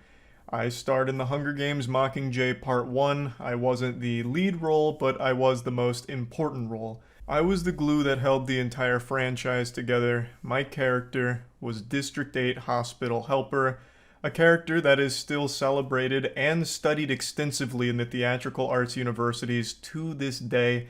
And this is an old wound, but I'll pour salt in it briefly. I was snubbed for the Oscars that season due to a little behind-the-scenes corruption. I know we can never forget the riots that year due to my absence from the category of Best Actor. District 8 Hospital Helper is still a timeless performance, and I'm getting a bit lost.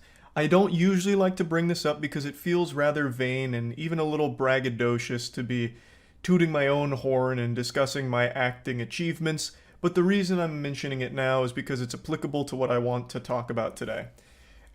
Hollywood's full of fucking weirdos. Like, straight up, I'm just gonna feed you the vegetables. Hollywood is just fucking evil.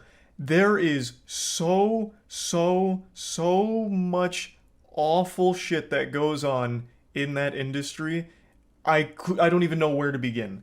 Now, this isn't to say that while I was on the set of The Hunger Games for 2 weeks, I noticed terrible things happening to actors or actresses or anything shady, because I didn't. Everyone I met seemed very normal. Jennifer Lawrence asked for my autograph, which I kindly obliged. Nothing really gave me the heebie-jeebies about the experience, but there was one thing that I always found a little fucked up. One of the scenes I was in took place outside at night, and it was very cold that evening. It was like 40 degrees out, and this scene called for rain. So to simulate rain, they had this piping overhead with holes in it that they pumped hose water in, and just had rain pouring on us. And that shit was like ice. It was fucking brutal. And a couple of the older actors that were on set for that scene had to be rushed inside to the tents for emergency warmth due to a hypothermia risk. I've mentioned that on stream before, but it's always just struck me as like a weird thing that could have been handled a little better. It just seemed a little irresponsible. But other than that, I didn't have any like noteworthy bad experience with the whole situation, even though it was a huge Hollywood production. I didn't have fucking Harvey Weinstein in a trench coat come up to me behind one of the tents or anything. Like, it was just a really normal and fun experience. But I'm not stupid enough to think that my one experience in Hollywood is indicative of the industry as a whole. There is an unholy mountain of evidence about the terrible shit that goes on behind the scenes in Hollywood, especially when it comes to like child actors and shit like that. Like, there is so much deplorable garbage that goes on in Hollywood, it makes your head spin. Almost everything you ever read about like the behind the scenes of Hollywood is so fucked up. You have very well-respected industry veterans coming forward to highlight some awful shit that's gone on over the years, and that brings us to the clip I'd like to show you today that is the catalyst for me wanting to even talk about the whole subject. This comes from an actress whom you might recognize from her biggest recent role in Stranger Things Season 4, where she played Chrissy. Her real name is Grace Van Dien, and she streams pretty regularly on Twitch under the name Bluefy.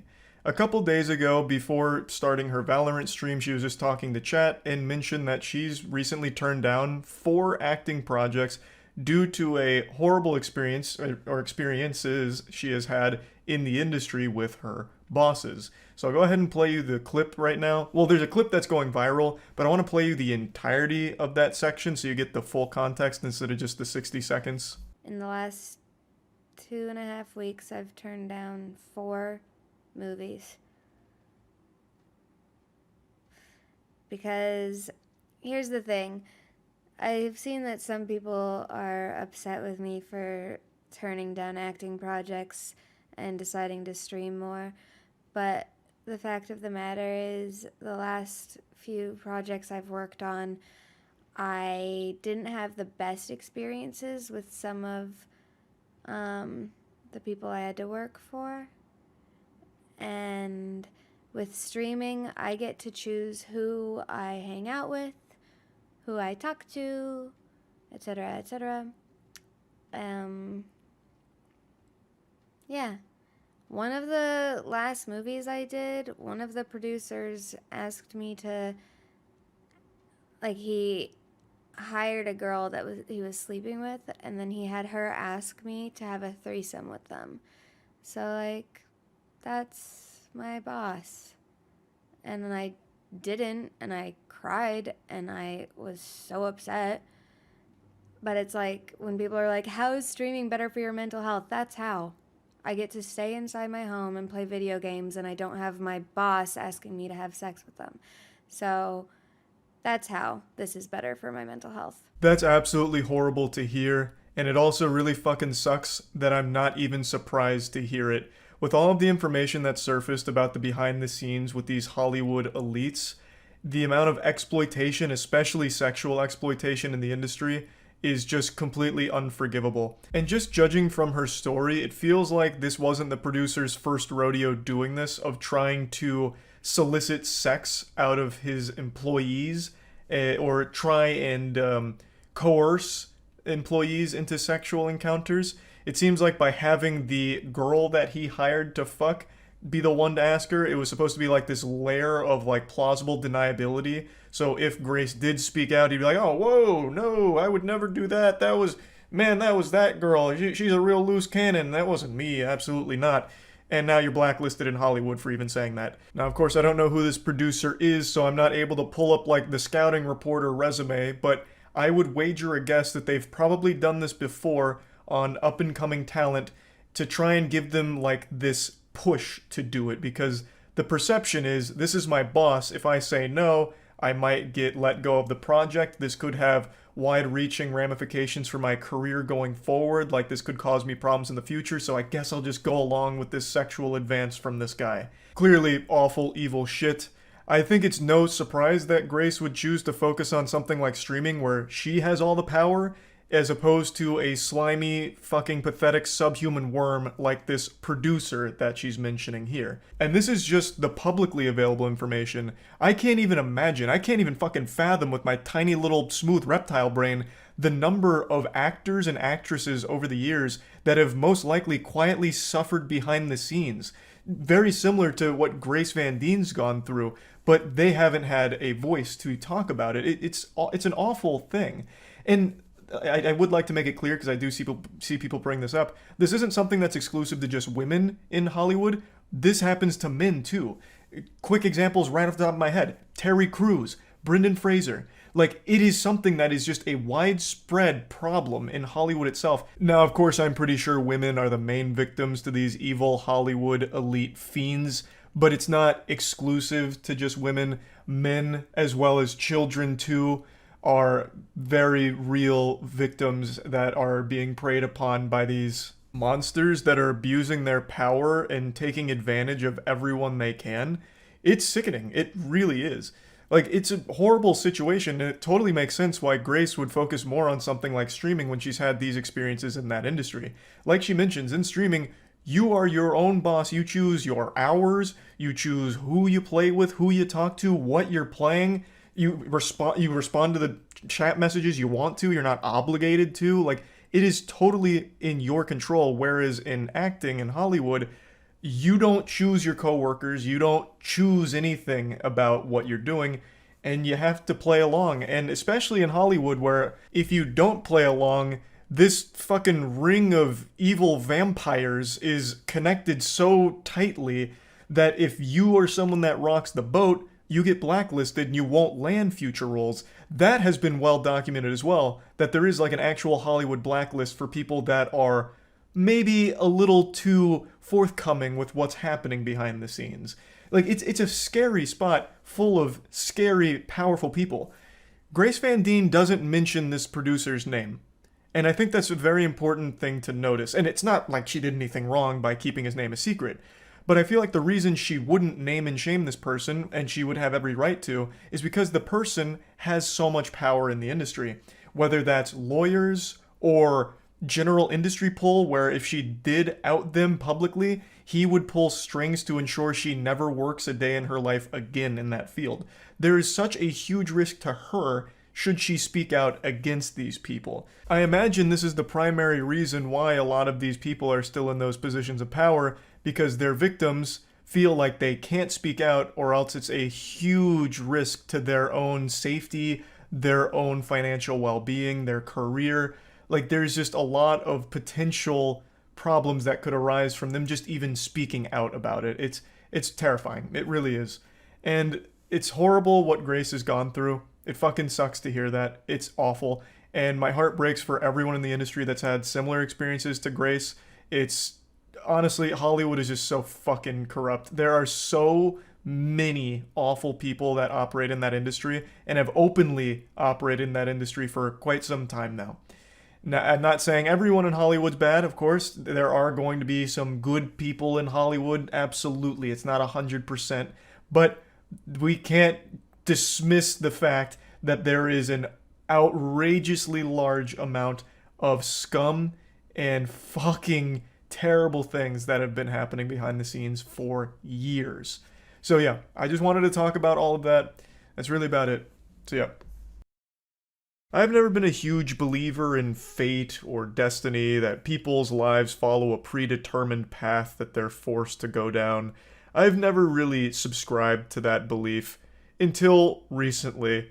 I think there are people out there that are just born to be losers. Just like a joke of a person that follows this trajectory of the most pathetic path possible. I'm talking specifically about one man that I've made multiple videos on now, named Billy Mitchell, the self-proclaimed video game player of the century, a lame-ass title that he pretty much gave himself because he had some high scores in some old video games, most notably his King of Kong score, the high score in Donkey Kong, which he cheated for.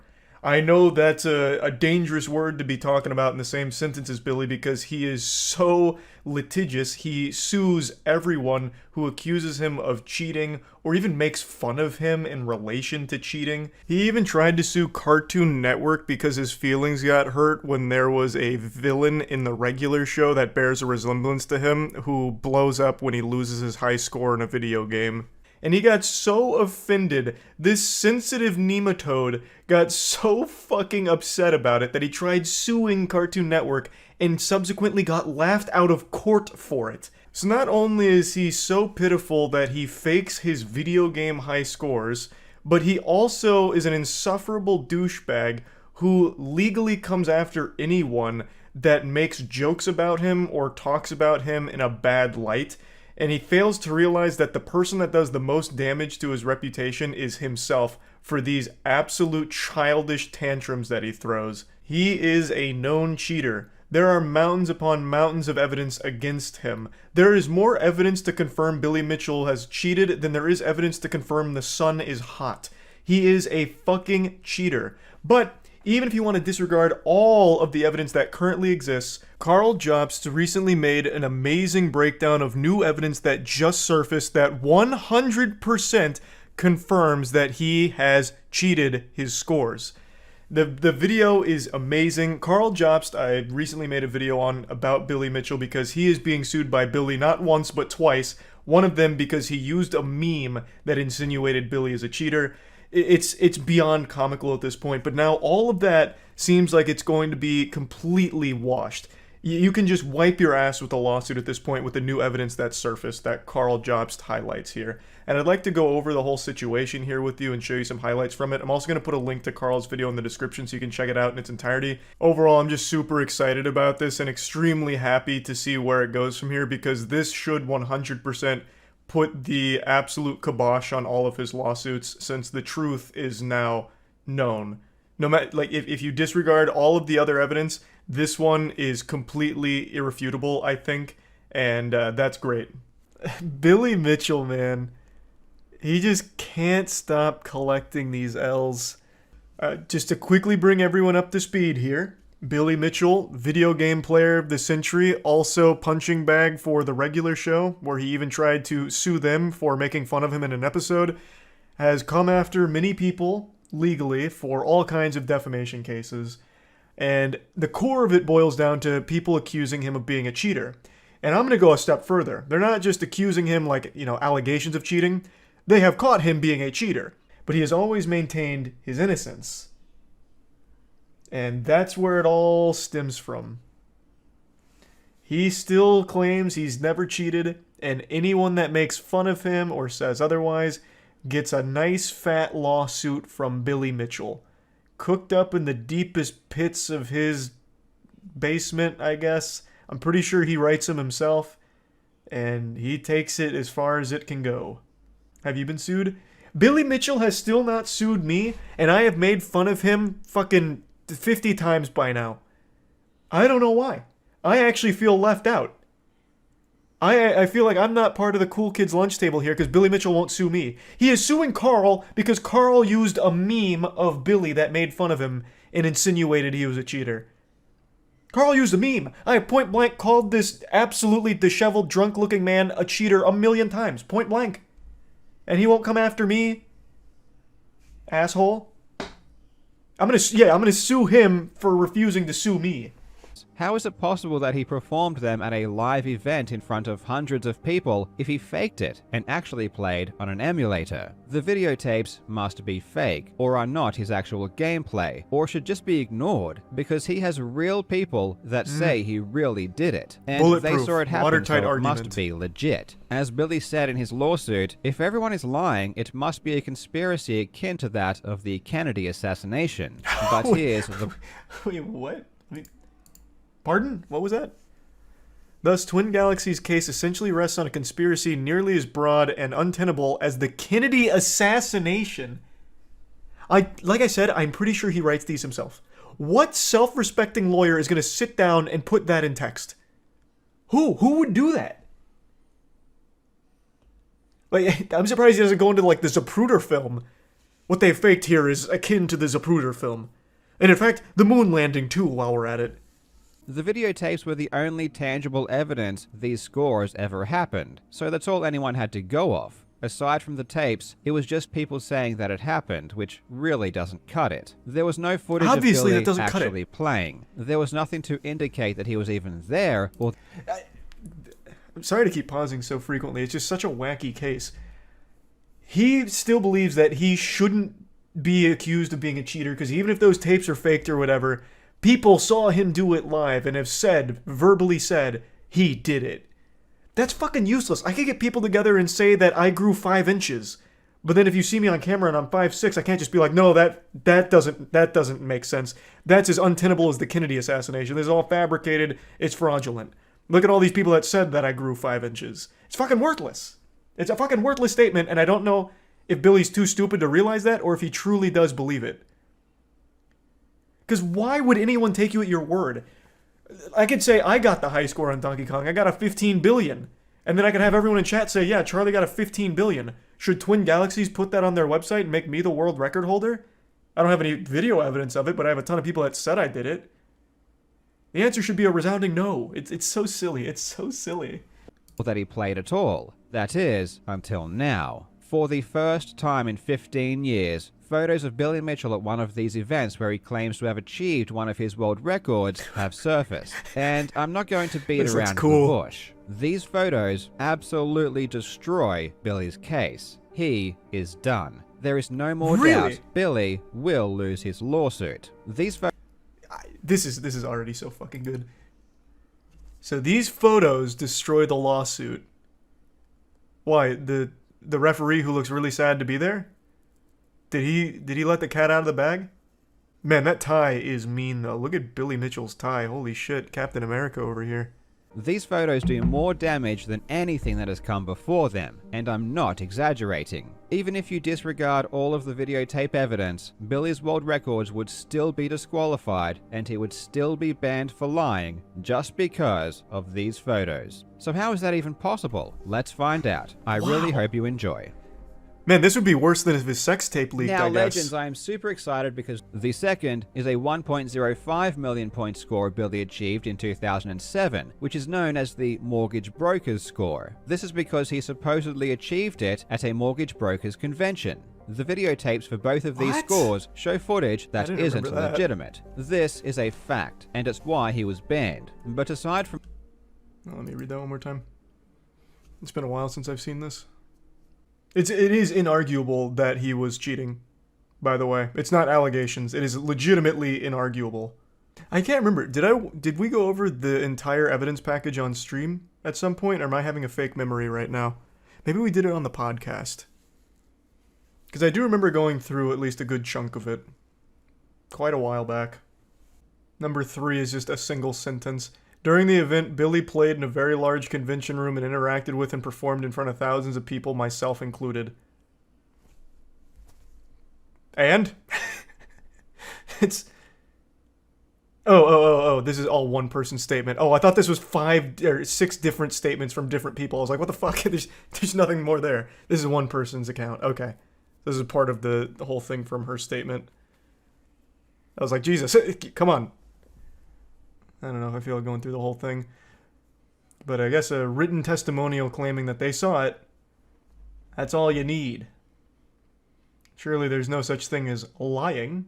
and many of the members I worked with are still active members now. All this information is very available, very public, and quite memorable. Sheila, why are you writing that with so much attitude?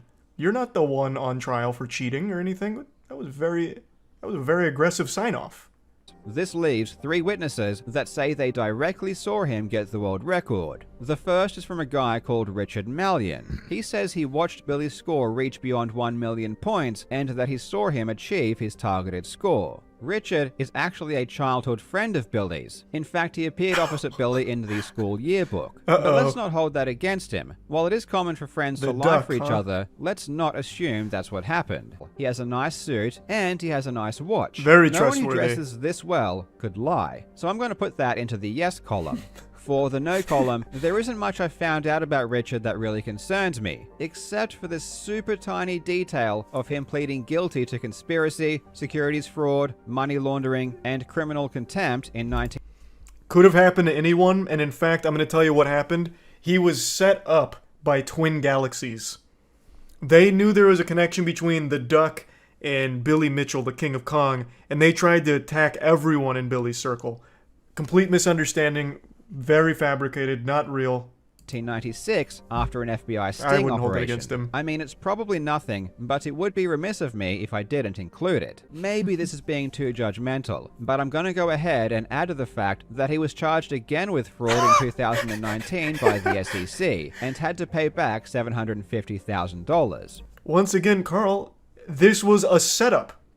My man, this was Twin Galaxies trying to take out the witnesses. You know, no different than Scott Pilgrim vs. the World, where Scott had to go through all the ex-boyfriends and shit. This is Twin Galaxies going through all of the witnesses right now. You can't hold it against Richard here. He did nothing wrong. In 2021, Richard was unfortunately arrested for conspiracy to commit fraud. Look, he has just not been lucky when it comes to fraud. He keeps getting caught. I, for one... This picture here... Now I know it was a frame job, and I know it's all false, because they're doing my man Richard so dirty with this mugshot here. Like, it looks like he's fucking skydiving, like all the skin's being pushed towards the back of his skull here. It's like he's fucking melting. Where does the neck start and the chin end? Oh, man. Is he laying down and they took this picture? What is going on here? Keeps getting caught. I, for one, do not hold this against him. When I look at this table, I see 3-3. It's pretty That's even. tough. That's Personally, a toss-up. I'm leaning towards trusting the guy, but you let me know in the comments what you think. Okay, so Billy's first witness is a bit sketch. Who's number 2? Billy's second witness that says he saw him Oh get god, it it's is Todd Rogers. Oh boy, this is not going well. Okay, hit me with number 3. Surely we're going to get a winner. He's probably not going to touch on Todd Rogers. Todd Rogers is another notorious cheater of these old game high scores. He has a whole saga of his own. I don't even think I could do it justice trying to summarize it here. But that is so poetic that one of the other witnesses is fucking Todd Rogers. That's amazing. This is like a team of Avengers that he has for witnesses. The third witness that says they saw Billy get the score is Kim Mahoney, who is also Todd Rogers' girlfriend. I'm going to be completely honest here. Coincidence. I'm getting the impression that Billy's witnesses may not be entirely trustworthy. There's Billy and Todd posing with a couple of people. There's a camera that was recording Billy play, even though that footage doesn't seem to exist for some reason. They left the lens Todd on. posing Lens again cap. with the thumbs up. Maybe this is just after Billy got the world record. I have to admit, everything here looks pretty legit, and oh my god, what is that? I don't know what I'm looking at. I'm not knowledgeable enough. What is it? Is it a copyright 2023 on there? That joystick is not an original Donkey Kong joystick. This arcade machine does not have original, unmodified Donkey Kong arcade hardware. Oh, this jeepers. is an original Donkey Kong stick. It's got a big black ball and a short column. The Oh, stick on wow. Billy's arcade is a tall stick with a smaller ball, and it's obviously red, so the stick has been changed to something else. Easily explainable. This machine was considered so legit that they had to change out the stick. Otherwise, because people were fighting each other to compete for high scores on it because it was so fucking real. So the stick just got worn out from overusage, but the machine, that's the only thing that's been changed. That much I'm sure of. Or, you know what, that's a good point. This could have been a special edition cabinet that was sent to Billy Mitchell by Nintendo themselves. They were so happy that the King of Kong wanted to use an arcade cabinet that they made that they gave him a special red stick. You know, for the red, white, and blue, because he's such a patriot, obviously. Easily explainable. On top of that, it appears to be an 8-way stick. Now, the original Donkey Kong stick is 4-way, which means it can only go up, down, left, and right. The game can be played. If you want to steer barrels while on a ladder, you have to stop and hold left or right, because you can't go up and to the side at the same time. But with an 8-way stick, you can continue to climb ladders while steering barrels by using the diagonals. With an 8-way stick, you can do things you can't do on an original arcade, which is... I'm actually just even shocked that he played the game. I thought this was going to prove that Billy Mitchell's never even touched Donkey Kong in his life. So honestly, at this point, I have a little more respect for Billy knowing that he just used a cheating device in order to have a better score, like to play better. I thought for sure it was going to come out that he just doesn't even know what Donkey Kong is. He's never touched the fucking thing in his life. Which is why they are banned. So not only is the stick not original, which was totally banned, it looks like an 8-way stick, which is extra banned. His entire lawsuit against Twin Galaxies is based on the premise that he played on unmodified original arcade hardware, which is categorically not true. Not only very from wrong. the videotapes, but now from the photos as well. And his lawsuit is full of lies where Billy claims the hardware was unmodified. Everyone just got caught out, big time. And it gets... How did they even let this happen? Surely they would have recognized the stick, right? This man dedicated his entire life to Donkey Kong and his high score. He did one thing that isn't even that cool, getting a high score in Donkey Kong, and he let it define his entire fucking life for the last 24 years. And he wouldn't recognize that the stick isn't original? Surely he would have done everything in his power to keep these photos buried. Fucking burn the photos, for God's sakes. He would have had to know that people would be able to easily see that it's not an original stick.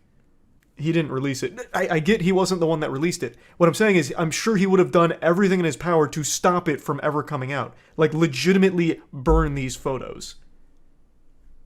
But maybe that was just beyond his control at this point. Like, who released it? Well, maybe Carl will mention it here in a moment. I'm just shocked he wouldn't go immediately to the event. He knew the photos were being taken. He was literally giving thumbs up with Todd Rogers in front of the cabinet. So he knew there were photos. And he would have known that people would have recognized that as a not legitimate, unmodified stick. So why would even A, let photos be taken, and B, not go to the event and like fucking scrub those archives? You may be wondering why Billy would lie about something that can so obviously be disproven. That's what I was just talking about. And the answer is that Billy didn't know these photos existed. In fact, the entire Donkey Kong community didn't know these photos existed. They were only made public recently, and not by Billy Mitchell. These photos were never made public, and they were only retrieved now by directly contacting the organizers of the convention. That blows my mind. He literally gave a thumbs up multiple times with Todd Rogers in front of that machine. Who was he giving the thumbs up for? He knew pictures were being taken. What did he think happened to that? What? Wait, what? This is a cool angle of Billy, though, I will say. His hair looks even more like a Lego block in this angle. But I still just can't believe that he wouldn't remember photos being taken because he posed multiple times for him. I'm also surprised that it took this long for someone to contact the event staff from the mortgage thing. I feel like a lot of people would have thought to do that a long time ago, but maybe just now they finally found the photos. I cannot wait until this goes to trial, and you best believe that when it does, I'm going to cover it. I'm excited, and I think you should be too, because this is going to be a lot of fun. As always, thank you so much for watching, you legends. I hope you are having a fantastic day, and I will see you in the next video. This is also great news for Carl. This is a big Carl W as well, because he is currently getting sued by this goofball, this goober. And as everyone knows, the #1 defense against defamation, which is what Billy Mitchell is coming after him for, is the absolute truth. And now, it seems, it has been proven beyond a shadow of a doubt, he cheated. Thus, the case against Carl is fucking kaput. It really just goes to show you, sometimes the simplest means and like the simplest explanations are the most effective. Hey, so you got this at a mortgage convention, what year? And where was it? Why don't I just give them a call? Maybe they have photos. Hey, you guys have any photos? Oh, we do. Yeah, you want them? Yes, please. Bang. And now it's all over for Billy Mitchell's case. Aren't frivolous lawsuits illegal? Yeah, but it feels like a lot of people get away with doing that. He's made like an entire fucking career off of frivolous lawsuits. Has he actually won any lawsuits? My man, I don't think he's even had one of his lawsuits make it to a trial. They get thrown out so quick. But it's still expensive for the people he sues. It's still a headache. It's such an absurd thing to ruin your life over. Alright, let's not get carried away. Billy Mitchell didn't ruin his life over this. He's not gonna go to jail.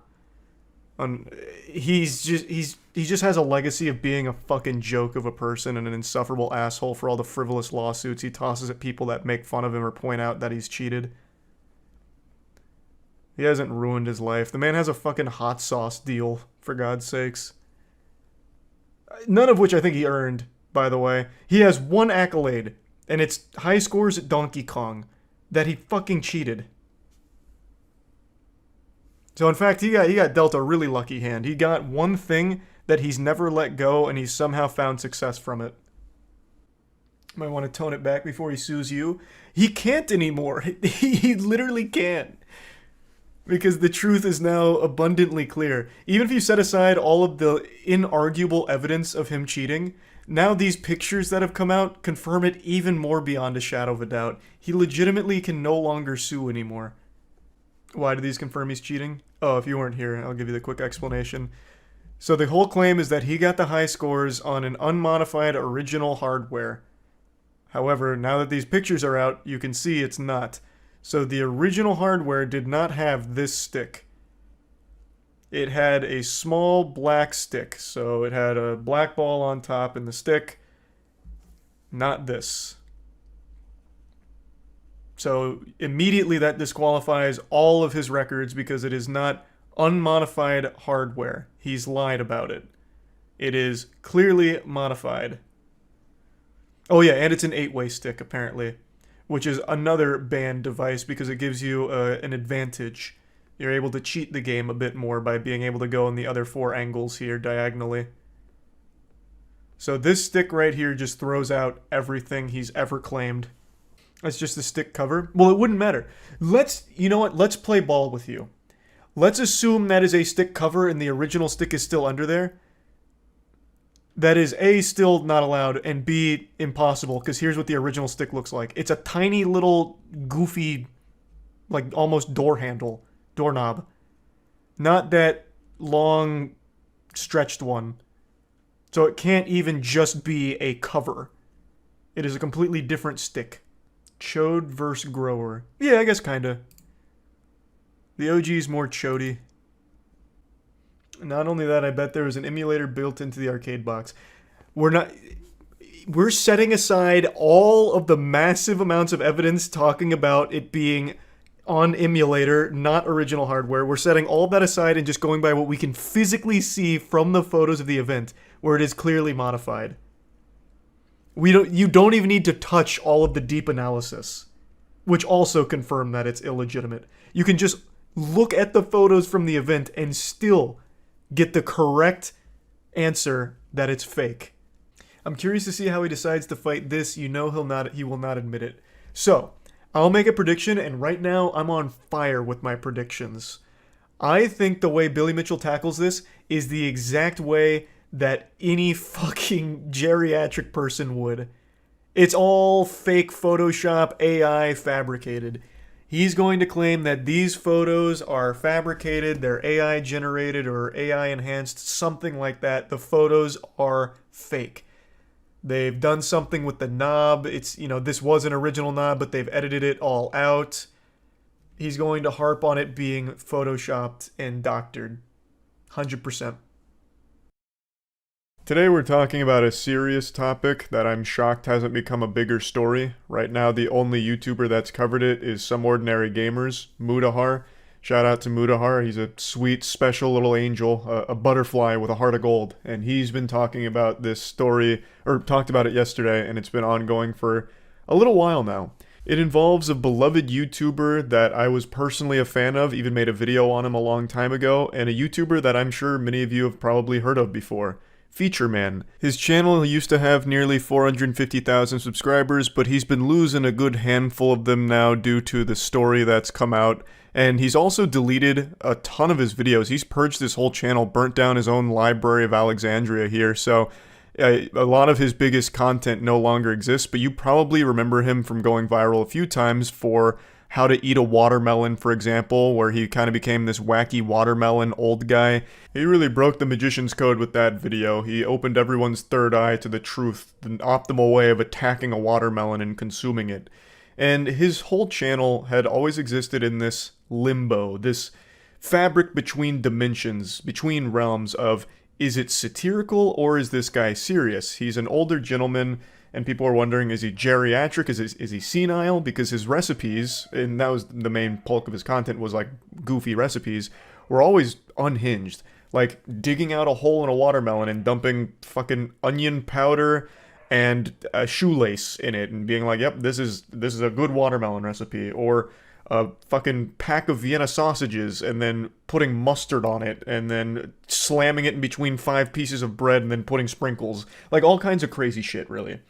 And for a long time, he cultivated an audience where they were laughing along with him. But now nobody's laughing after a series of investigations conducted by the community revealed a very fucked up past. It turns out he's not some innocent, wholesome octogenarian just posting YouTube videos and he's a good saint or anything. He's actually just evil. He, in the past, was facing 3 consecutive life in prison charges due to infamous crimes against nature for his sexual contact with minors. And after this information came to light, Feature Man himself even posted a video, which he has now deleted, where he kind of tackled all of it head on, while tiptoeing around the actual specifics of the case. I'll play some clips from that for you real quick, and I highly recommend watching Mudahar's video on this whole thing, because he goes very in-depth going through the actual court documents as well as the newspaper clippings that the community has all put together. I'm just going to be giving you like a general breakdown of this whole situation. It's fucking rough. About 1977, I became involved with the court system once again. I was arrested. I was tried, I was convicted by a jury, and I was sentenced. And the sentence was life in prison. And the sentence was life in prison. And the sentence was life in prison. 3 lives in prison. Knowing what I know now about this man, I can't even listen to him without getting the heebie-jeebies.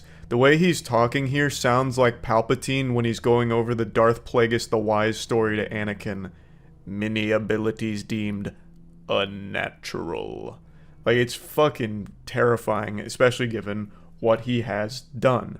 So, this is him kind of laying out the foundation that he received these 3 life in prison charges. And he maintains that it was a complete corrupt law. This infamous crimes against nature law for which he was tried and found guilty of was a whole bunch of baloney. It was all fucking dirty barnacles and foul play. The supposed victim, you know, it was never a minor, over 18, he'd make sure to specify. And without getting into details, I will say that there was a trial, and the witness against me, and he was over 18 years of age, the witness against me admitted on the witness stand that he was lying. Darth Sidious is doing his best to placate and omit important details. He tries to talk about this infamous crimes against nature law as if the reason he fell victim to it is because it was just completely fucked up, right? So he's trying to say, like, back during the time that this happened, which was like 45 years ago now, this law was used as just like an anything goes. They were real loosey-goosey with it. If it wasn't a relationship between a man and a woman, they could slap you with the infamous crimes against nature law. And he tries to present this law as if it was this boogeyman that he himself was on the front lines of justice fighting against. He mentions multiple times that he helped have the law changed around. But he makes it sound like, it was just completely a wild west of law enforcement here. If you kissed your body pillow that had a waifu on it, you would have went right to jail under the infamous crimes against nature law. If you are a furry, they would have thrown you right in the slammer under this law, this and that. And he's trying to make it seem like because his situation wasn't a man and a woman, that's why he stood trial for his crimes. He fails to mention that even though it wasn't a man and a woman, that's not the problem. It was because it was him and a child.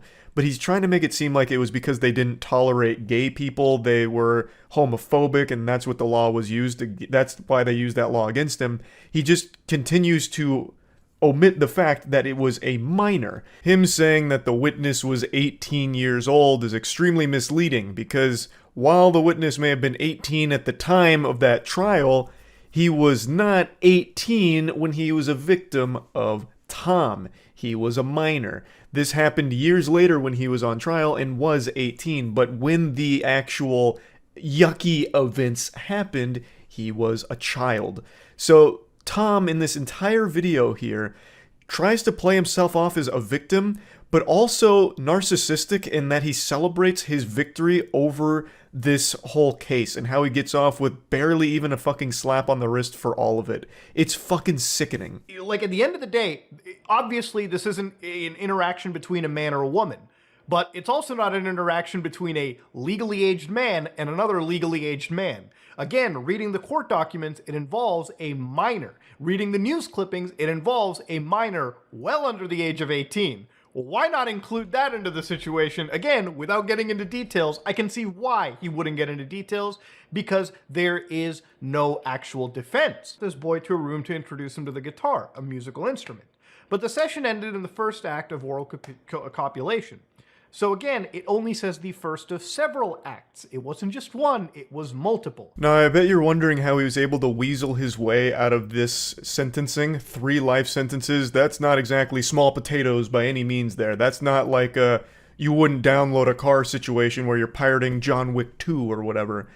This was very big, and he was able to wiggle his way out due to a fucking technicality.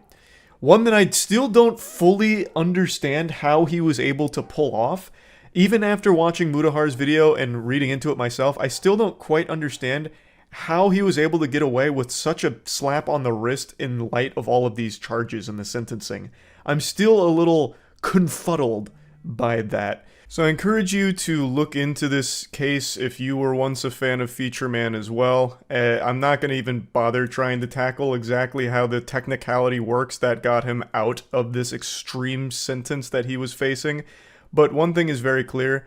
Tom shows absolutely no remorse for any of this.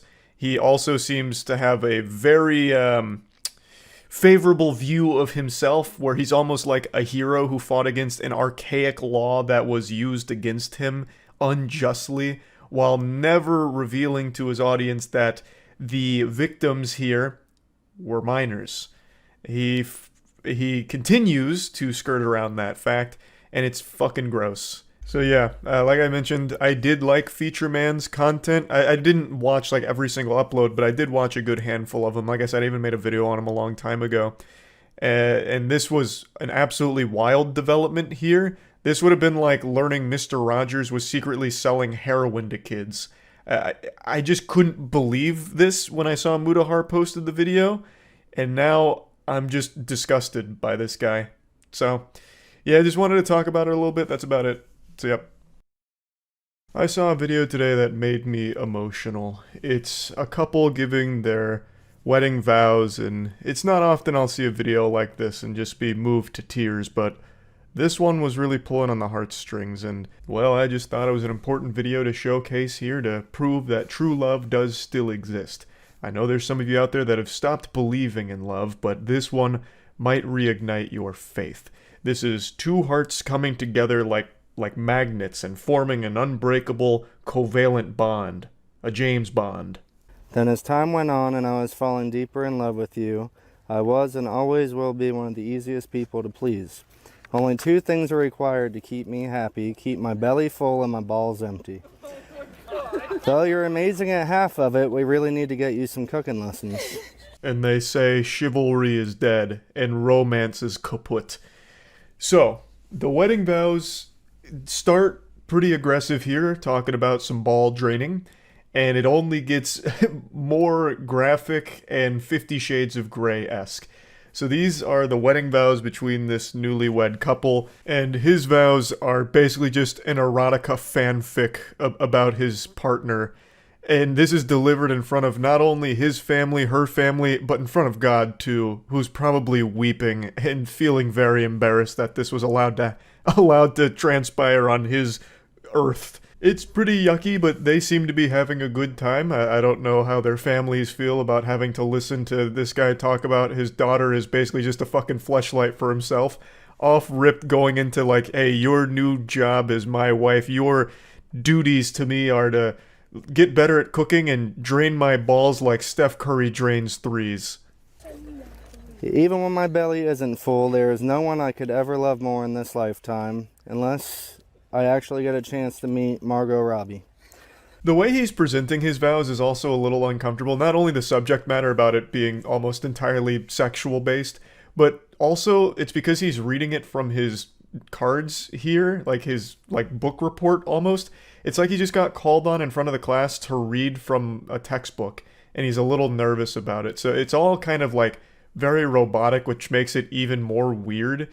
But yeah, he's treating it like a stand-up comedy routine, and it's just, it's very uncomfortable because it's all about fucking. Now, before showing you the rest of these beautiful vows, I'd like to show you something else that's beautiful, and that's today's sponsor, Honkai Star Rail. Big thanks to Honkai Star Rail for sponsoring today's video. Honkai Star Rail is the newest free-to-play game from the creators of Genshin Impact, Hoyoverse. So you already know the art style and the characterization is going to be immaculate, absolutely spectacular and breathtaking.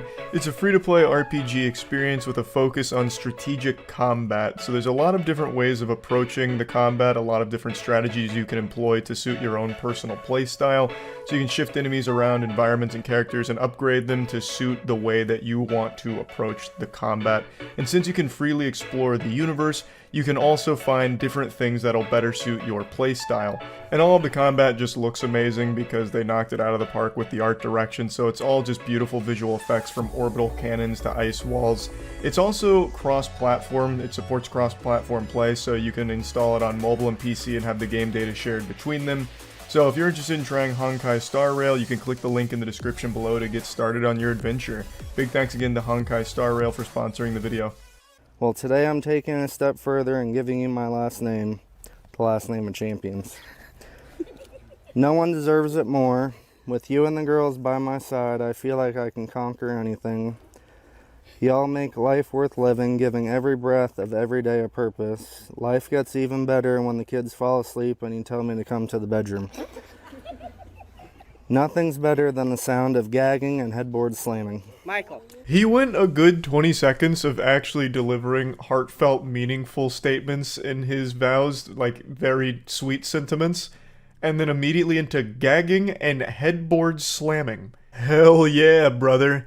And then that was his mom up there that said Michael, as if she was about to go over there and discipline him, like pull on his ear or wash his mouth out with soap. Now, watching this is actually very interesting because it's so sweet. And I've always seen a lot of these wedding videos go kind of south where like one of the best men or whatever delivers a really cringe speech. Luckily that's not the case here. No cringe to be had on this holy day. But I imagine flopping at either your own wedding or your best friend's wedding with a turbo dogshit speech is one of the worst feelings on the planet. Now, many of you know my buddy Matt recently proposed to his longtime girlfriend, and he wanted to do something special for the proposal, which was he had all of their friends submit short videos talking about how great of a couple they are and all of that. Just a very nice gesture, and he was going to compile all of those short videos into a longer, big video that he was going to surprise her with at a movie theater that they were planning on going to for a movie. It was a very cute idea, and I was included in this mega mix, and I'll go ahead and show you the video I submitted because I think I absolutely fucking crushed it. Hey, my name is Charles White. It is December 8th, 2022. That is 2022 years since the death of Christ. God rest his soul. I've been informed by a close friend of mine named Matthew Phillips that he is proposing to his longtime girlfriend Monique. So I want to say good luck and congratulations. It doesn't get better than that. Honestly, this looks like something out of a horror film. It was late into the evening and I wanted to get the video to him on time before deadline. And well, that's what we landed on. I originally wanted this to be like a 10-minute TED Talk video that I would submit and force Monique and Matt to sit through the entire speech. It was going to be all about how marriage is actually a tool that was developed in Area 51 in order to mind control the populace. But I decided I'll show mercy and just do a quick 20-second blurb. But anyway, the reason I'm showing this is because Matt and his longtime girlfriend are getting married, and at the wedding, I don't know if I'm supposed to give a speech or not, but if I am, I can only pray that I'm able to give something as inspired as the speech you're seeing from this guy right here. Everyone keeps telling me that marriage is going to ruin a lot of things, but I feel that's only if you let it. You will forever have my heart, and that's a promise till death do we part. P.S. Since you're so good at making decisions like marrying me, you can choose whether tonight's going to end with being a toaster, strudel, or a Twinkie.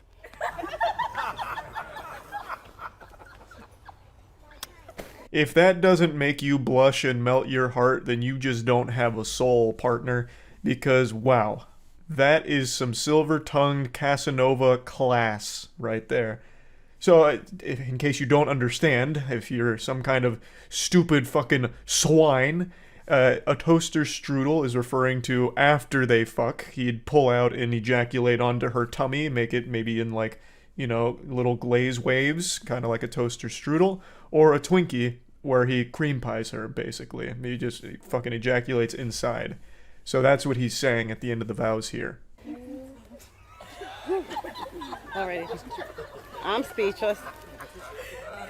You're so Really? Being that I am his mom, I will deal with him later. He is grounded.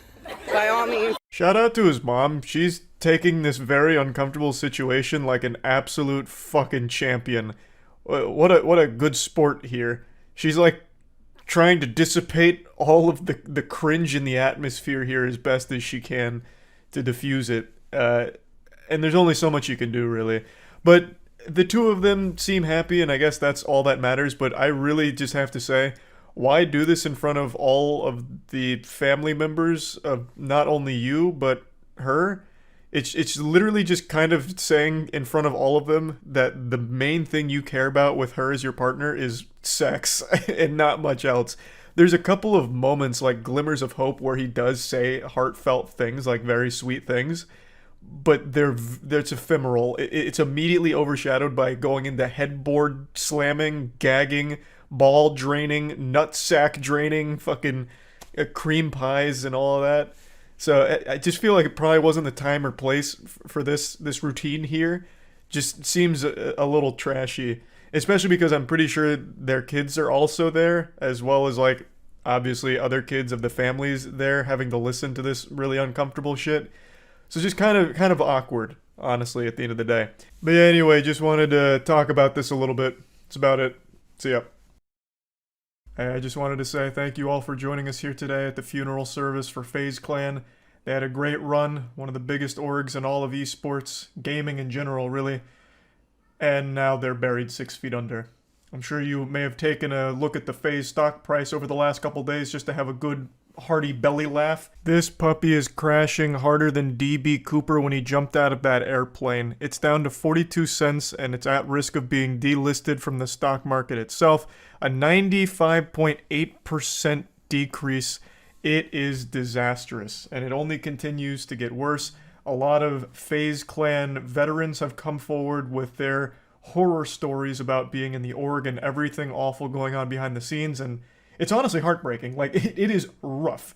It seems completely miserable, and just this sinking ship, this festering wound that continues to ooze pus. And it's all very public because now it's publicly traded, so more people can see it, and more members are coming forward. It's just a catastrophe.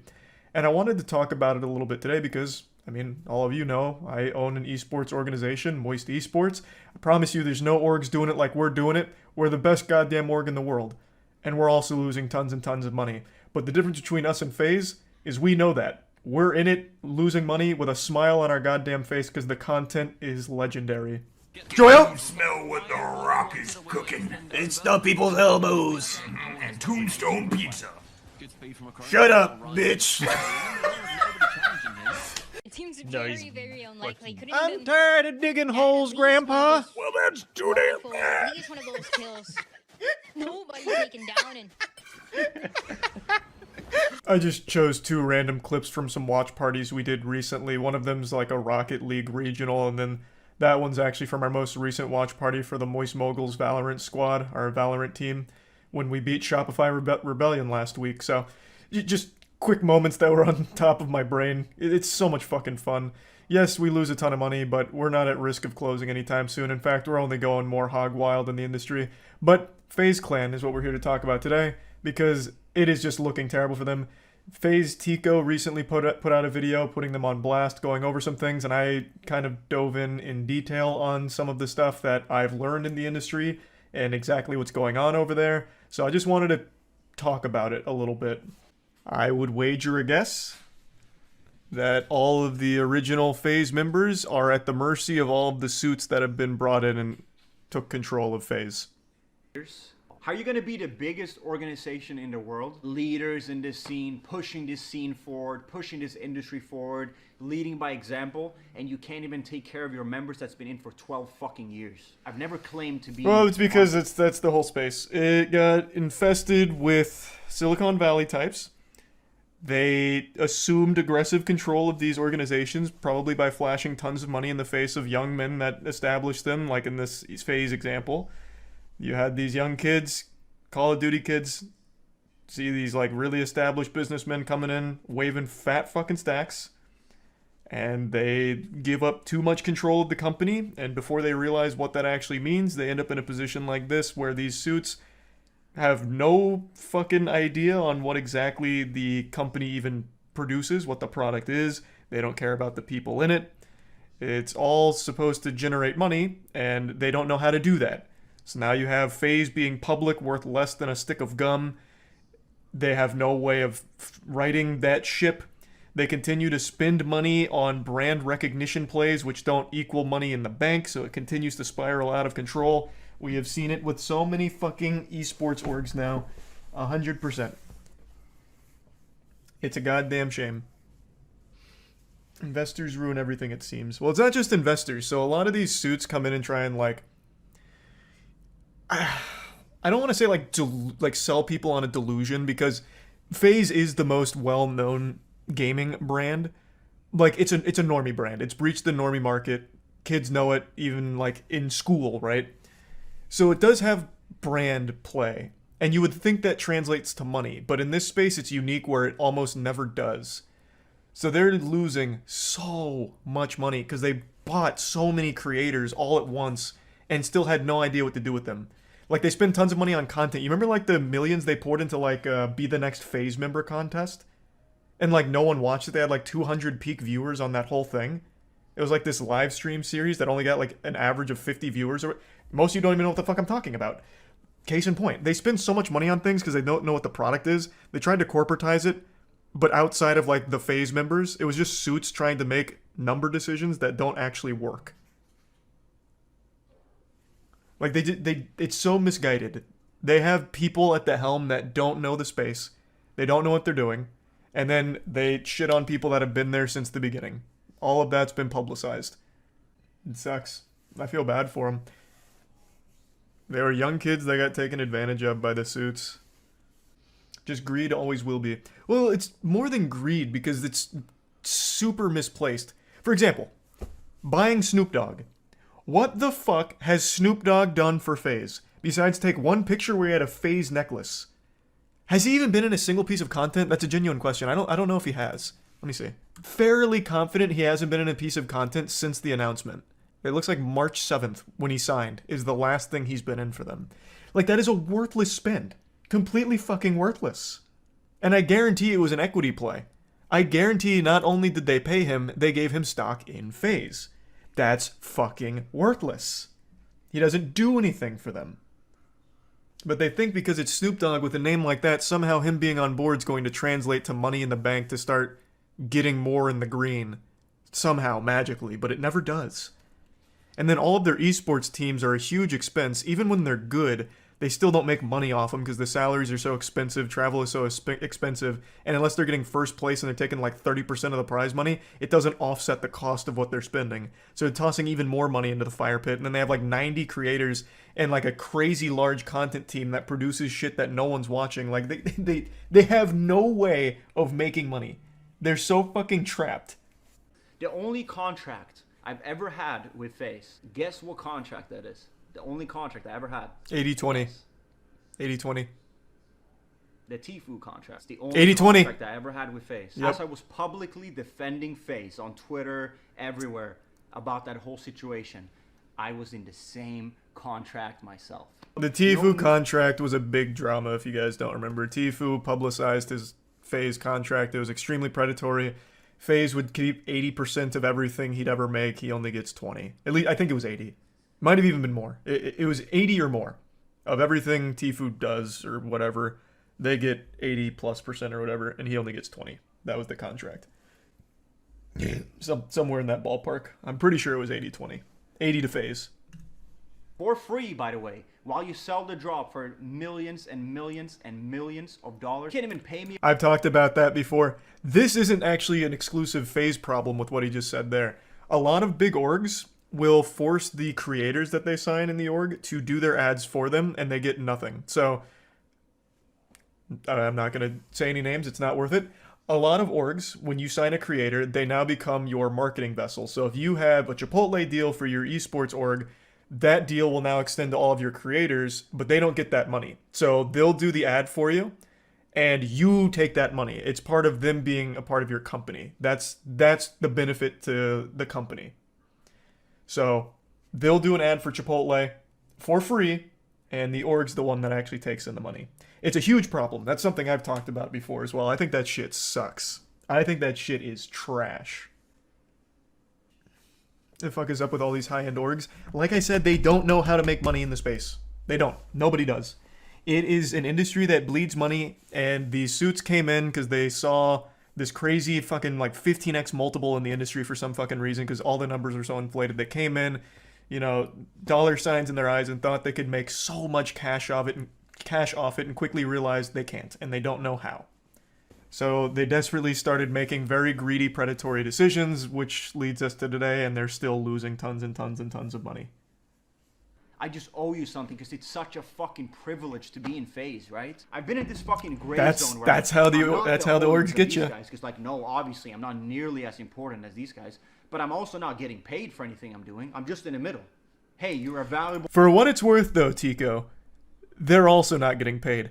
So like the other members he mentioned, like the other co-owners, when Tico's doing those free ads for them, they're doing the free ads too.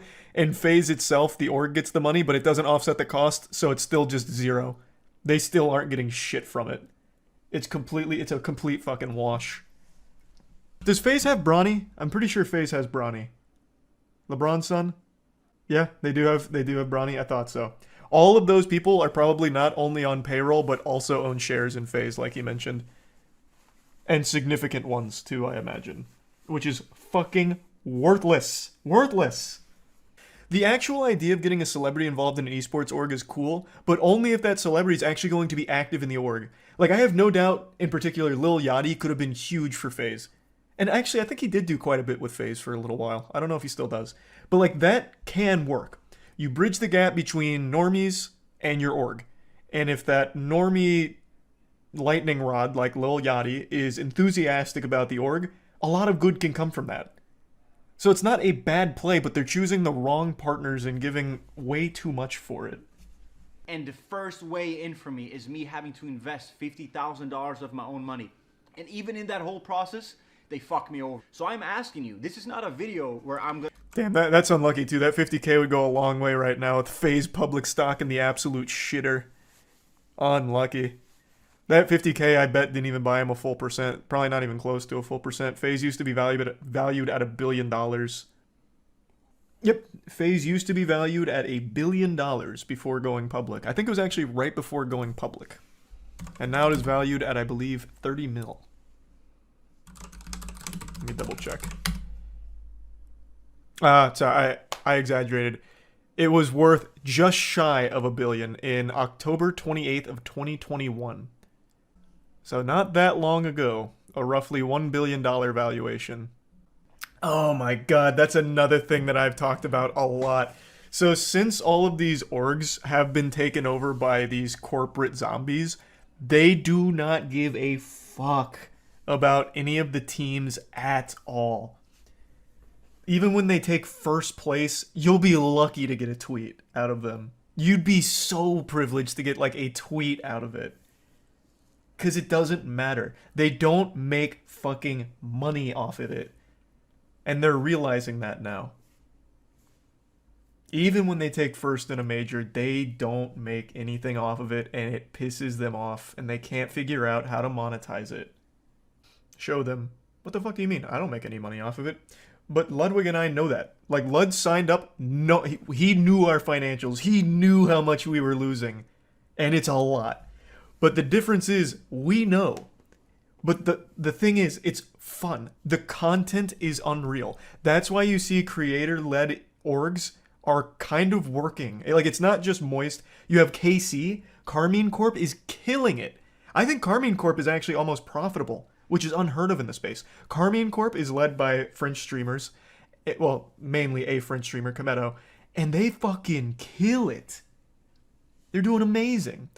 And now you have Disguised Toast with Disguised in Valorant.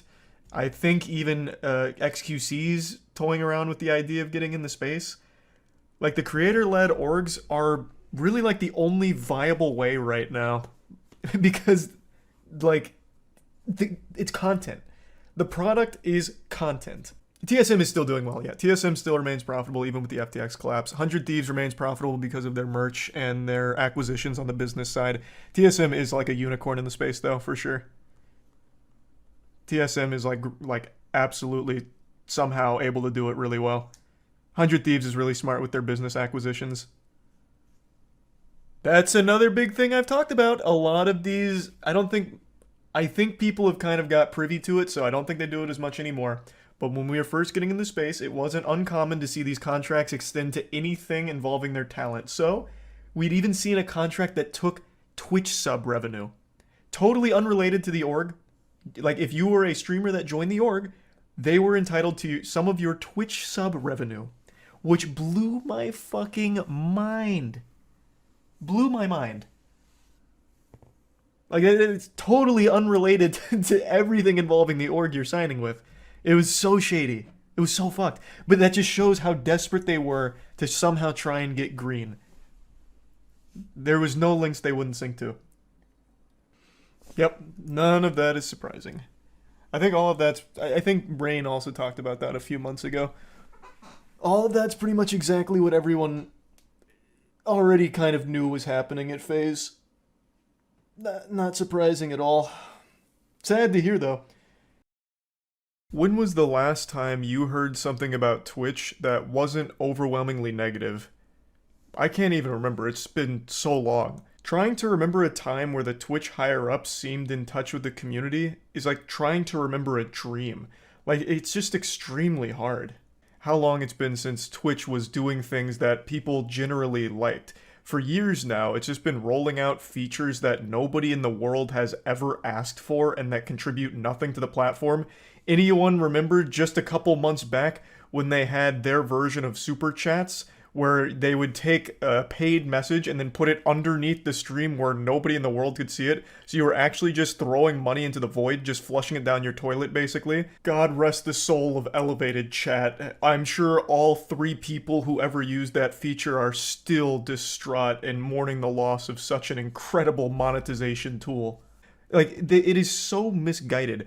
Another feature that they've rolled out that I'm sure none of you even knew existed is something called Reacts, where you as a viewer while watching a stream can react to it, and all it does is you can send an emote at that very second you click react to let the streamer know what you thought of that moment, that second. So that way when the streamer goes to their dashboard, they can click on the reacts and see like, oh, at minute 55 of my stream, I had 3 pogs. That must have been a really good moment. Like, it's fucking worthless features. It is nothing but horrible decisions from this company. They're making more bad choices than a college student who just took his first shot of Fireball. But unlike the college student, Twitch isn't drunk. They're just stupid. I'm getting heated. Of course, not everyone at Twitch is this silly. Like, not everyone's going wacko mode with these ideas. There are real people at Twitch that understand the platform, but they don't have the same power that the higher-ups do that are rolling out these awful decisions. Why am I talking about this? Well, it's because they've just revealed 2 new awful decisions over the last 24 hours. Now, one of them, admittedly, is not their fault. This comes with the layoffs. I will show you some clips from last night's stream where I really dive in deep on those. But the other one that not a lot of people have realized yet is they also made a statement on their sub-revenue split. You might remember, I also mentioned it recently in another video. Last year, towards the end of the year, Twitch announced that it would be getting rid of the 70-30 sub-revenue deal that they had with streamers. So now it would be 50-50 across the board, 70-30 would no longer exist, which means Twitch now offers the lowest amount of revenue to streamers in the entire industry. They're now at the bottom of the food chain when it comes to sub-splits across the board of every streaming platform. And by a wide margin. YouTube is 70-30. I mean, even Kick is like 90-10, I think, or even 95-5, I don't remember. But they offer the lowest split of subs. And it's not even close. And they really don't have any tools in place to try and make up for that, so instead they double down on ads, which is worse for everyone. Streamers don't like running ads. Viewers don't like watching ads. Thus, you're immediately killing the 2 people that make streaming work, streamers and viewers. You are rolling out things that neither side want. Their Galaxy Brain solution to the taking 20% away from the streamers is to force them to run more ads if they want to make up for that lost revenue. And streamers don't want to do that because that drives away their viewers. That's bad. I mean, sometimes the viewers will come back, but when you run an ad on Twitch, you lose viewers. It's just how it works because no one wants to sit through fucking 10 unskippable ads, so they'll go somewhere else. Maybe they come back, maybe they don't. And this is extremely detrimental because of pre-roll ads that play when you click on a stream for the first time. This is the nail in the coffin for a lot of smaller streamers where even if they're doing really cool content, a lot of people never find it because when they click on that stream and they get fucking 2 back-to-back 30-second ads, they just instantly leave and they'll never go back. So clearly it was a very controversial decision, one that a lot of people took issue with, and now Twitch is saying that we heard everything everyone was saying, it was a very loud conversation, and we laughed at all of you, and we're spitting in your face. We made the right decision, nerds. It's gonna be 50-50 forever. So they're patting each other on the back, slapping their ass, saying, good game out there, team. They are taking their victory lap, letting us all know that 50-50 is here to stay forever, and then try and elaborate on why it's a good thing and how they're going to change their monetization model in order to make Twitch the #1 place to stream when it comes to revenue for streamers. And in the interview, they said, we talk a lot about how we're in this together, and part of that is innovation. We are committed to continuing to improve our monetization products and building new monetization products, and at the end of the day, we're committed to increasing the amount of money a streamer earns. Wow, such noble intentions with absolutely no way of delivering. One of the things Twitch is really going buck wild with is their ad incentive program. And here's what they had to say about that.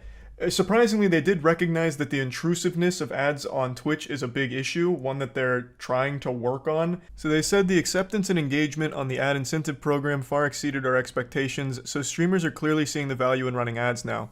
I like how they're saying that like a mark of pride. Streamers aren't happy about that, by the way. It's just that's their only option. In fact, if you go on Twitter and spend even just a couple of seconds typing in the Twitch ad incentive program, you'll see a lot of people outraged at it because a lot of the asks are huge for the ad incentive program, up to like fucking 7 minutes worth of ads. I've seen them. Like, for example, Caleb, Just Joel, streams often. He's shown me his ad incentive program.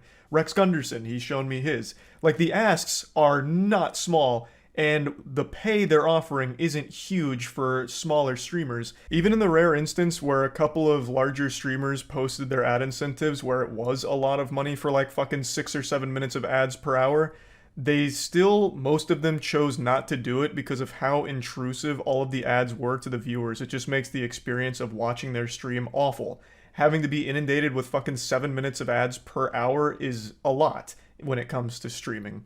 So a lot of them still just didn't choose to do it. The only reason there is any level of acceptance with the ad incentive program is because you have forced people to swallow this shit. Since there's now no longer a 70-30 deal or anything like that, the amount of sub revenue you can generate is significantly less. In fact, you'd probably make more money buying and reselling eggs right now than you would trying to rely on sub money on Twitch. Now going forward, Minton acknowledged the state of ads on the platform isn't perfect yet, and the company has taken steps to reduce their intrusiveness through static, in-player ads and disabling pre-roll ads if creators display at least 3 minutes of ads per hour. We're really thinking about ad placement generally and ensuring that, as a viewer, when you're looking for a new community, that we're reducing the impact of ads. So they do recognize how it's very bad for small streamers when pre-rolls are playing. And right now their solution is, we'll just play more ads during your stream and we'll get rid of pre-rolls. Like, it's literally Ouroboros, just constantly fucking feeding on ads and eating its own tail. Everything is all about ads, and it's still intrusive. Like, it is still there. Like, pre-rolls will exist unless you are running ads throughout your stream. So I still also don't understand why skippable ads aren't on the platform when those are pretty commonplace. Like, I feel like skippable ads would at least help alleviate some of the headache there and make the ad breaks a little more palatable. But still, another thing that they mention is like all of their innovative tools they're working on to help creators monetize their content. They don't really shine a bright light on what all of those new innovations are looking like, though I do imagine one of them they're talking about, because they do briefly mention like sponsorship opportunities through streaming on Twitch, and I think what they're talking about there is like something similar to the bounty board. Bounty board is something that's existed on Twitch for quite a few years now. Basically, companies will pay Twitch to have streamers of X amount of viewers stream their product for however many hours, and Twitch will give a portion of that money that the brand is paid to the streamer. I mean, in theory, like, the concept is actually pretty solid, right? If Twitch is going to facilitate brand deals like that and just put it right on your dashboard, that's a pretty decent idea. But most people have woken up to the fact that the deal is shit. Twitch is taking the lion's share of that brand deal, and the streamer is getting very little comparatively to what they would get if they just chased down the same deal themselves or with like an agency or something. Like, if you're going to do a stream deal through Twitch, you're better off just clicking on the bounty board to see who's looking for streamers and then reach out to the company yourself, or have your manager or whatever agency you're with reach out to them for you and let them know you're interested, because you'll get a much better rate that way. Because Twitch is taking almost all of it. Like, I don't know many people that still use the bounty board, because most people have realized this now. It is paying significantly less than had you just gotten the deal through any other means. So it's a decent idea in theory if Twitch wasn't taking so much of the brand deal. So I've been ranting about this for a while, but you can see there's a lot of problems that plague Twitch when it comes to streaming on there and trying to make a living off of it, which is why so many streamers are choosing to stream elsewhere. YouTube or Kick really are the two main competitors at the moment that people are switching to or starting with. And it's because you have a much better chance of making a living on those two platforms at the moment. Discoverability on Twitch used to be one of its strongest benefits, but currently Twitch doesn't really have an edge in that category anymore either, mainly because of what I mentioned earlier, pre-rolls. If you're towards the bottom and someone's willing to take a chance on your content, they click on it and they get a pre-roll, they left. They're most likely not going to stick around for that. Whereas if you started on YouTube or Kick, you just fire up your stream and your content's immediately accessible to anyone who might find it. So yeah, like, you just stand a better chance of getting found elsewhere outside of Twitch at the moment, I would argue at least. So there's a lot of problems plaguing Twitch right now. They've made it very clear that they're not exactly turning the profit they'd like to be turning, and the decisions they're making to try and be more profitable are only hurting their platform even further. So let's talk about the layoffs now. Twitch laid off 400 employees yesterday, and what's crazy is the employees don't even know who got laid off yet. So the employees are still fucking trembling in fear, wondering if they even have a job anymore. But this isn't a Twitch exclusive problem. I'm sure all of you know, all of the big tech businesses, the tech industry as a whole, experienced a lot of bloat over the last few years because of COVID. They hired a lot of people. Now they're firing a lot of those people because they don't need that many employees and they're not utilizing that many employees. Thus, they're making a lot of cuts. Amazon laid off like 9,000 people yesterday, so of course the 400 laid off at Twitch were a part of that. Yeah, we can talk about the Twitch stuff now. I see a lot of people coming after Twitch for the layoff. They laid off 400 staff members.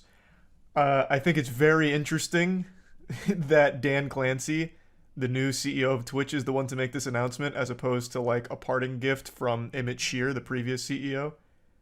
That was kind of surprising because this is not really how you want to start your reign as the Twitch CEO with 400 jobs taken away. But it's also not their fault. Amazon laid off 9K. So people need to realize that since Twitch is part of Amazon, this is part of the overall Amazon layoffs. I don't think Twitch itself was the one that kind of spearheaded it. Though I will say I think Twitch is a bloated company. I feel like losing 500 staff members isn't necessarily going to change too much about it.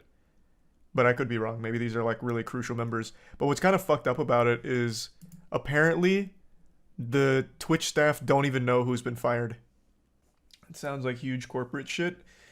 Yeah, that is kind of wild that the employees themselves don't know if they've been laid off or not yet. I feel like they probably should have told them that they're fired before making the announcement.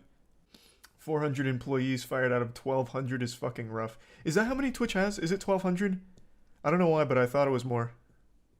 But yeah, I mean, it's not a small number by any means. But I do think Twitch was very bloated. I don't think you needed that many employees to begin with. They're clearly not utilizing them to their full potential. Like, I can count on one hand the amount of features they've rolled out over the last couple years, right? Like, they're clearly not being put to great use over there. But this wasn't like this wasn't explicitly a Twitch decision. This is just the entire tech industry. I don't remember where the source was now, but there's a whole article written up about the collapse of the tech industry jobs right now. I believe they cited that because of COVID, all of these companies panic hired a ton of people because they thought they'd need significantly more employees to like run remote and all of that. So all of these companies really exploded with the amount of people on their payroll over COVID. And now that that's not going on anymore, they just have all of these, like this wild list of employees that they don't use and they don't need anymore. So now they're letting them all go all at once. So it's just this huge exodus. I'll just say it out loud with my whole chest. I love learning about useless, meaningless internet drama. It's one of those things where I spend an embarrassing amount of time reading every little niche tiff that a community has, going to every single facet of the internet, learning about what kind of controversy or what drama is happening over there. If I spent that same amount of time that I do reading about internet drama and instead spent that time learning useful skills, I would have been able to master like 5 different skills right now, like some really cool special things like juggling and clogging.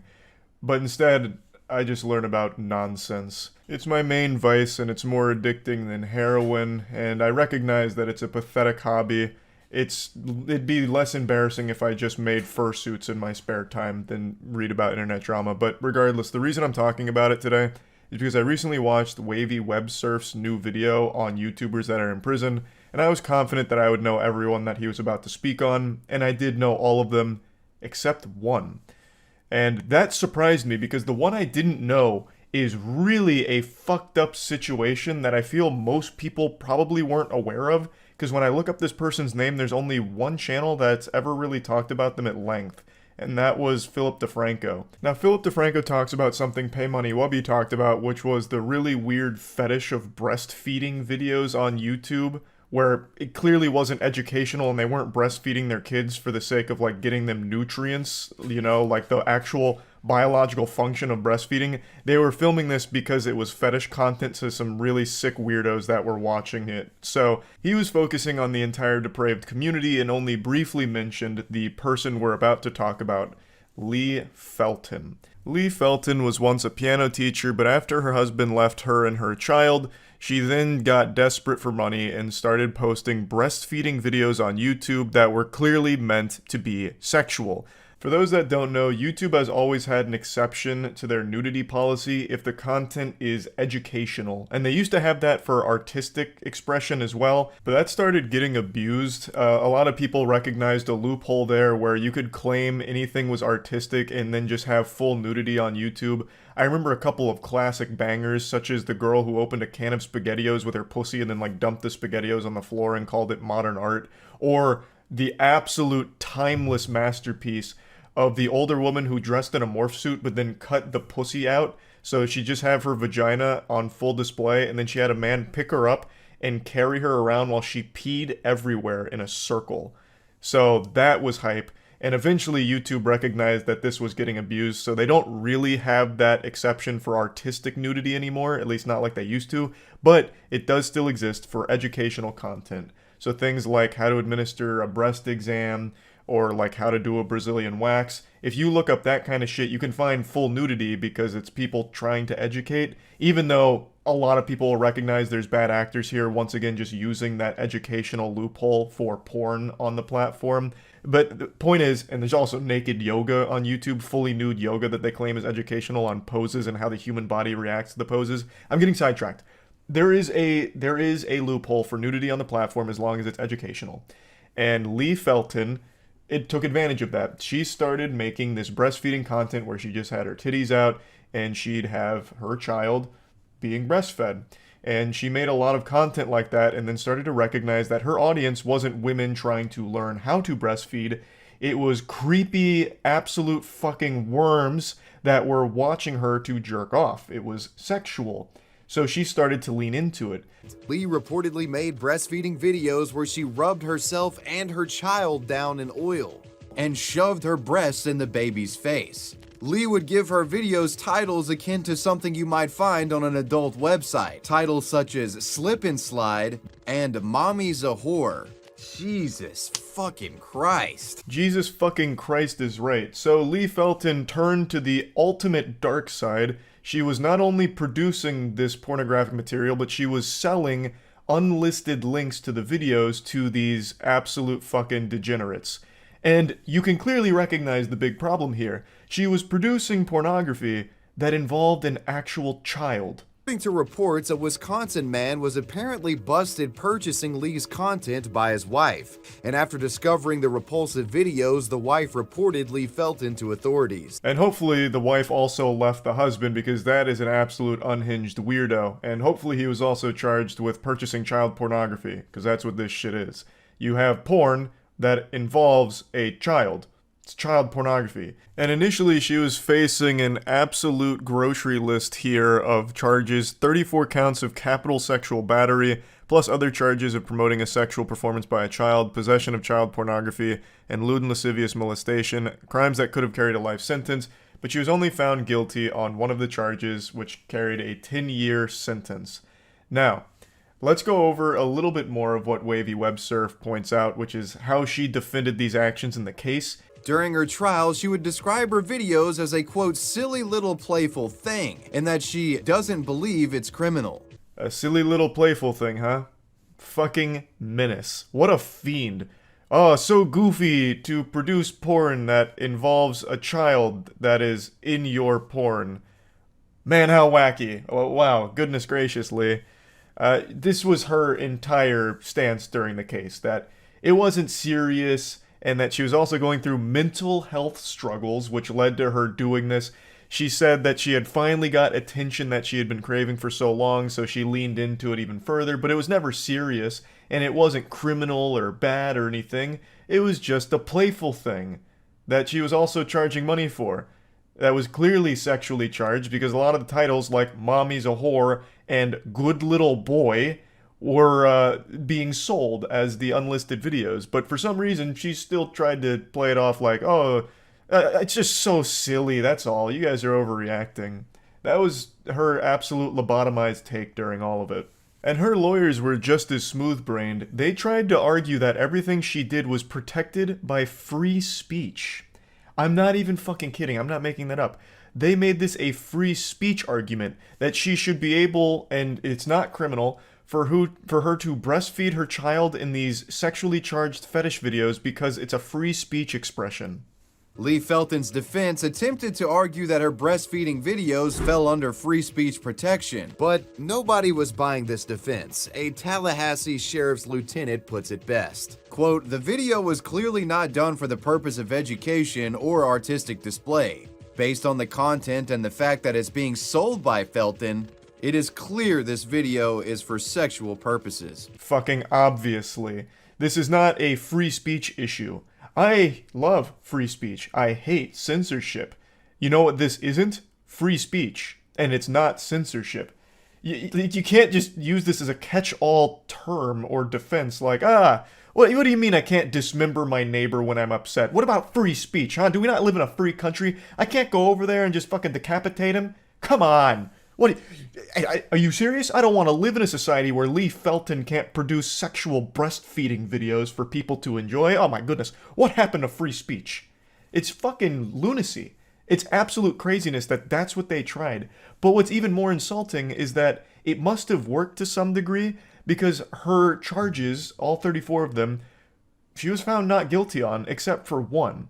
But that charge carried a 10-year sentence, so she is still spending a significant time behind bars, but not as long as she should, I would argue. She of course lost custody of her child, but I really don't understand why they reduced the sentence so much.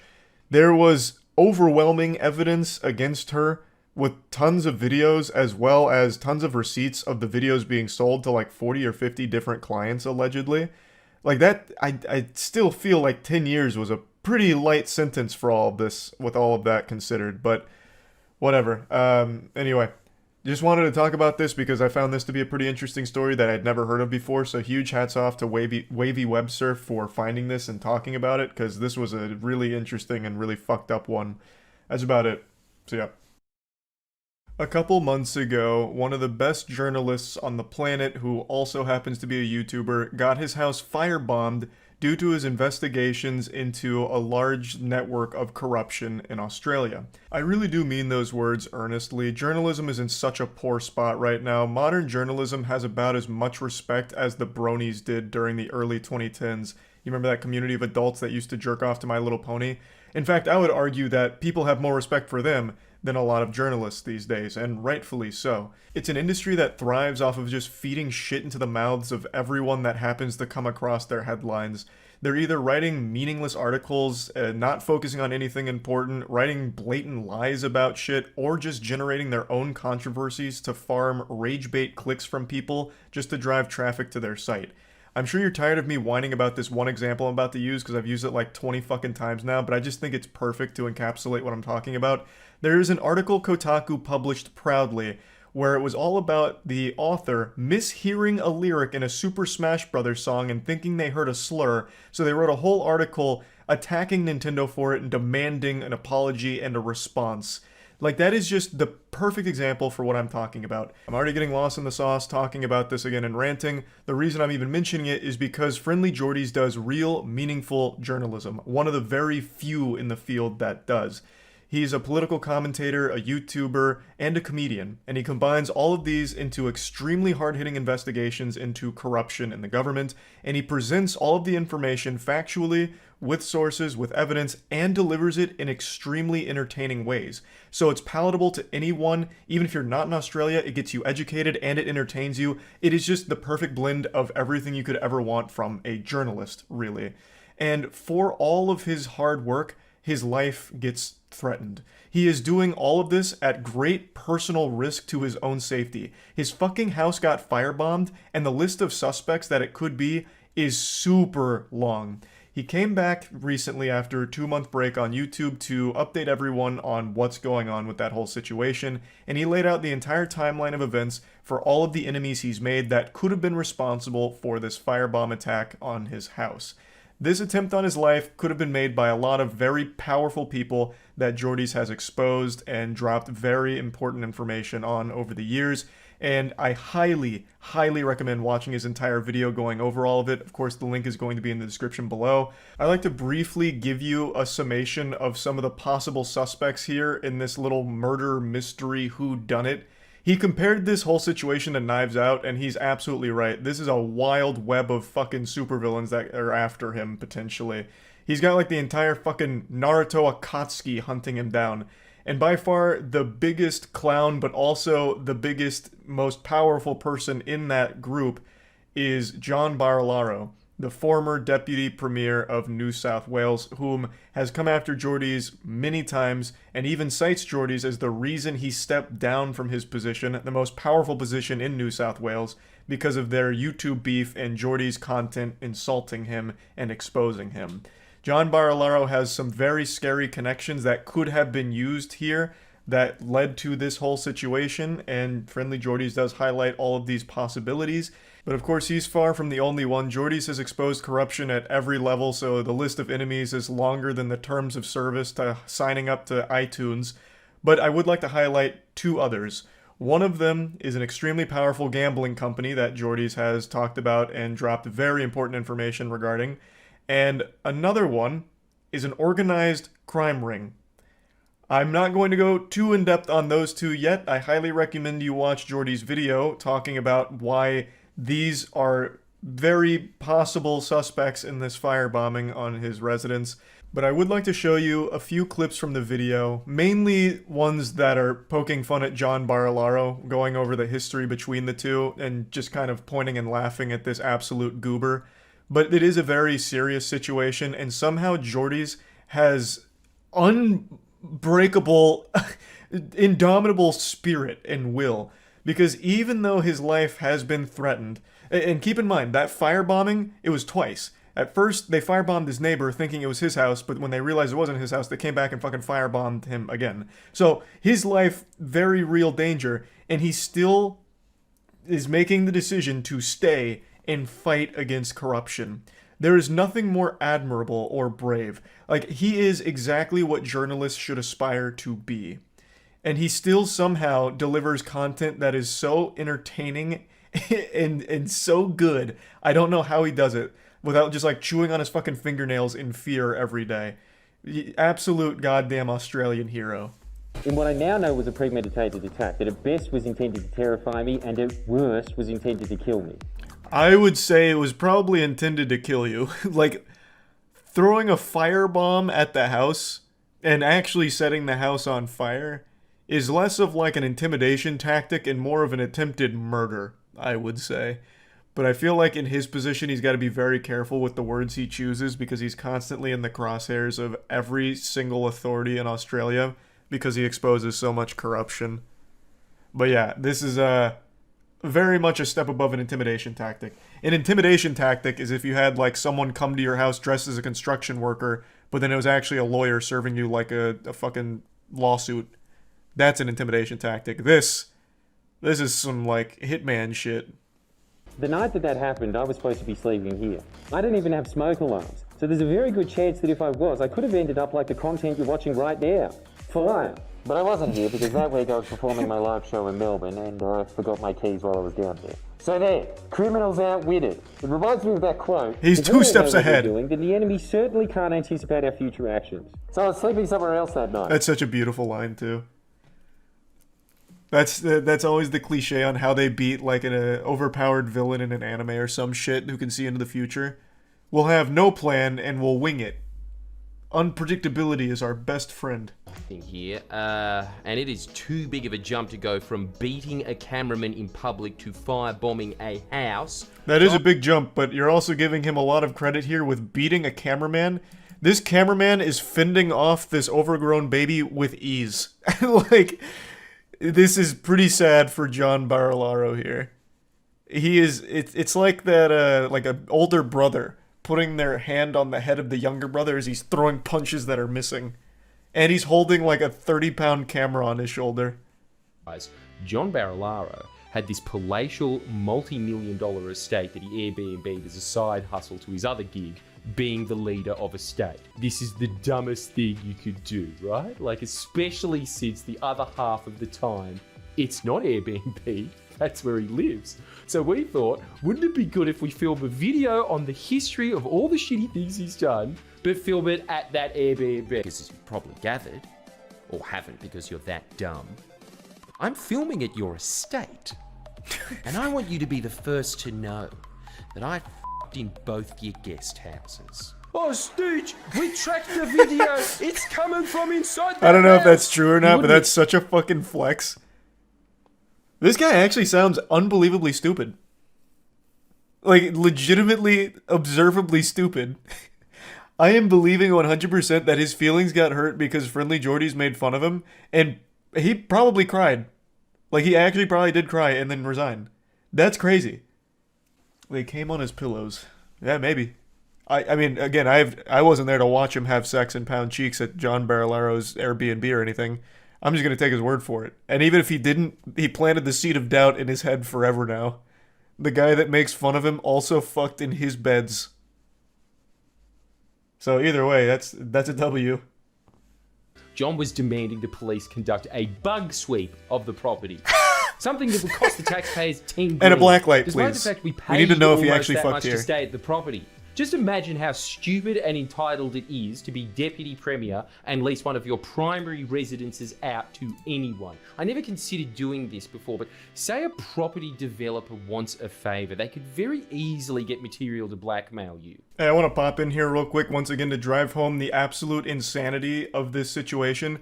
John Barilaro, the most powerful man in New South Wales, was listing his actual primary estate as an Airbnb when he wasn't staying there. That is levels of stupid that not even Saints Row was able to tickle. John Barilaro has the brain of a child still struggling to fit a square into a square hole. I don't know what could have even led to him believing that was a decent idea at all. Like, maybe it's 30, 40 years of eating paint chips and boofing asbestos. Like, I don't know. Like, how he could have thought in his position that listing his actual residency as an Airbnb was smart. As Jordy's does list, there was a lot worse shit that could have come from this. Shit could have been planted in his estate that would have got him in huge legal trouble, blackmail, it could have been bugged. Like, there was so much that could have happened here because he lists it as a fucking Airbnb. Honestly, John's lucky Jordy's was the one to do this because it could have been so much worse. He got off easy by the only thing scandalous happening in his estate was Jordy's slamming ham in his bed. Like, he could have found himself in much, much, much bigger trouble. In another video, I called Barilaro up and attempted to ask him about allegations surrounding him and extramarital affairs. Turns out, John's intimate relationships would eventually come under scrutiny in a hearing concerning his boss's intimate relationships, but that's a story for another day.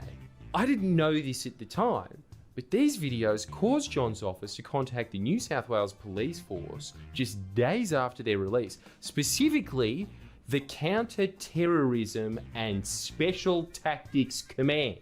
God, what a flex. You grilled a man's cheeks so hard that he called in the Counter-Terrorism and Special Tactics Command. Fucking Jack Bauer had to be put on your case because you bullied this guy's feelings so hard. Jesus Christ. Now I think he fucked someone that's not his wife. Now, I mean, I know nothing about him or the case, but now because he called in fucking CTU, the Counterterrorism Unit, now I think he absolutely cheated on his wife. He went too hard to prove he didn't. Now I feel like he's covering something up. You see, you gotta, there's a fine line between, like, a proper response and an overkill. And when you reach overkill, you're basically already guilty. Oh no, John. The defamation lawyers draft up this absolutely schizophrenic letter detailing all of John's grievances with the videos I made, including that I called him a greasy little scrotum. He needed to clear the record on that one. Let everyone know that's not true. Go by, and they were pretty quiet. Seeing insults in writing on a legal document is crazy. On behalf of a guy that we exposed and made fun of. Oh no. So we've been served. And what they gave us, in my honest opinion, is another whiny crock of shit. That was. Does he actually have to? So he's been sued a million fucking times. Does he actually ever have to even defend himself, or does it get thrown out pretty quickly? Because this man has collected more lawsuits than I have Pokemon cards at this point, from the feelings he's hurt. Yeah, he's had to defend a few times. Okay. Because, like, I've seen the sheer number of them, and it is overwhelming. But I also know quite a few of them get thrown out. Like, even in the description of this one, one is being thrown out. So I was just wondering if he ever even had to actually go defend himself, or if they eventually just drop it. Then on the 4th of June 2021, my producer Christo is walking back from uni. Oh, He's already I know this on one. meeting our lawyer Mark that day, so he had the document. Yeah, this was a big clip when it came out. They're giving away evidence and trying to run away with it. Yeah? What's happening? They're just fighting him. Run off with evidence. Okay? Who are you doing this? You're out with... Jesus Christ. I'm calling.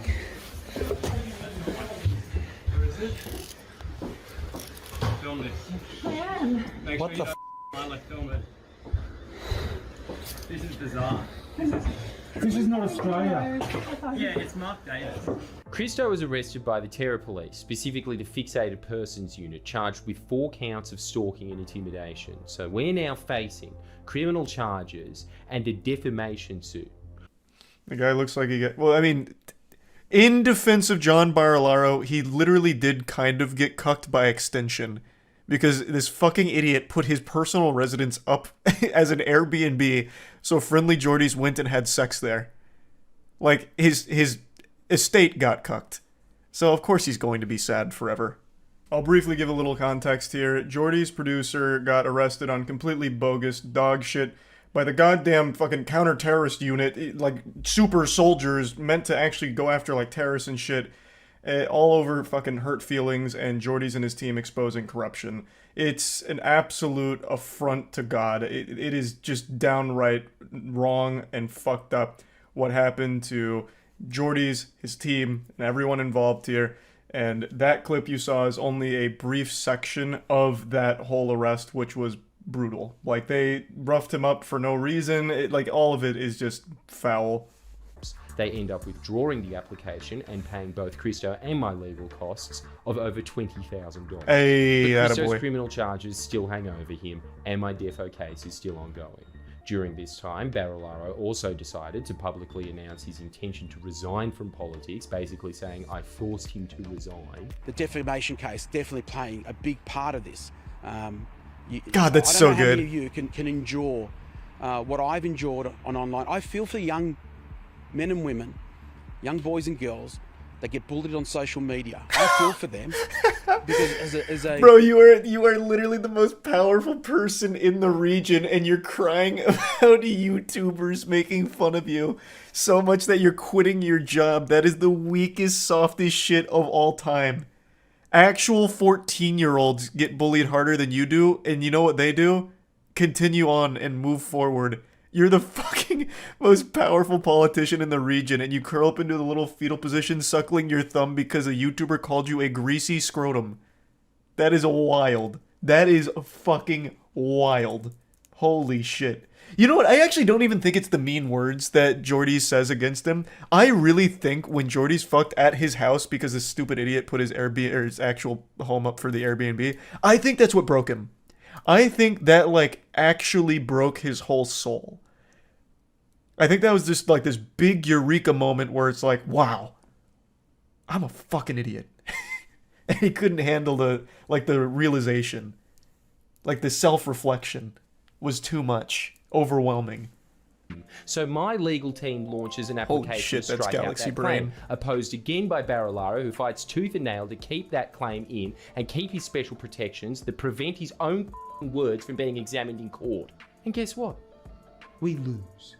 The judge rules that it would be more unfair to deprive Barilaro of the right to vindicate his reputation. What?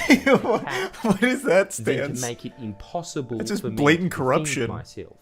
So I'm basically stuck in. That needs to be highly scrutinized ASAP. That is so wild. Holy shit. Imagine still being bound by a 1700s ruling to protect a politician from saying something stupid in Parliament. He literally said he can defend himself, but not you. I know. In late December of 2021, I released a video detailing that I had found an Ashley Madison account linked to John Barilaro's email address and personal details.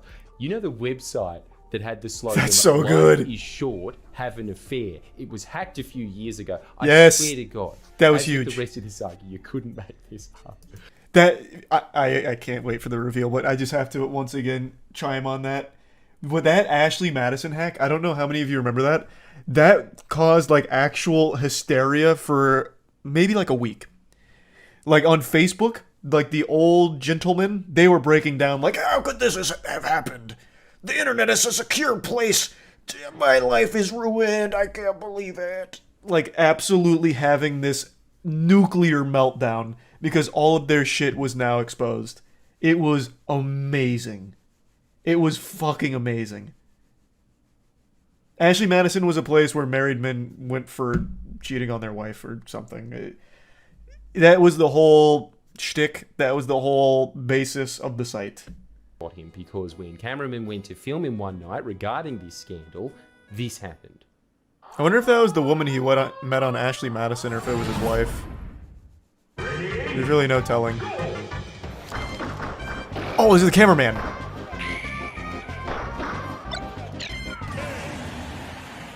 It was a Hey, long come on now. and Please. The cameraman wins this. John took the most damage. John was the one that hit the blast zone here. Cameraman's got 30 pounds of fucking iron on him. And he is still just manhandling John with one arm. couldn't work for a while, so we're now using our legal fund to pay for a legal action against John Barilaro on behalf of the camera. Let's go. Just a quick That's so update. good. Days ago, John's charges were dropped Oh. on the grounds of mental health. How? How is that an excuse? Wait, what? Does that work in Australia? So let's say assault and battery, whatever. Like you show evidence like, hey, this is really taking a toll on my mental health. Like I'm really stressed about this, and then be like, oh my god, we're so fucking sorry. Holy shit. Okay, we'll drop the case, please. Take all the time you need to recover from the mental burden of this whole ordeal. Oh my god, wow. Is that just like something you can actually do? Like obviously assault charges are going to be mentally draining, even to, well, especially to the super sensitive goofball Barilaro. But is that a real defense? Like, my mental health is suffering from this, please drop it. And they'll be like, oh, yes. Well, now that you've said that. It's like in Pirates of the Caribbean with Parlay. If you shout Parlay, they just have to stop everything. No, not a thing. He's just super corrupt. Okay, thank God. I'm happy to hear that. Well, I mean, I'm not happy to hear about the corruption, but I'm glad to hear this isn't like a real tactic you can employ. Executive Director of large Sydney property development company Coronation Property Co.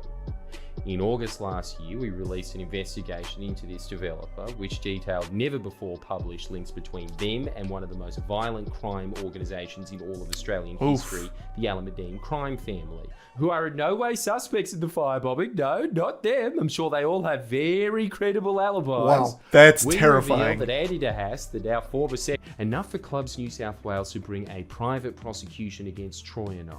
So now I've made even more enemies. The gambling lobby and anyone that would use them to launder money. And Clubs New South Wales rejected him. By the way, this came out on the same day John was saying in court that he was too mentally ill to face his assault charges, but well enough to run Clubs New South Wales, one of the most scrutinised jobs in the country right now. Well, the thing is, like, assault charges are a scary thing. That's like a mental ewy. Like, that's yucky. Like, that doesn't make me feel good. But being in charge of a massive gambling company, that's a yippee kind of feeling. Like, that's two very different sides of, like, the mental spectrum here. So I can totally understand him not wanting to go to court to face the assault charges. That is very stressful. This is pleasure. This is fun. So I get it. I get it, John. To have me thrown in jail, the 7th richest man in Australia threatening to sue me, numerous other property developers and dodgy bears. I have a longer enemies list than Richard Nixon, so despite having my suspicions, I'm still not completely sure as to who done it. But enough of listing enemies, it's now time for my friends list. First of all, sorry to my neighbours and landlord, and future apology to whoever finds my corpse. It's going to be messy. I'm not going down without a fight. Big thank you, boy. That's like actually fucking terrifying. Like, he's making light of it, but the enemies that he has listed here are actually fucking horrifying. Like, I can't believe he's still staying in Australia, honestly. I really can't. So, for those that don't remember the situation, I'll quickly let you know. His house got firebombed, but it was actually the second attempt. So they initially firebombed his fucking neighbors, thinking it was his house. And then when they realized it wasn't his house that they fucking firebombed, they came back to try and finish the job. And like he mentioned, the house didn't even have smoke alarms, so like he literally probably would have just died if he was actually home at the time. Because it would have been when he was asleep. And the enemies he's listed here and their connections are very serious. I don't know how he's sitting here and being like okay about it and lucid. What a man's man. The problem as well is people who hear real journalism but don't like the message and reject it. See, like, I don't really subscribe to that belief, because if you look at some of like the real journalists that do great work like Jordy's, they are very well received by actual people, not politicians and not the elite. Like, that's how you know it's the sign of like good journalism. I never really see pushback when you're met with like a real journalist. It's been a little while since we just looked at a good old-fashioned embarrassing live streamer, and boy do I have a special specimen to share with you all today. The clip I'm about to show you is brand new. It only happened like 2 days ago, but it feels vintage. It's an IRL public nuisance stream that really does feel straight out of 2018, back when that was a popular genre. It's long dead now, it's fizzled out, but back in like the 2018 era, a very popular category of streaming was IRL, and it was infested with these degenerate worms that would just create as much ruckus in public as they could, try and instigate confrontation, and just be an absolute fucking headache to everyone around them. And the bigger the blow up they could cause, the better the content. It's not popular anymore because the shtick wore off and now it's just kind of pathetic and lame. But just like this guy's hairstyle, he's stuck in the past. This is a 40-year-old man who has a hairstyle of a 14-year-old emo boy. And he is a Kick streamer, he's not a Twitch streamer, but he has risen to notoriety because he has been accused twice now of having sex live on stream at Kick with prostitutes. I haven't seen it myself, so I can't fully opine on that, but goddamn, really going hard on that IRL content. You see that shit? It's fucking what we do. Unironically blasting dubstep in a train right now. And then he says, he has the gall, the chutzpah, to say, this is what we do. Brother, you are stuck 15 years in the past. Holy shit. This is like a video I would have seen on MySpace from a pathetic guy back then, let alone 2023. Jesus Christ. I still can't get over that goofy line. This is fucking what we do. What? Sit there awkwardly in silence while you blast shitty music throughout the train? Like, usually when you say something like that, like, this is what we do, it's right before you do something cool. Like, fucking base jumping, bungee jumping, going out to play in the championship basketball game, like, anything besides just sitting down and blasting dubstep cements my belief that sometimes people are just born to be a lifelong loser, and there's really nothing you can do to help them or change that trajectory. They are just destined to be a fucking loser. It'd actually be pretty sad if this guy wasn't such an asshole, but you can see the people around him are clearly bothered by the loud dubstep that he is blaring here in this train for no reason other than to be a douchebag.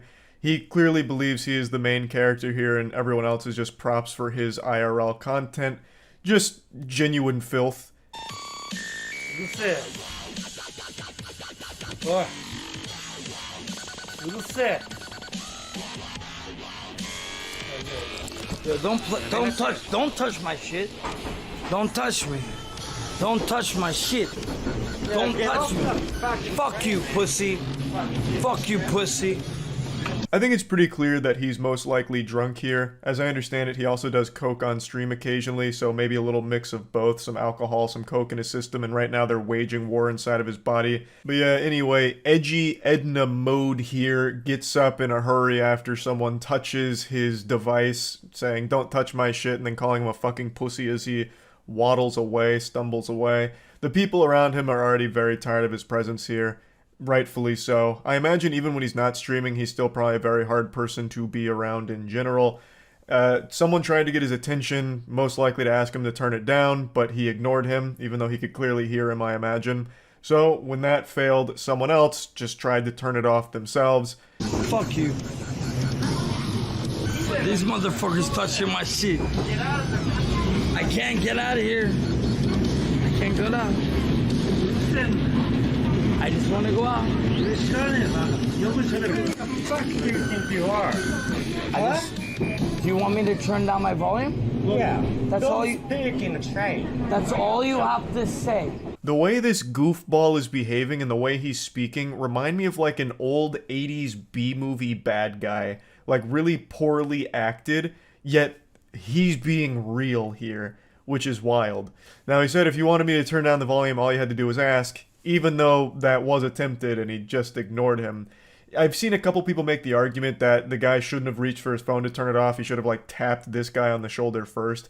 And I guess that's fair to say, but it's not like I have any sympathy for the guy just touching the other dude's phone. He ignored the other guy. He's clearly doing this just to be a nuisance douchebag.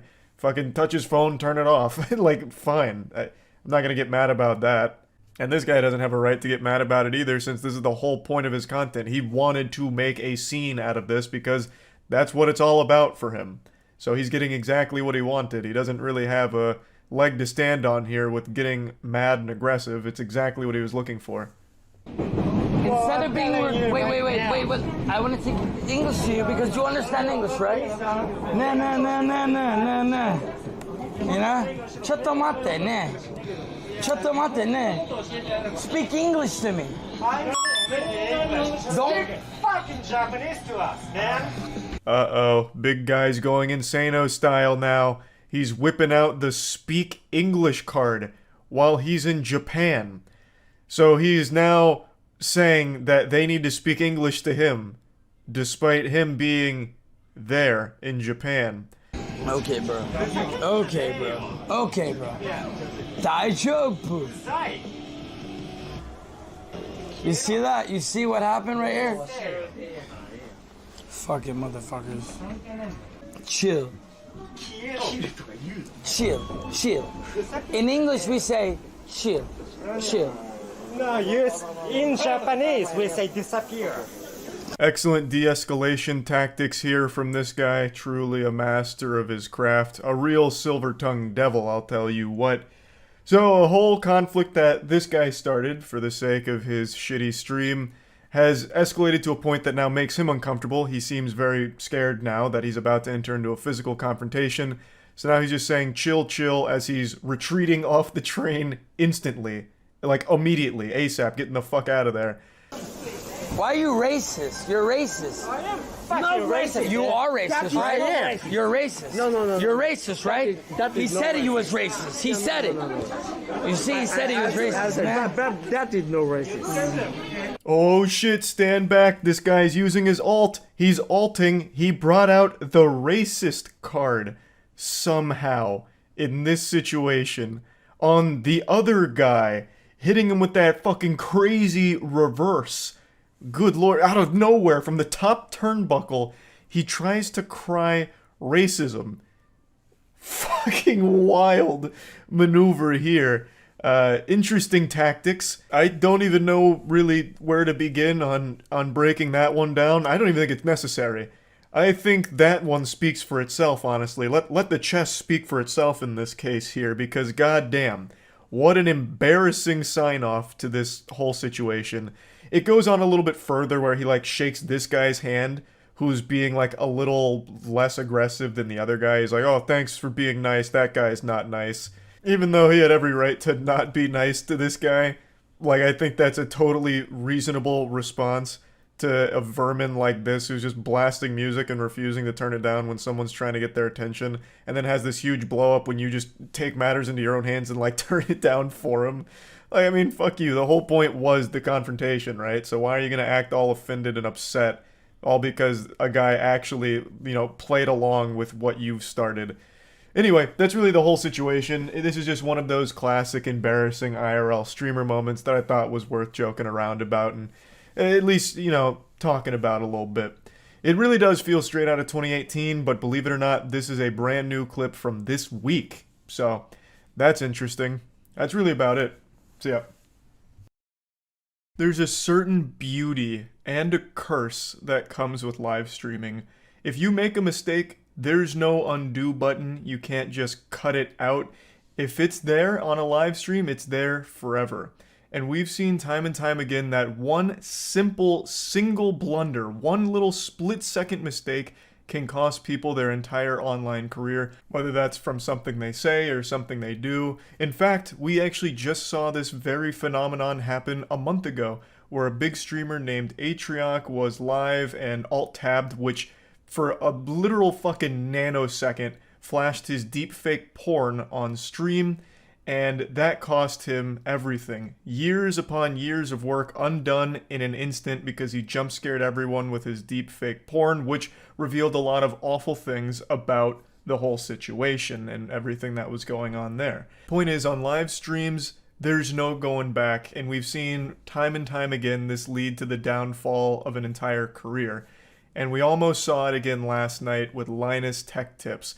Linus has built an empire online. He is an incredible creator who has done amazing work for so long now. And last night he almost wiped his ass with the entire fucking thing. I mean, it's been kind of eye-opening. I've just sort of randomly here and there picked up episodes of old shows that I hadn't watched in a long time from like the early 2000s, and just the casual the casual sort of gay humor. We've entered the danger zone here on stream. This is like Chernobyl just waiting to melt down because of something he's about to say.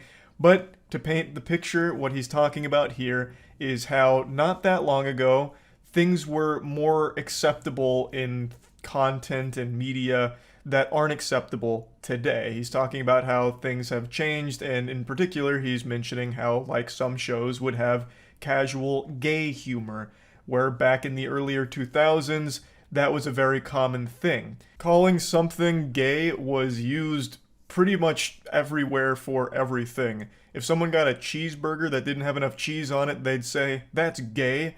If you were walking down the stairs and you missed a step and you started to tumble down the stairs, you'd be screaming, "This is gay!" Like all the way down. If a buddy of yours asked to bring his girlfriend along to like the boys' night out, you'd say, "Stop being gay." That kind of shit. That's what he's talking about. And he's saying, it hasn't been that long, and going back and watching shows that still have that humor in it was jarring to him. Casual use of the hard R. Oh, really? It's jarring. Yeah, it's jarring now. And for casual use of hard R. Yeah. Yeah, absolutely. Like okay, it was an episode of American Dad. And it was just really? it wasn't for shock value. It was just like used. Buckle your seatbelt because this ride's getting real bumpy now. The train is getting off the tracks. We're going wacko mode here. So hard R, as I'm sure all of you probably understand, is a very serious slur.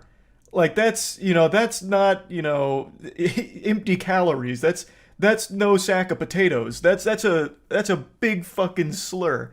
And he's saying that it was used casually back in the early 2000s, and even mentions a example with American Dad. Now, with my hand on a stack of Bibles, I'll just tell you, I'm not the biggest American Dad fan. I'll just be honest with you. I haven't watched a ton of it. I'm not the biggest spectator of the show, so maybe this episode he's talking about flew under the radar. I never heard of it, never watched it, but that took me by surprise. And I really love Luke's reaction, his co-host here, because you can see him like, hard R, excuse me, what kind of fantasy land are you living in, Linus, where hard R's were casual? Because I and Luke and probably everyone else in the world can't really recall a time where normal TV shows were dropping racist slurs casually like that. Whoa. Right, well, I mean, here's the thing, right? That was in 2003 or something, like 2002. Yeah. Like I'm not gonna deny that I dropped my fair share of hard R's back then because we didn't even the term hard R didn't even exist. We didn't think about it, right? And it's funny because to me that doesn't feel like that long ago. As a big fan of Linus, when I heard that, I had to stand up from my chair, hands on my hip. I was like, all right, it's over. I felt like a coach who had just watched his team lose the championship ball game. Like, you take my hat off, put it over my chest and say a prayer for him, because I was like, God rest his soul, this is the end of Linus. And you can see Luke, like, he shakes his head, like, in disbelief, and then he's just looking down. And I already know, during this moment where Linus is, like, admitting to using hard R's casually, he's processing this as like, yep, back to the old grind. This is where it all ends, huh? This is the end of our run. He was just seeing all the walls around him starting to crumble, the empire burning to a crisp, all because Linus is just freely loosey-goosey admitting to using the hard R casually often. But do not despair because not all is as it seems here. But to my kids... Are you talking like N-word hard R? What? No. Okay. I'm pretty sure that's how people use that term. No. I think that's so. That's the N-word. What are you guys talking about? Am I mistaken? I think so. No, the one with the for mental disability. I'm pretty sure people use hard R in a very different way than you just used it.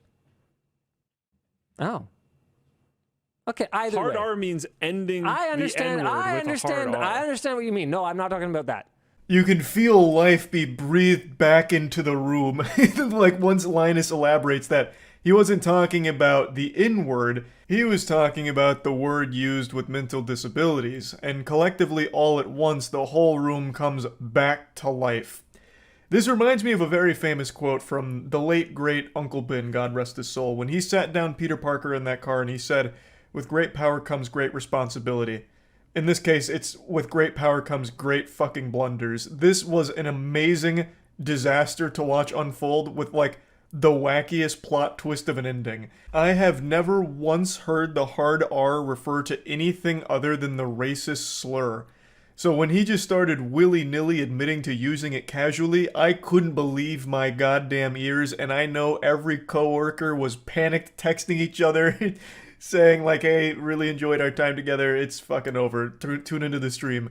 Like, I have no doubt that was probably the scariest moment of their careers, listening to Linus just for some reason admit to using the hard R often. And then, of course, the grand reveal where he wasn't actually talking about racist shit, he was referring to something different entirely, and then this is the aftermath of that. Okay, cool. So I'm glad that we have cleared that up. Neo over here, dude. We're dodging bullets. That was bad. Okay, yes. All right. Right. I forgot about the part where I said, yeah, I just like used it. Yeah, no, actually.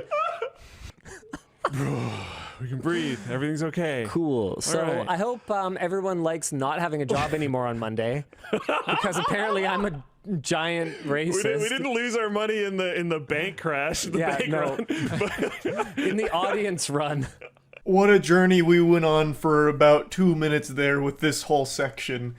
Yeah, I just wanted to talk about this because this was the closest I've seen to someone just committing career suicide with a smile on their face during it. Big misunderstanding here, I suppose. And yeah, I just wanted to talk about it a little bit. That's really about it. So yeah.